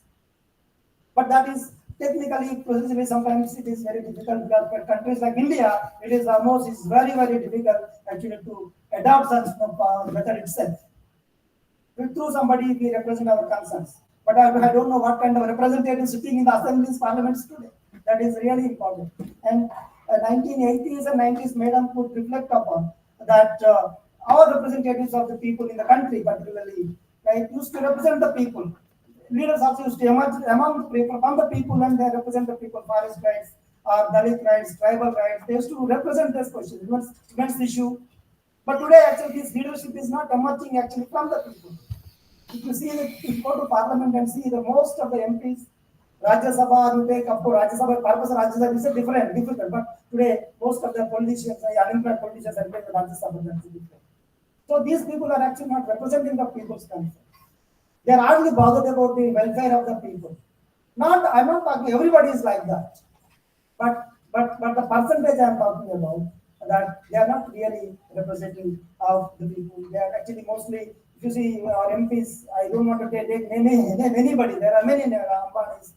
There are many, even Andhra Pradesh, Telangana, you see many, businessmen are there. I'm not saying that they have no right to judge, at the parliament. But I'm saying how they got the power that because of the economy, because of the money. Therefore, that is not just possible today. And another is that deliberative democracy. Deliberative, there is Habermas, there is a scholar called Habermas. You can read Habermas. John Habermas is a deliberative democracy he talks about. He actually talks about there should be a formal and informal discussions. Not that participatory, everybody can not, but there should be deliberations on it. There will be formal democracy and informal deliberations. Sometimes it suggests that if anybody if you want to take the formal decisions, informal actually interactions helps us. Madam can explain the administrators again better, they explain better than that. Informal discussion, sitting on tea and then discuss something and then they have some consensus outside informally, then sitting in the formal meeting and taking decision. And it happens, in any setup. That kind of democracy that actually Habermas talks about. And the other one is concisational democracy. There's another very important concisation democracy. It's a concision, two rich elite classes, business classes sit together, and you don't oppose me, I don't oppose you. If you oppose me, somebody middleman comes and they get the advantage of our conflict. Therefore, we will have a common understanding and then we will work together. But very important form of democracy is a cosmopolitan democracy. This is a very important aspect which I am talking about. The global democracy that we are talking about, cosmopolitanism. Again, you talk when Mahatma Gandhi was referring or boycotting the nation, our clothes, foreign goods, foreign clothes. But actually, Rabindranath Tagore was having a different opinion at that point. Rabindranath Tagore was talking about cosmopolitanism. Don't be narrow nationalism. Don't try to be compare to narrow nationalism. Be universal. Accept the positive aspects of the other countries. Accept the positive aspects. And wherever you think it is a problem, don't ignore it. But boycotting is not a solution. That's what when people are talking about Mahatma Gandhi, but Tagore was coming up with talking about cosmopolitanism. So therefore, friends, this cosmopolitan democracy is we can try to link with the global democracy and say that now we are a cosmopolitan democracy that we are in. Therefore, and if you want to resolve the conflicts, if you want to resolve any international conflicts, like, for example, issues like human trafficking, drug trafficking, climate issue of social justice, issues of crisis in the governments, or any river and water disputes between among the countries or between the countries. If you want to resolve such international concepts, international aspects, I think we can choose this cosmopolitan kind of democracy today. That I think we can understand through cosmopolitanism, or we can understand the global democracy. This cosmopolitan democracy, there is a very important scholar who actually works on these aspects, at Professor David Held. David Held, who actually talks about cosmopolitan democracy. But when this democracy, right, this we can also relate this globalization. We can link this with with cosmopolitanism. Then globalization. Globalization, of course, has a positive aspect as well as negative aspects. Today, people are not talking about positive or negative. We are now adopted the globalization process. We have actually today many universities today we are opening up. Universities, private universities are coming today in the country. Hyderabad, I have seen there are many private universities have come. Andhra Pradesh also there are many private universities have come. Even the UGC came up with the proposal to have more opening of avenues for the foreign universities in the country today. But the question, when you talk about the privatization, one has to speak that how many students who are coming from the poor and disadvantaged sections, particularly deprived sections of the country, right? How many people are going to access to higher education? When I was doing my 10th standard, I always love to tell this with students anytime, whenever I go. I have studied in social residential school, Nallavagu, Narayanke. It is a very backward region, which could produce me today. I am speaking in front of you because of that social welfare system. I got the support, right? Then the public institutions supported me, right? Public order supported me. Therefore, I am able to stand in front of you today. I am speaking. Whatever today I speak, I write, I deliberate with my students and with other international community, it is because of I'm the product of the government institutions, proper government institutions. But my friends, I'm asking you today, if you start these private universities, private colleges, corporate colleges, I'm so happy. Andhra Pradesh, there are many philanthropies. We are always proud to say wherever I go to Hyderabad and other states, we say that Andhra Pradesh produce many philanthropies. Argopal used to tell us that there are many philanthropies, Andhra particularly, produced and started many institutions. Today, I will ask anybody, a private institution, a private businessman today are able to start any private universities, colleges, universities today. Where in Gandhinagar, where I teach, there's a university called Petrol University, right? Deendal Pandit Energy University, they have changed the name to the Petrol to Energy. So there I found that students, I don't know how much money you are paying here or paying or not, but BS students in Petrol University pays for one semester 1 lakh rupees. 1 lakh rupees. More than that, if complete 3-4 years, they have to complete how many money. Look how the commercialization of education today. How it is possible when you talk about the globalization today. Globalization, I'm not criticizing globalization as such. Globalization has given a lot of opportunities, employment, international community exposure today, right? But what about the other aspects? Somewhere I think we have to adapt the balanced approach. Rather taking one side, right? We have to think of Indian state, the welfare state. It is not the state of as like other countries, like Sweden countries. Go to Sweden, we have a welfare state there. They actually support the students till they get job. But India is also equally welfare state. And it's a responsibility of the state to take care of its citizens, particularly people coming from the lower strata, particularly women, Dalits, tribals. If you are not able to support them, guide them, right? Where we stand, what we think about ourselves, what others, when you talk about global democracy, where we stand when you talk about when we are welfare state, so you believe in social justice. Our constitution itself talks about even preamble and fundamental rights, directive principles, right? All the schedules and parts of you see, Indian state is a welfare state. No country, no democracy cannot take decision, just like without discussions developed. And therefore, there is a political very strong foundation we have in a democracy. Therefore, friends, I think we have to have, right, as a students, as a younger generation, and the future of the country actually should think of what kind of education system which we want. what kind of governance that India people are expecting today from the leadership today, and education as a students, what our responsibility is, and as a teachers, where we stand, what we are teaching for the students. These are all very important questions that we have to raise when we talk about the global democracy, when we talk about the globalization. Therefore, globalization, when we talk about this all aspects, there is a contradiction between the global democracy as well as the national sovereignty. National sovereignty is very important, but you are also wanted to have a global democracy. And friends, there is one other aspect when we, as India, we have taken membership in United Nations organization. They have a General Assembly, they have resolutions that are passed, and government of India is party to the decisions. When you are party to the decision, you have to stand by those value system. We cannot say something in the international bodies, come back and say something in the India.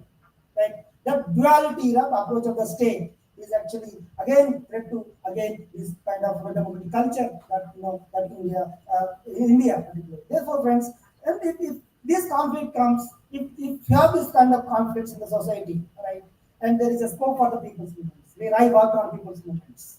The people's movement, when you don't respect, and there's no employment, right? Telangana government, actually when I worked on Telangana movement, actually we have debated that there. And when people are demanding Telangana, we are actually, when I was doing my PhD, I was talking democratic rights. If Telangana state is formed, what kind of Telangana that you want? What about the question of rights question in Telangana state? Justice, social justice. And when we are going to Nizamabad to attend some meeting, and the girls are trying Jai Telangana, we asked, stop the car, why you are saying Jai Telangana? What do you want? No, sir, we want Telangana. Why you want Telangana? Then we asked them to say that we need Telangana where there is no violence against women. That kind of Telangana we want. And we want Telangana where there is no caste discrimination in Telangana state. And we want Telangana state, we said, there's only not that power shifted from one family to other family. Yesterday, somebody last week, I attended my interview from Professor Post. There they are asking about the question, what about there is a two communities they are talking about. In the interview, they ask the question. There is a Neelam, Sanjeeva Reddy, and Kiran Kumar Reddy, Nallari and Neelam, and Nara and Nandamuri. What do you comment on this? I was thinking, what is it? It's how to answer that question. I was, it's spontaneous response they're expecting from me. It's a caste composition, again, the power domination from the beginning, and who again, there's a two communities, right? The power is actually concentrated with the communities, not with the people. Therefore, friends, I think people's power is more important. People requires that power. People's require power is not saying to dominate the other or to command the state, but only to represent your concerns to the state. Represent the concern. That possibility has to be provided by the state. But today, friends, do we expect the same culture that country today? Like Professor can tell us, and Delhi, he has been listening, been participating in certain issues. SAR can reflect upon, right? Where I was studying in Hyderabad University, culture was different. Where I was teaching today, Gujarat, so if you go to Delhi, there's a different. If you go to other parts, different. So we have been encountering many narratives today in the country. So friends, therefore we have to actually where we stand today. We have to stand either with the injustice, or we have to stand with the justice. Or we have to stand with the rights or with the duties, right? And therefore we have to take stand here, and we have to, as a student, as a human being, not as a student, as a human being, as a citizen of the country, we always have to uphold the humanistic values. We have to always have the cultural diversity that Madam was talking about. And where I think there's a meaning if you give the importance to the justice in terms of racial justice and racial discrimination or social discrimination or any other forms of discrimination or injustice justice in form of any form that should be opposed, and we should actually uphold the values of the democracy, whether it is a global democracy or it's a national democracy. There's another point, with your permission, ma'am. And understanding this whole democracy setup in the global, where we stand as India today, and there is a book written by Professor Vijayawada and Suhas Palshekar about democracy meanings and practices. And there he was talking about there's a formal democracy and a substantive democracy. And he argues that India is only formal democracy but not a substantive democracy. We have a rights, we have a duties, we have election commission, We have a parliament, we have executive, we have legislature, we have judiciary, we have scheduled caste commission, ST commission, defense commission, or minorities commissions. There's a policies, there's constitution, procedures are there already. The question is that the started people, really we are implementing them or not. That is the question. Therefore, he argues the book that there is a gap between the formal democracy and substantive democracy. If there is a gap between the formal democracy and substantive democracy, in this gap, in this duration, if the state responds to this gap and try to fill the gap, right, and we can materialize, we can bring the values into reality, then Indian democracy flourishes. And we could see inclusive democracy, inclusive society, transformative society, deepen the democracy. But if you continue the same gap in the country, the formal and substantive democracy, it leads to many other problems. And not that individuals, as we have settled, but the problem is that the youth that they suffer in the future. And we have to think about the future in India.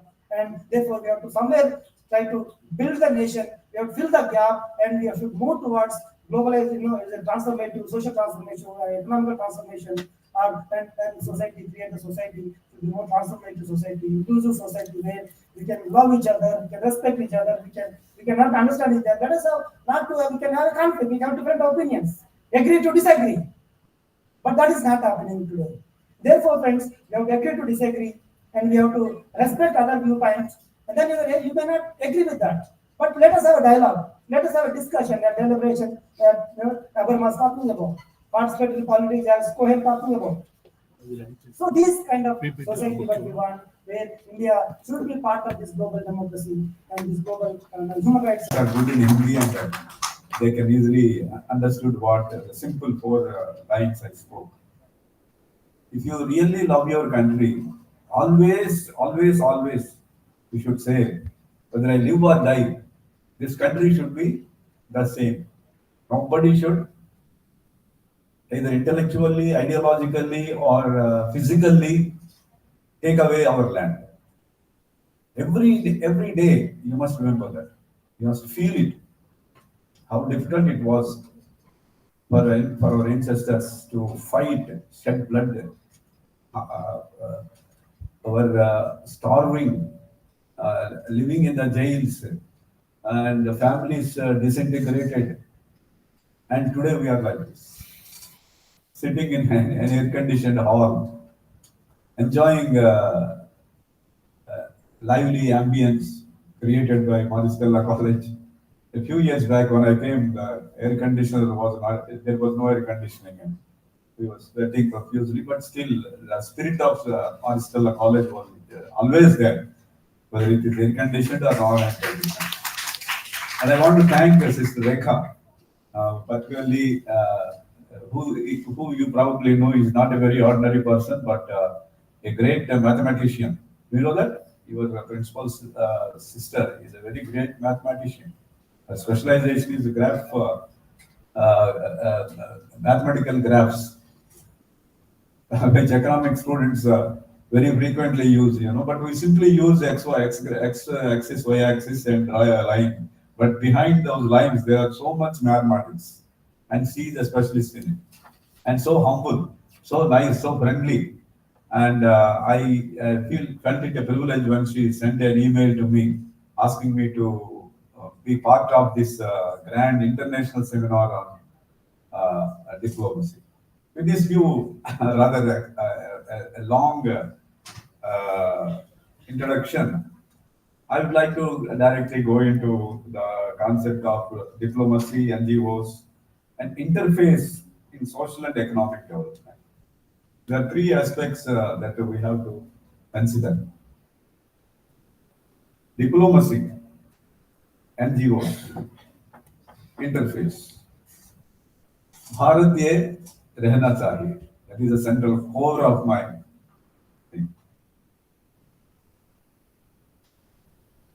Diplomacy, I am not capable of speaking on diplomacy as it is. As a professor of economics, my subject is economics, not the international relations or political science or geopolitics. No, that's not my area. But knowingly or unknowingly, wittingly or unwittingly, I entered into a country where I had to I had to collaborate with the Indian Embassy. As Professor Swarup was introducing me that I worked in a foreign country, there actually I was very closely associated with the Indian Embassy. Embassy is one which does the diplomacy, mainly to enhance the reputation of our country, to withstand the problems that arise outside our country. They are one line of defense on external front. You can understand the plight of Indian diplomats in countries like Pakistan, in countries like Bangladesh, in countries like Iran, Iraq, Saudi Arabia. Terrible, miserable. They can't even send their children to schools properly. They may be paid in foreign currency, but life is terrible. And they are very committed. And they have to pass through litmus test of IFS, Indian Foreign Service. Very difficult. IFS is top. If you don't qualify for IFS, then you go to IAS. IFS is always top there. So they are, those diplomats are highly committed. It is not only the Indian diplomats, but also our foreign affairs ministers and others who also are responsible for maintaining peaceful relations with other countries. There are three aspects to diplomacy. Three principles on which diplomacy is actually made. One is credibility. A diplomat, an ambassador, I have the opportunity to work with two very top diplomats, associate, not work with, associate.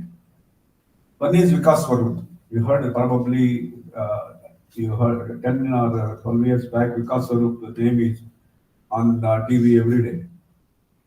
You must be, maybe you are in school when that film called Slumdog Millionaire came into theaters. You heard about that film, Slumdog Millionaire, that won Oscar award, and also A.R. Rahman won Best Music award for that. Slumdog Millionaire. It is originally a book. Slumdog Millionaire was originally a book written about 6 years before the film was made. And that book was written by Vikas Swarup, not our Swarup. His name is Vikas Swarup, IFS, Indian Foreign Service, First Secretary, Indian Embassy.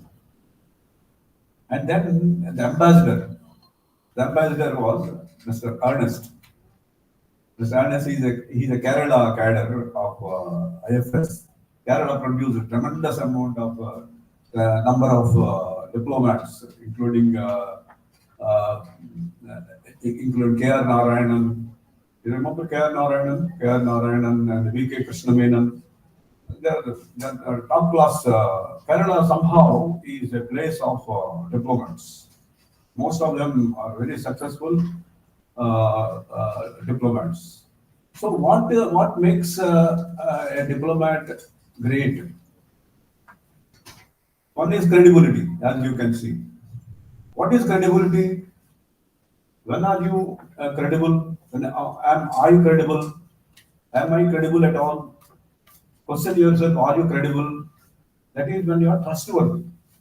When you can trust them, that they are not spying for other country and harming our country. They have to be credible. There is a lot of money for diplomats if they can spy for other countries from us. You know?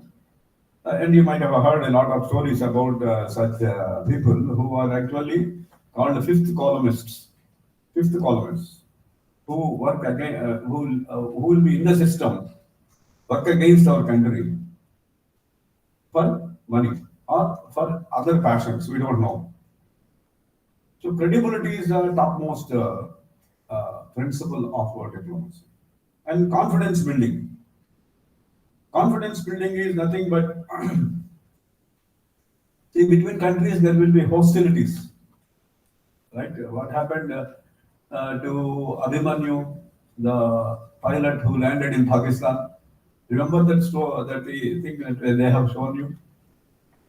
How he was extradited. Actually, I thought when it happened, when I saw in the TV, I thought he will be in the jail like Sarabjit Singh, and he will be languishing in the Pakistani jails for 20 years or 30 years. But within less than 24 hours, he came back. That is the role played by our diplomats. That is where confidence building, both India and Pakistan, they brought to table. They used diplomacy to bring back our Abhimanyu, Wing Commander Abhimanyu, without a scratch. So that is a very important principle of diplomacy. And then circumspection.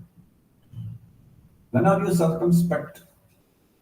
When are we circumspect? When we fear danger. When we fear danger, we become circumspect. That means when we avoid any confrontation or any risk, a diplomat has to take a lot of risk and avoid the confrontation. So that is where his role is very important. This circumspection, how a diplomat develops from basic officer in IFS cadre working for External Affairs Ministry in the office and slowly climbs up to become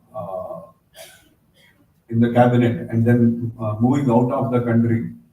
There are 150 countries. We have 50 different ambassadors, first secretaries, second secretaries, third secretaries, and down the line, many officers. So there is one column working to help India to prevent any kind of hostilities. The other one is our military, Army, Navy, and Air Force. Staying within our country, they will try to protect any kind of aggression on us. Diplomats go out of the country, stay there, and try to protect our interests if there are any serious threats. Right? Recently, you heard the story of how some Indian Navy people are arrested by Kuwait or Dubai government for spying, and how we have negotiated it. I really seek the story of how those Navy people were brought, death sentence they have already awarded. Spying in Arab countries means death. No question of any other thing. Within days they have to be hanged or whatever. So somehow or other they managed to get them first out of death sentence, and then probably very soon they will be released. If they are released, that means tremendous success. This is how diplomats work for us from outside. And now let us look at what NGO means. NGOs, non-government organizations. These non-government organizations, origin, genesis of non-government organization, this was very recent. Genesis of non-government organization was very recent, hardly 200 years. Diplomacy, Gupta period. Diplomacy is golden age of Guptas. Right? Remember, you might have studied in history. From that time onwards, we have diplomacy. Whereas NGOs are just about 200 years old. How they actually started? In America, about 200 years back, they were following apartheid. You know what is apartheid? Apartheid is a policy of racial discrimination. Political science, very good. Very good. I got a good response on it. That time, in America, there was an NGO floated by crowdfunding to finance politicians who work against racial discrimination in America. That was in 1839. It was first NGO, they say, the Anti-Slavery Society. the Anti-Slavery Society, the first NGO which was developed by crowdfunding. Crowdfunding concept also was not there at all. Crowdfunding concept entered into business and management very recently. In finance, you might have heard about it, internal and external crowdfunding. And then when did it come into India? NGO origin is 1839 in USA. But in India, first NGO, you know how it started. You might have studied one of your passionate history lecturers, either in the junior college or degree college, might have told you about how our weavers are, punished to promote the Glasgow cloth of Britishers. We heard about it. Weavers in Bengal, their fingers are chopped so that they cannot make cloth in India.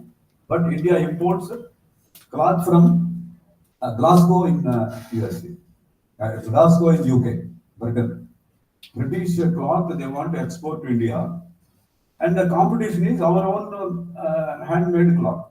Bengal is famous for cotton. You heard the girls know about Bengal cotton saree, madam. Bengal cotton saree, it's a privilege to have at least half a dozen Bengal cotton sarees. Bengali weavers are so famous. So their condition was so bad because of what is called the policy of dumping. You know what is dumping? Selling product in other country at lower than domestic price. They followed dumping and exported British made cloth to India. To overcome that, there was a nephew of Rabindranath Tagore who started Bengal Home Industries Association. Bengal Home Industries Association, even now it is existing, for your information. Bengal Home Industries Association, if you look in internet, you will find it is still existing. So to help the weavers in Bengal.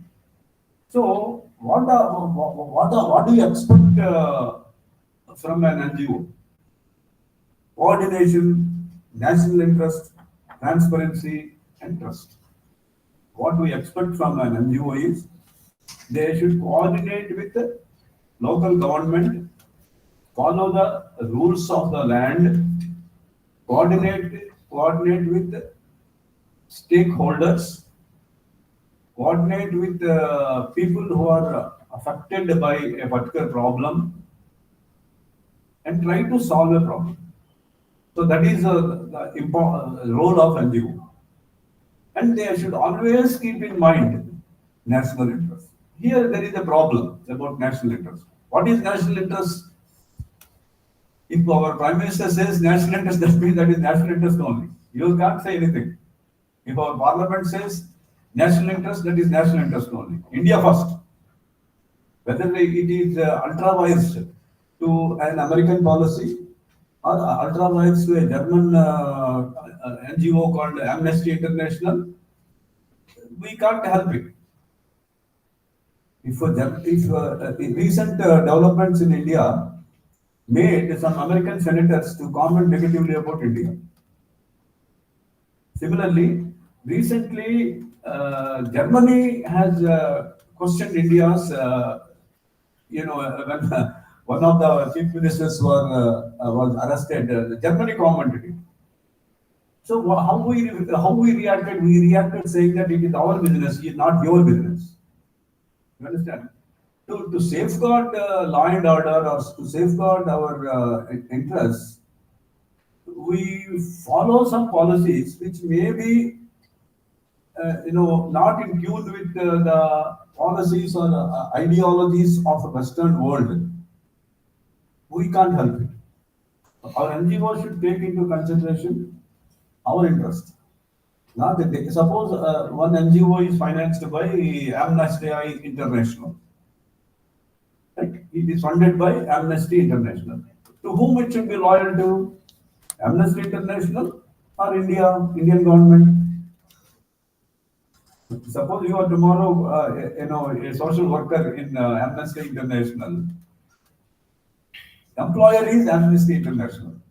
So generally your tendency is to be loyal to Amnesty International. But Amnesty International is always questioning about civil liberties in India. You understand? Civil liberties in India are violated, and so we want to. And they might have they got some of them arrested also under sedition law. Some of the people associated with the Amnesty law, Amnesty International, were incarcerated under sedition law. So what is important for the local Amnesty International, India is important. That is what is called as national interest. I throw open to you to be critical. I'm not trying to indoctrinate your brains into believing the government of India is right, Amnesty International is wrong, or the other way.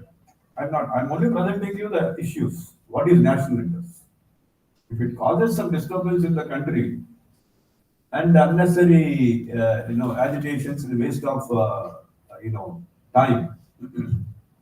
वक्त की कैद में जिंदगी है मगर 1 point of saying वक्त की कैद में जिंदगी है मगर see we are prisoners of time.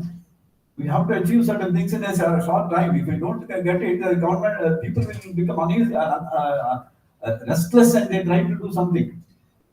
So quickly you are expected to achieve things. So it is in that interest, in that context, the national interest is should be utmost important for NGOs who are working for foreign NGOs in India, like Oxfam, right? And different. There are about 20 different NGOs working under the umbrella of World Health Organization. So you have to be very careful to where your loyalty lies. If it comes in conflict with your own principles of nationalism, basically for people like us, we have to be nationalist. In my opinion, we can be international, like Rabindranath Tagore or Netaji Subhash Chandra Bose. When we are exposed to that kind of environment, there is an equation called Levin's equation. Behavior is a function of personality and environment. Behavior is a function of personality and environment. The environment in which you live. You have your own personality traits, right? You are basically a conscientious person. You are basically a conscientious person. But your environment is polluting. What you should do? Should you yield to environment or you stick to your personality? What you believe, what your parents told you, what your faith tells you. You believe that or you according to environment, let us that is not possible. Yet, environment can drastically affect you. That's what Levin, the famous sociologist, psychologist, has said. Our behavior. So, that is as far as NGOs within India are concerned. Within India, there is no other way except a national. Our own NGOs. Everybody, every Tom, Dick, and Harry can float an NGO, right? So they have to control this nonsensical mushrooming of NGOs. I'll come to that. And transparency. And honestly, you have to be transparent. You should not hide anything. And even if your boss tells you to do something which is against the government policy or against your own basic faith or principles, you can reject. You can come out of it. There are always alternatives. And then trust. We NGOs work basically on trust. This trust is developed by there is a knowledge of Indian polity, their knowledge of Indian constitution, their knowledge of basic laws like Indian Penal Code or Criminal Procedure Code. They should know all these things. Simply, I want to educate people. I want to go to Adivasis and work with them without knowing anything. These things, you can't build trust. I'll come to that also later. And then how NGOs interface. The point is here, interfacing, the word interfacing is where you bring about certain amount of connection. Three, NGO, government, common man. What do? Facilitate transfer of ideas. We need NGOs. Without NGOs, ideas cannot be spread properly. One important thing I want to tell you, I have so much to tell, but only one I stick to that. That is how William Bentinck and Raja Ram Mohan Roy have worked together. What is the basic thing they did? They are known only for Sati Sagamana. That is only we remember. General knowledge question. But they did much more than that. William Bentinck and especially Raja Ram Mohan Roy did much more than that. Much more than that is, at that time, Sati was the facade. No, facade, Sati is a facade. And other Indianization is the other thing they did. The problem at that time was, there is this Varna problem and all that, and certain people are alienated from upper communities. And if you chant a mantra, like today, you can hear Gayatri mantra in telephones. Impossible. It's impossible. Your tongue will be cut. You are not qualified to do it. By birth, you are not qualified to do it. How dare you do it? That is the way things are. So people are feeling alienated, and the Britishers are exploiting us. We have to bring all of them together. This is the problem of Raja Ram Mohan Roy. So he introduced what is called as Indianization. Indianization is nothing but knowledge of Vedas and other things by Sudras, so that their social status will rise to the level of upper caste. No other negative aspect. Ignorance is a problem. Ignorance is a problem. People are unable to emancipate themselves because they are ignorant. And if you educate them, Sanskritize them, they will also know the way to Nirvana. They also will know the way to Nirvana. Do you know Nirvana? I want to tell you a story about a cemetery in charge during Second World War. Cemetery, cemetery is where the dead bodies are burnt or buried or whatever, right? The story is that this man is married happily with a German wife and a son. He was placed in charge of a cemetery where suddenly truckloads of people are dumped in, and they are all sent to gas chambers. That is genocide of the Jews. During the time of genocide of Jews, it happened. And so he was doing freely these things because of his faith. What is his faith? He was following at the time what is called as Tibetan Buddhism. Tibetan Buddhism is, among many things, one of the things is that you will attain Nirvana if you facilitate others also to attain Nirvana. That is what the philosophy of Tibetan Buddhism says. So this man thought killing of Jews is doing a favor to all those 6 million Jews by killing them because they will attain Nirvana. He is a facilitator. So up to that story is all right. That is what he felt and doing. The real story comes now. One of his friends comes to him and tells, "I am very sorry to tell you some secret." He said, "What?" "Your wife is a Jew." Story ends there. So what to do? If he really loves his wife, he has to kill her. Because nothing like Nirvana. And also probably his son. So anyway, now novel's story ends there. Even ends not. So NGOs, women emancipation, child labor, and destitution, prostitution. These are some of the problems our society is facing. From where you get the courage to fight to these things? Very, if you work in an NGO, otherwise you won't. And then they help in cultural exchange. NGOs help in cultural. There are many such programs.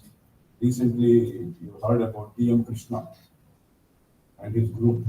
T.M. Krishna, you heard about coming every day in news. He said that classical Carnatic music should be taught to Sudras. And he was given an award recently, and so many people from the committee resigned because he's advocating classical music to Sudras. So, 200 to 300 years ago, what Raja Ram Mohan Roy did, today T.M. Krishna is doing in India. That day only knowledge of Vedas. Today, knowledge of music is a part of Vedas.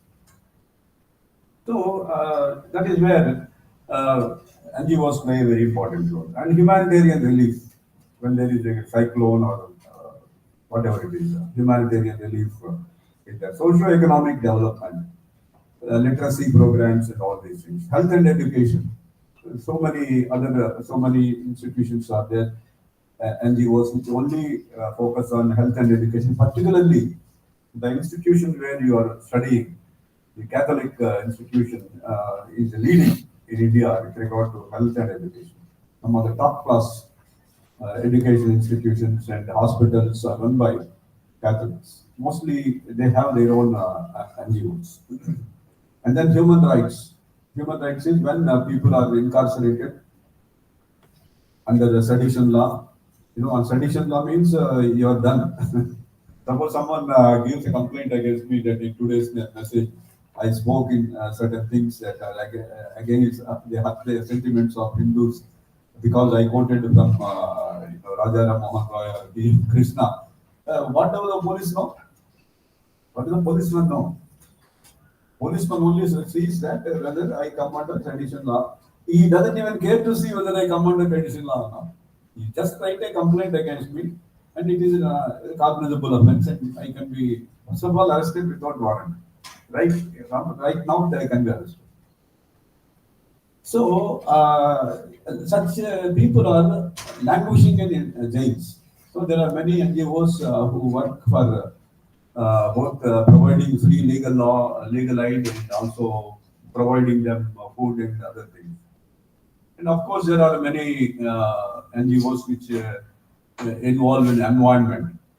Recently, you heard about, there are many movies also came recently how tribal population, their lands are taken over.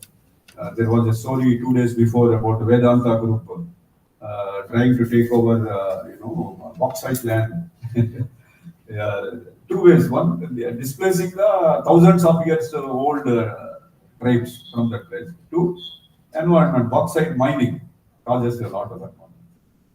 So we need NGOs to interface in this respect.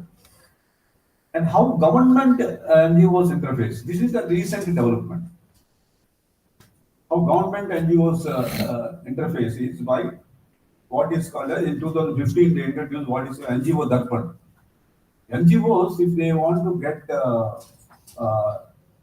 government of India aid, but state government of Andhra Pradesh state or government of India or any foreign aid, they have to register under this NGO Darpan platform. It came only 7 years back, 9 years back it came. Where any new NGO, if you want to start any NGO, then you have to apply through NGO Darpan. That is, the participation is therefore, participation means participation in NGO Darpan platform is mandatory. And then precondition for the FCRA and government funds. It's a precondition to enter into the NGO Darpan. 2 things you get. One is you get Indian government funding.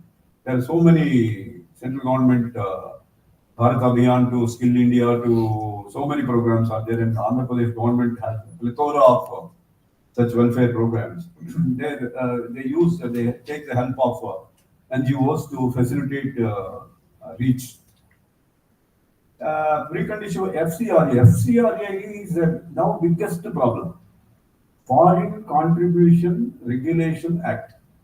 FCRA is Foreign Contribution Regulation Act.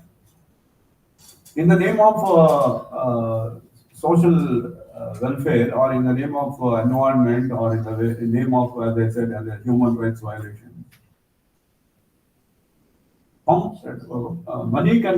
dollars can be pumped into Indian economy to work against Indian economy. Would you accept or not? There is a very clear open statement given by one American oligarch by name George Soros. George Soros, you verify, afterward write down the name and verify what he is doing against India. George Soros has a international human rights organization where he pumps dollars, not in hundreds or thousands, in millions. George Soros funds millions of dollars into countries where he thinks that there is a human rights violation. So you have to get, if George Soros organization, he is a multi-layer, funding agency. Directly from George Soros money won't come. George Soros has a branch in England or in Germany or in Bangladesh or in Sri Lanka. So from there the funds can come flow in. It looks like a firm in Sri Lanka, but it is actually connected to George Soros. So the government has to investigate every dollar that comes to our economy. Government investigates and certifies whether it is clean or dirty. Okay, then only you will be allowed to have funding.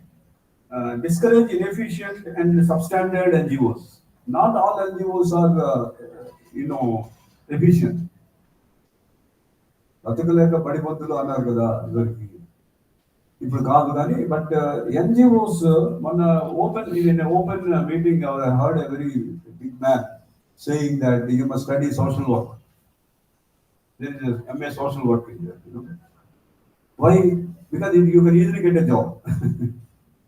Otherwise, you can float an NGO.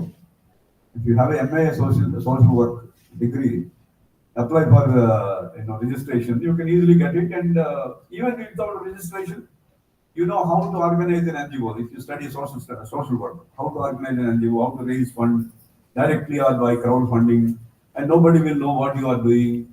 And these are all bogus funds which are bogus NGOs which are trying to exploit the human weakness. So they are inefficient and also substandard. They don't follow the rules. They don't know how to organize themselves. They don't pay their social workers even properly.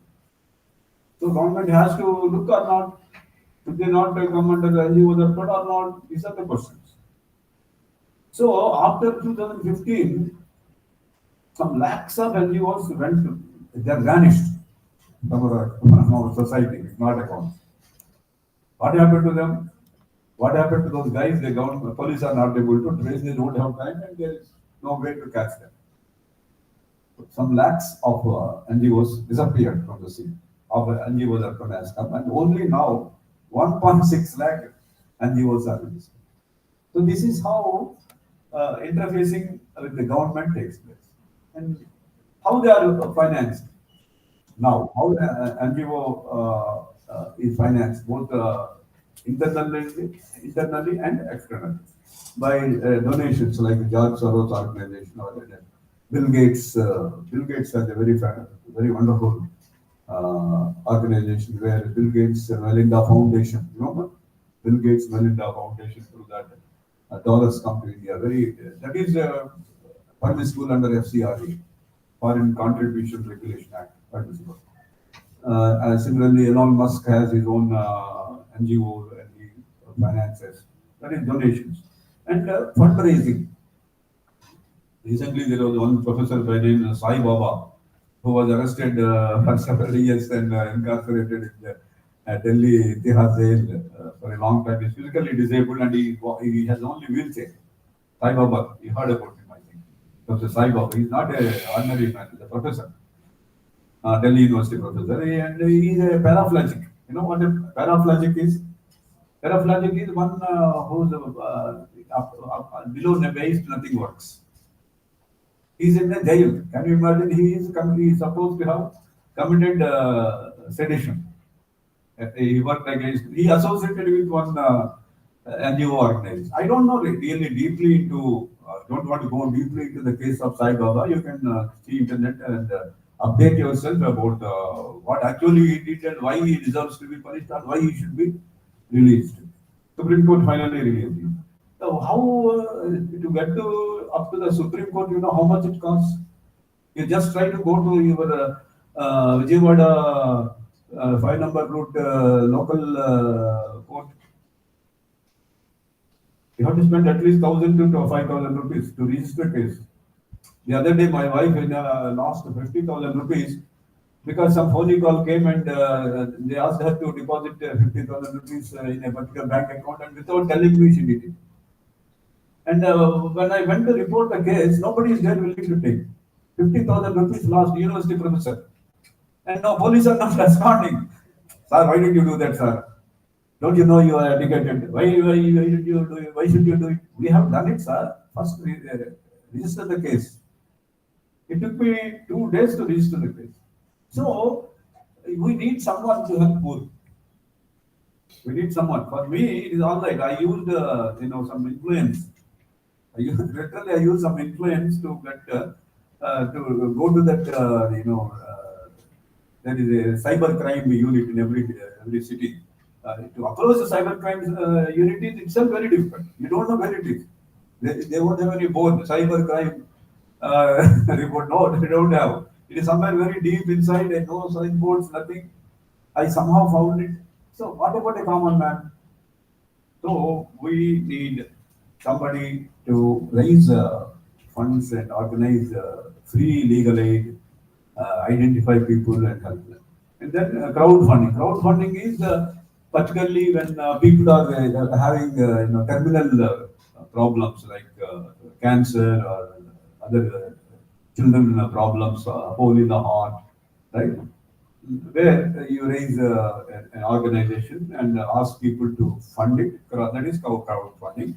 And directly give the money, whatever money properly you got, you have to properly account for it, audit it, and submit it to the government, and then give it to the candidates who are in need. So these are the issues about how NGOs interface. Now, what is the problem? What is the problem with NGOs? Why NGO Darpan in 2015 has to be introduced? When NGO Darpan was introduced in 2015, there was a hue and cry. You know why? This is targeted against minorities. NGO Darpan is targeted against minorities, particularly one faith with which we have a lot of problems in India. They were arms against. A lot of funds are coming, and so they don't qualify under that. And everything came out today, what they were doing under the guise of different schools and colleges, which are not anywhere connected with our CBSE or state syllabus or whatever. They have their own curriculum, their own what they are teaching inside anti-national ideas or national ideas, or really to tell them to live peacefully or truthfully and without doing bad things and not lie, etc. and etc. What they are doing, we don't know. But they don't follow our state syllabus or central syllabus. They have their own thing. So then NGO Darpan came. All of that has come out, and they are in now serious conflict with our government. So anyway, that is the one aspect why NGOs, some NGOs are some are directly anti-national, like what I said. I don't want to mention the name of the religion. Others are, as I said, George Soros and others, anti-Indian. This government is dictatorial. They decide. I am living in my country for the last 70 years. I should tell whether the country is dictatorial or somebody sitting in New York should tell me that India is dictatorial. And what happens really when I hear that? So far I am not exposed. Suppose so far you are not exposed to these kind of nonsense.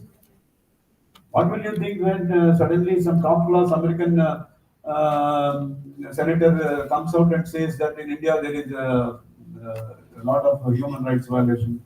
You think you will believe it? And the other thing is our prime minister or chief minister or other ministers, they don't come out and say vociferously that there is no human rights violation. That's another problem. I don't know why it happens. They must come when somebody is abusing you. You should say that no, I am not that. Oh, no, is it not? But these people don't say anyway. People are innocent. People are arrested and whatever. It has become a problem. A lot of NGOs on account of working against our country came under the sedition law, and people are arrested and NGOs are closed. Foreign exchange violation is the biggest problem. Foreign exchange violation is the biggest problem. I want to clarify to you. Some of your parents may be also doing knowingly or unknowingly this foreign exchange. If you want dollars, suppose you want dollars, what do? You go to bank and if you have a valid passport and visa, there are some countries like Thailand which doesn't require a visa. But if you buy a ticket, Thailand ticket, and you have a valid passport, you produce them in State Bank of India or Indian Overseas Bank or Canara Bank, you get dollars. That is the only way we get dollars. But NGOs, if you require a dollar, I don't know what to tell you why. I know many NGOs will exchange rupees with dollars today.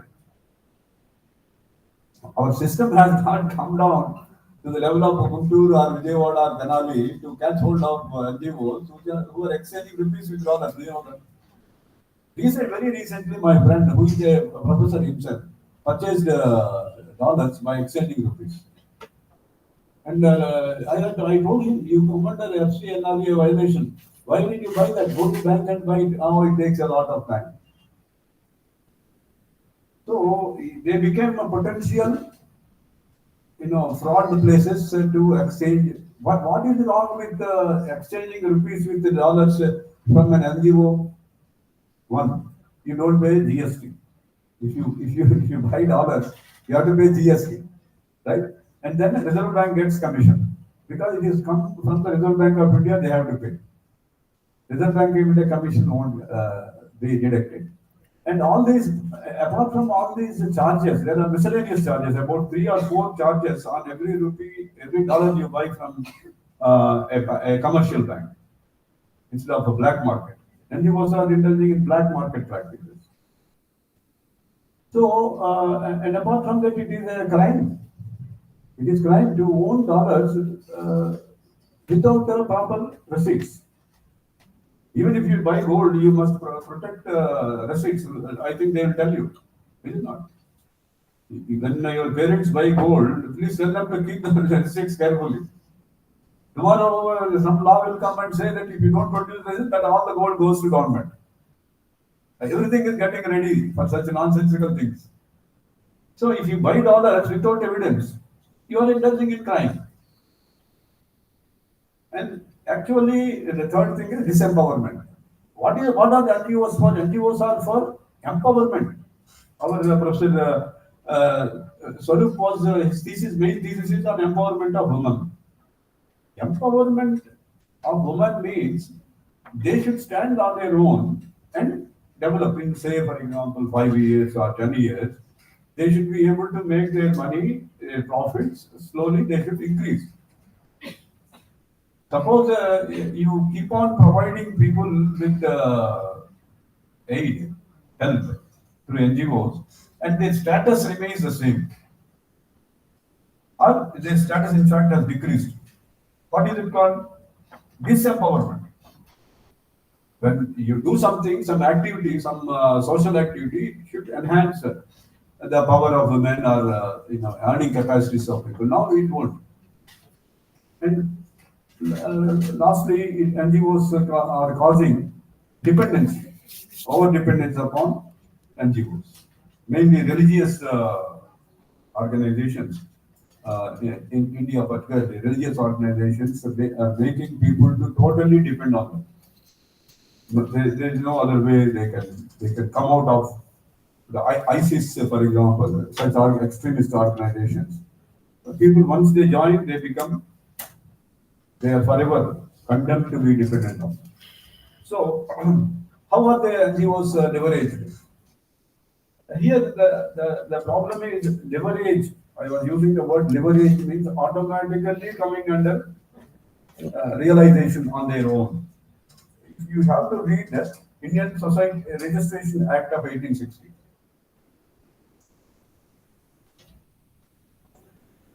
You have to know complete knowledge. You have to have full knowledge of Society Registration of 1860, Indian Trust Act of 1883, and Companies Act of 2023, which has come recently. All NGOs come under this, and if they don't come under that, they cease to exist. And if they are working illegally. How does India regulate NGOs that receive foreign currency funding? One is to bring them, if they are doing anti-national activity under Sedition Law of 1919, IPC Indian Penal Code Section 124A. And then FCRA, Foreign Contribution Regulation Act, first came in 1976, and then up to last year it was amended, and the latest version of that has to be followed. So it is in this context how a particular NGO related to foreign country has to be monitored is the function of diplomats. That is how diplomacy and NGOs are connected. You understand me? If very recently, American senators are commenting about Indian police and Indian laws.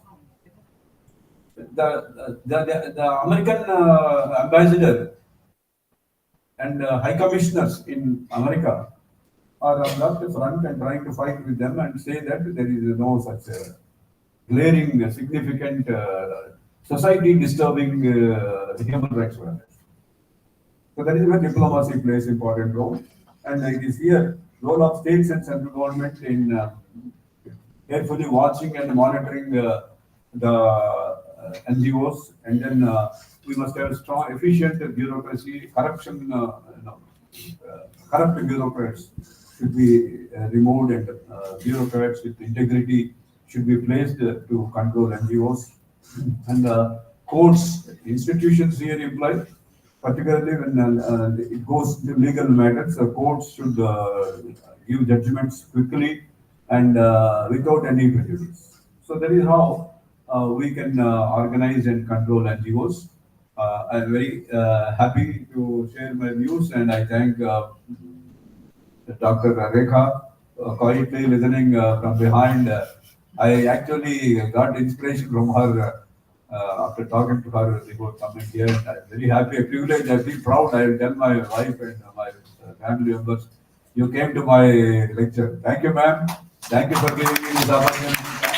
Thank you, thank you, everybody. All the best. And be watchful about NGOs. Don't buy dollars from NGOs. At least that is my contribution. You tell your parents, never approach NGOs for dollars.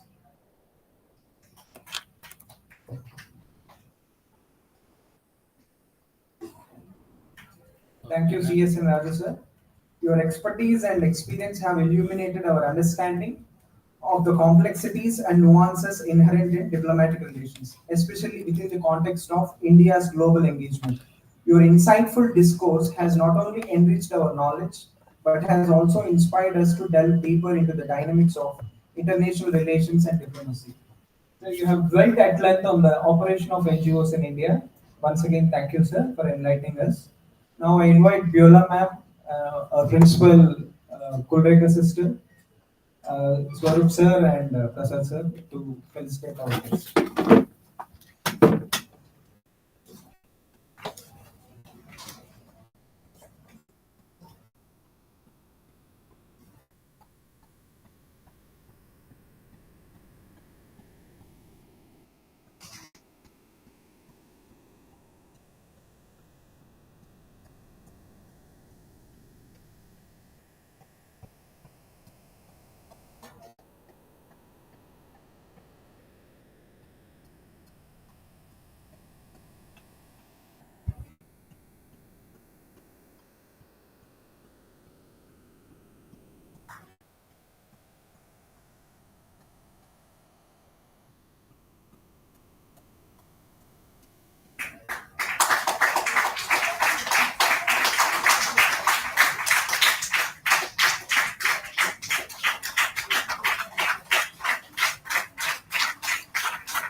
So with that, we come to the conclusion of this technical session today.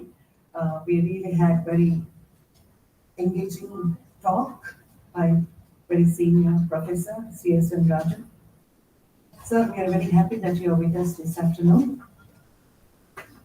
And so thank you all for listening patiently. And I'm sure it was very, very interesting. Many of the students from economics and political science are also here, along with, of course, tourism and literature. So I'm sure all of you were very much benefited. So with that, we come to the conclusion of this technical session. Thank you, sister, for being with us this afternoon as well, because your presence means a lot to us. Yes. So with that, we close the technical session for today. And so I invite all of you to please have your tea. And tomorrow again, we have a last technical sessions tomorrow by 9 o'clock. So we'll see you all tomorrow. Tomorrow, I know some of the girls are very disappointed today. Tomorrow we will have some more presentations. Some we were able to have today.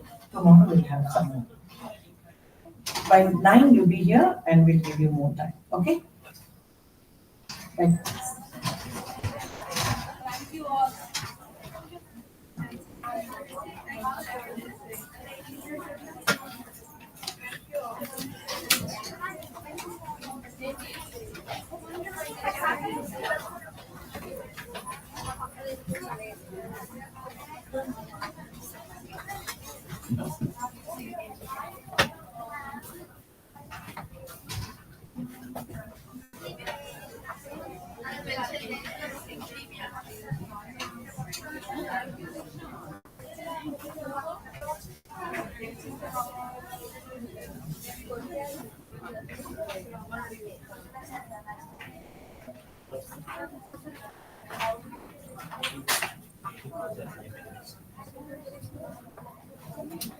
I think so.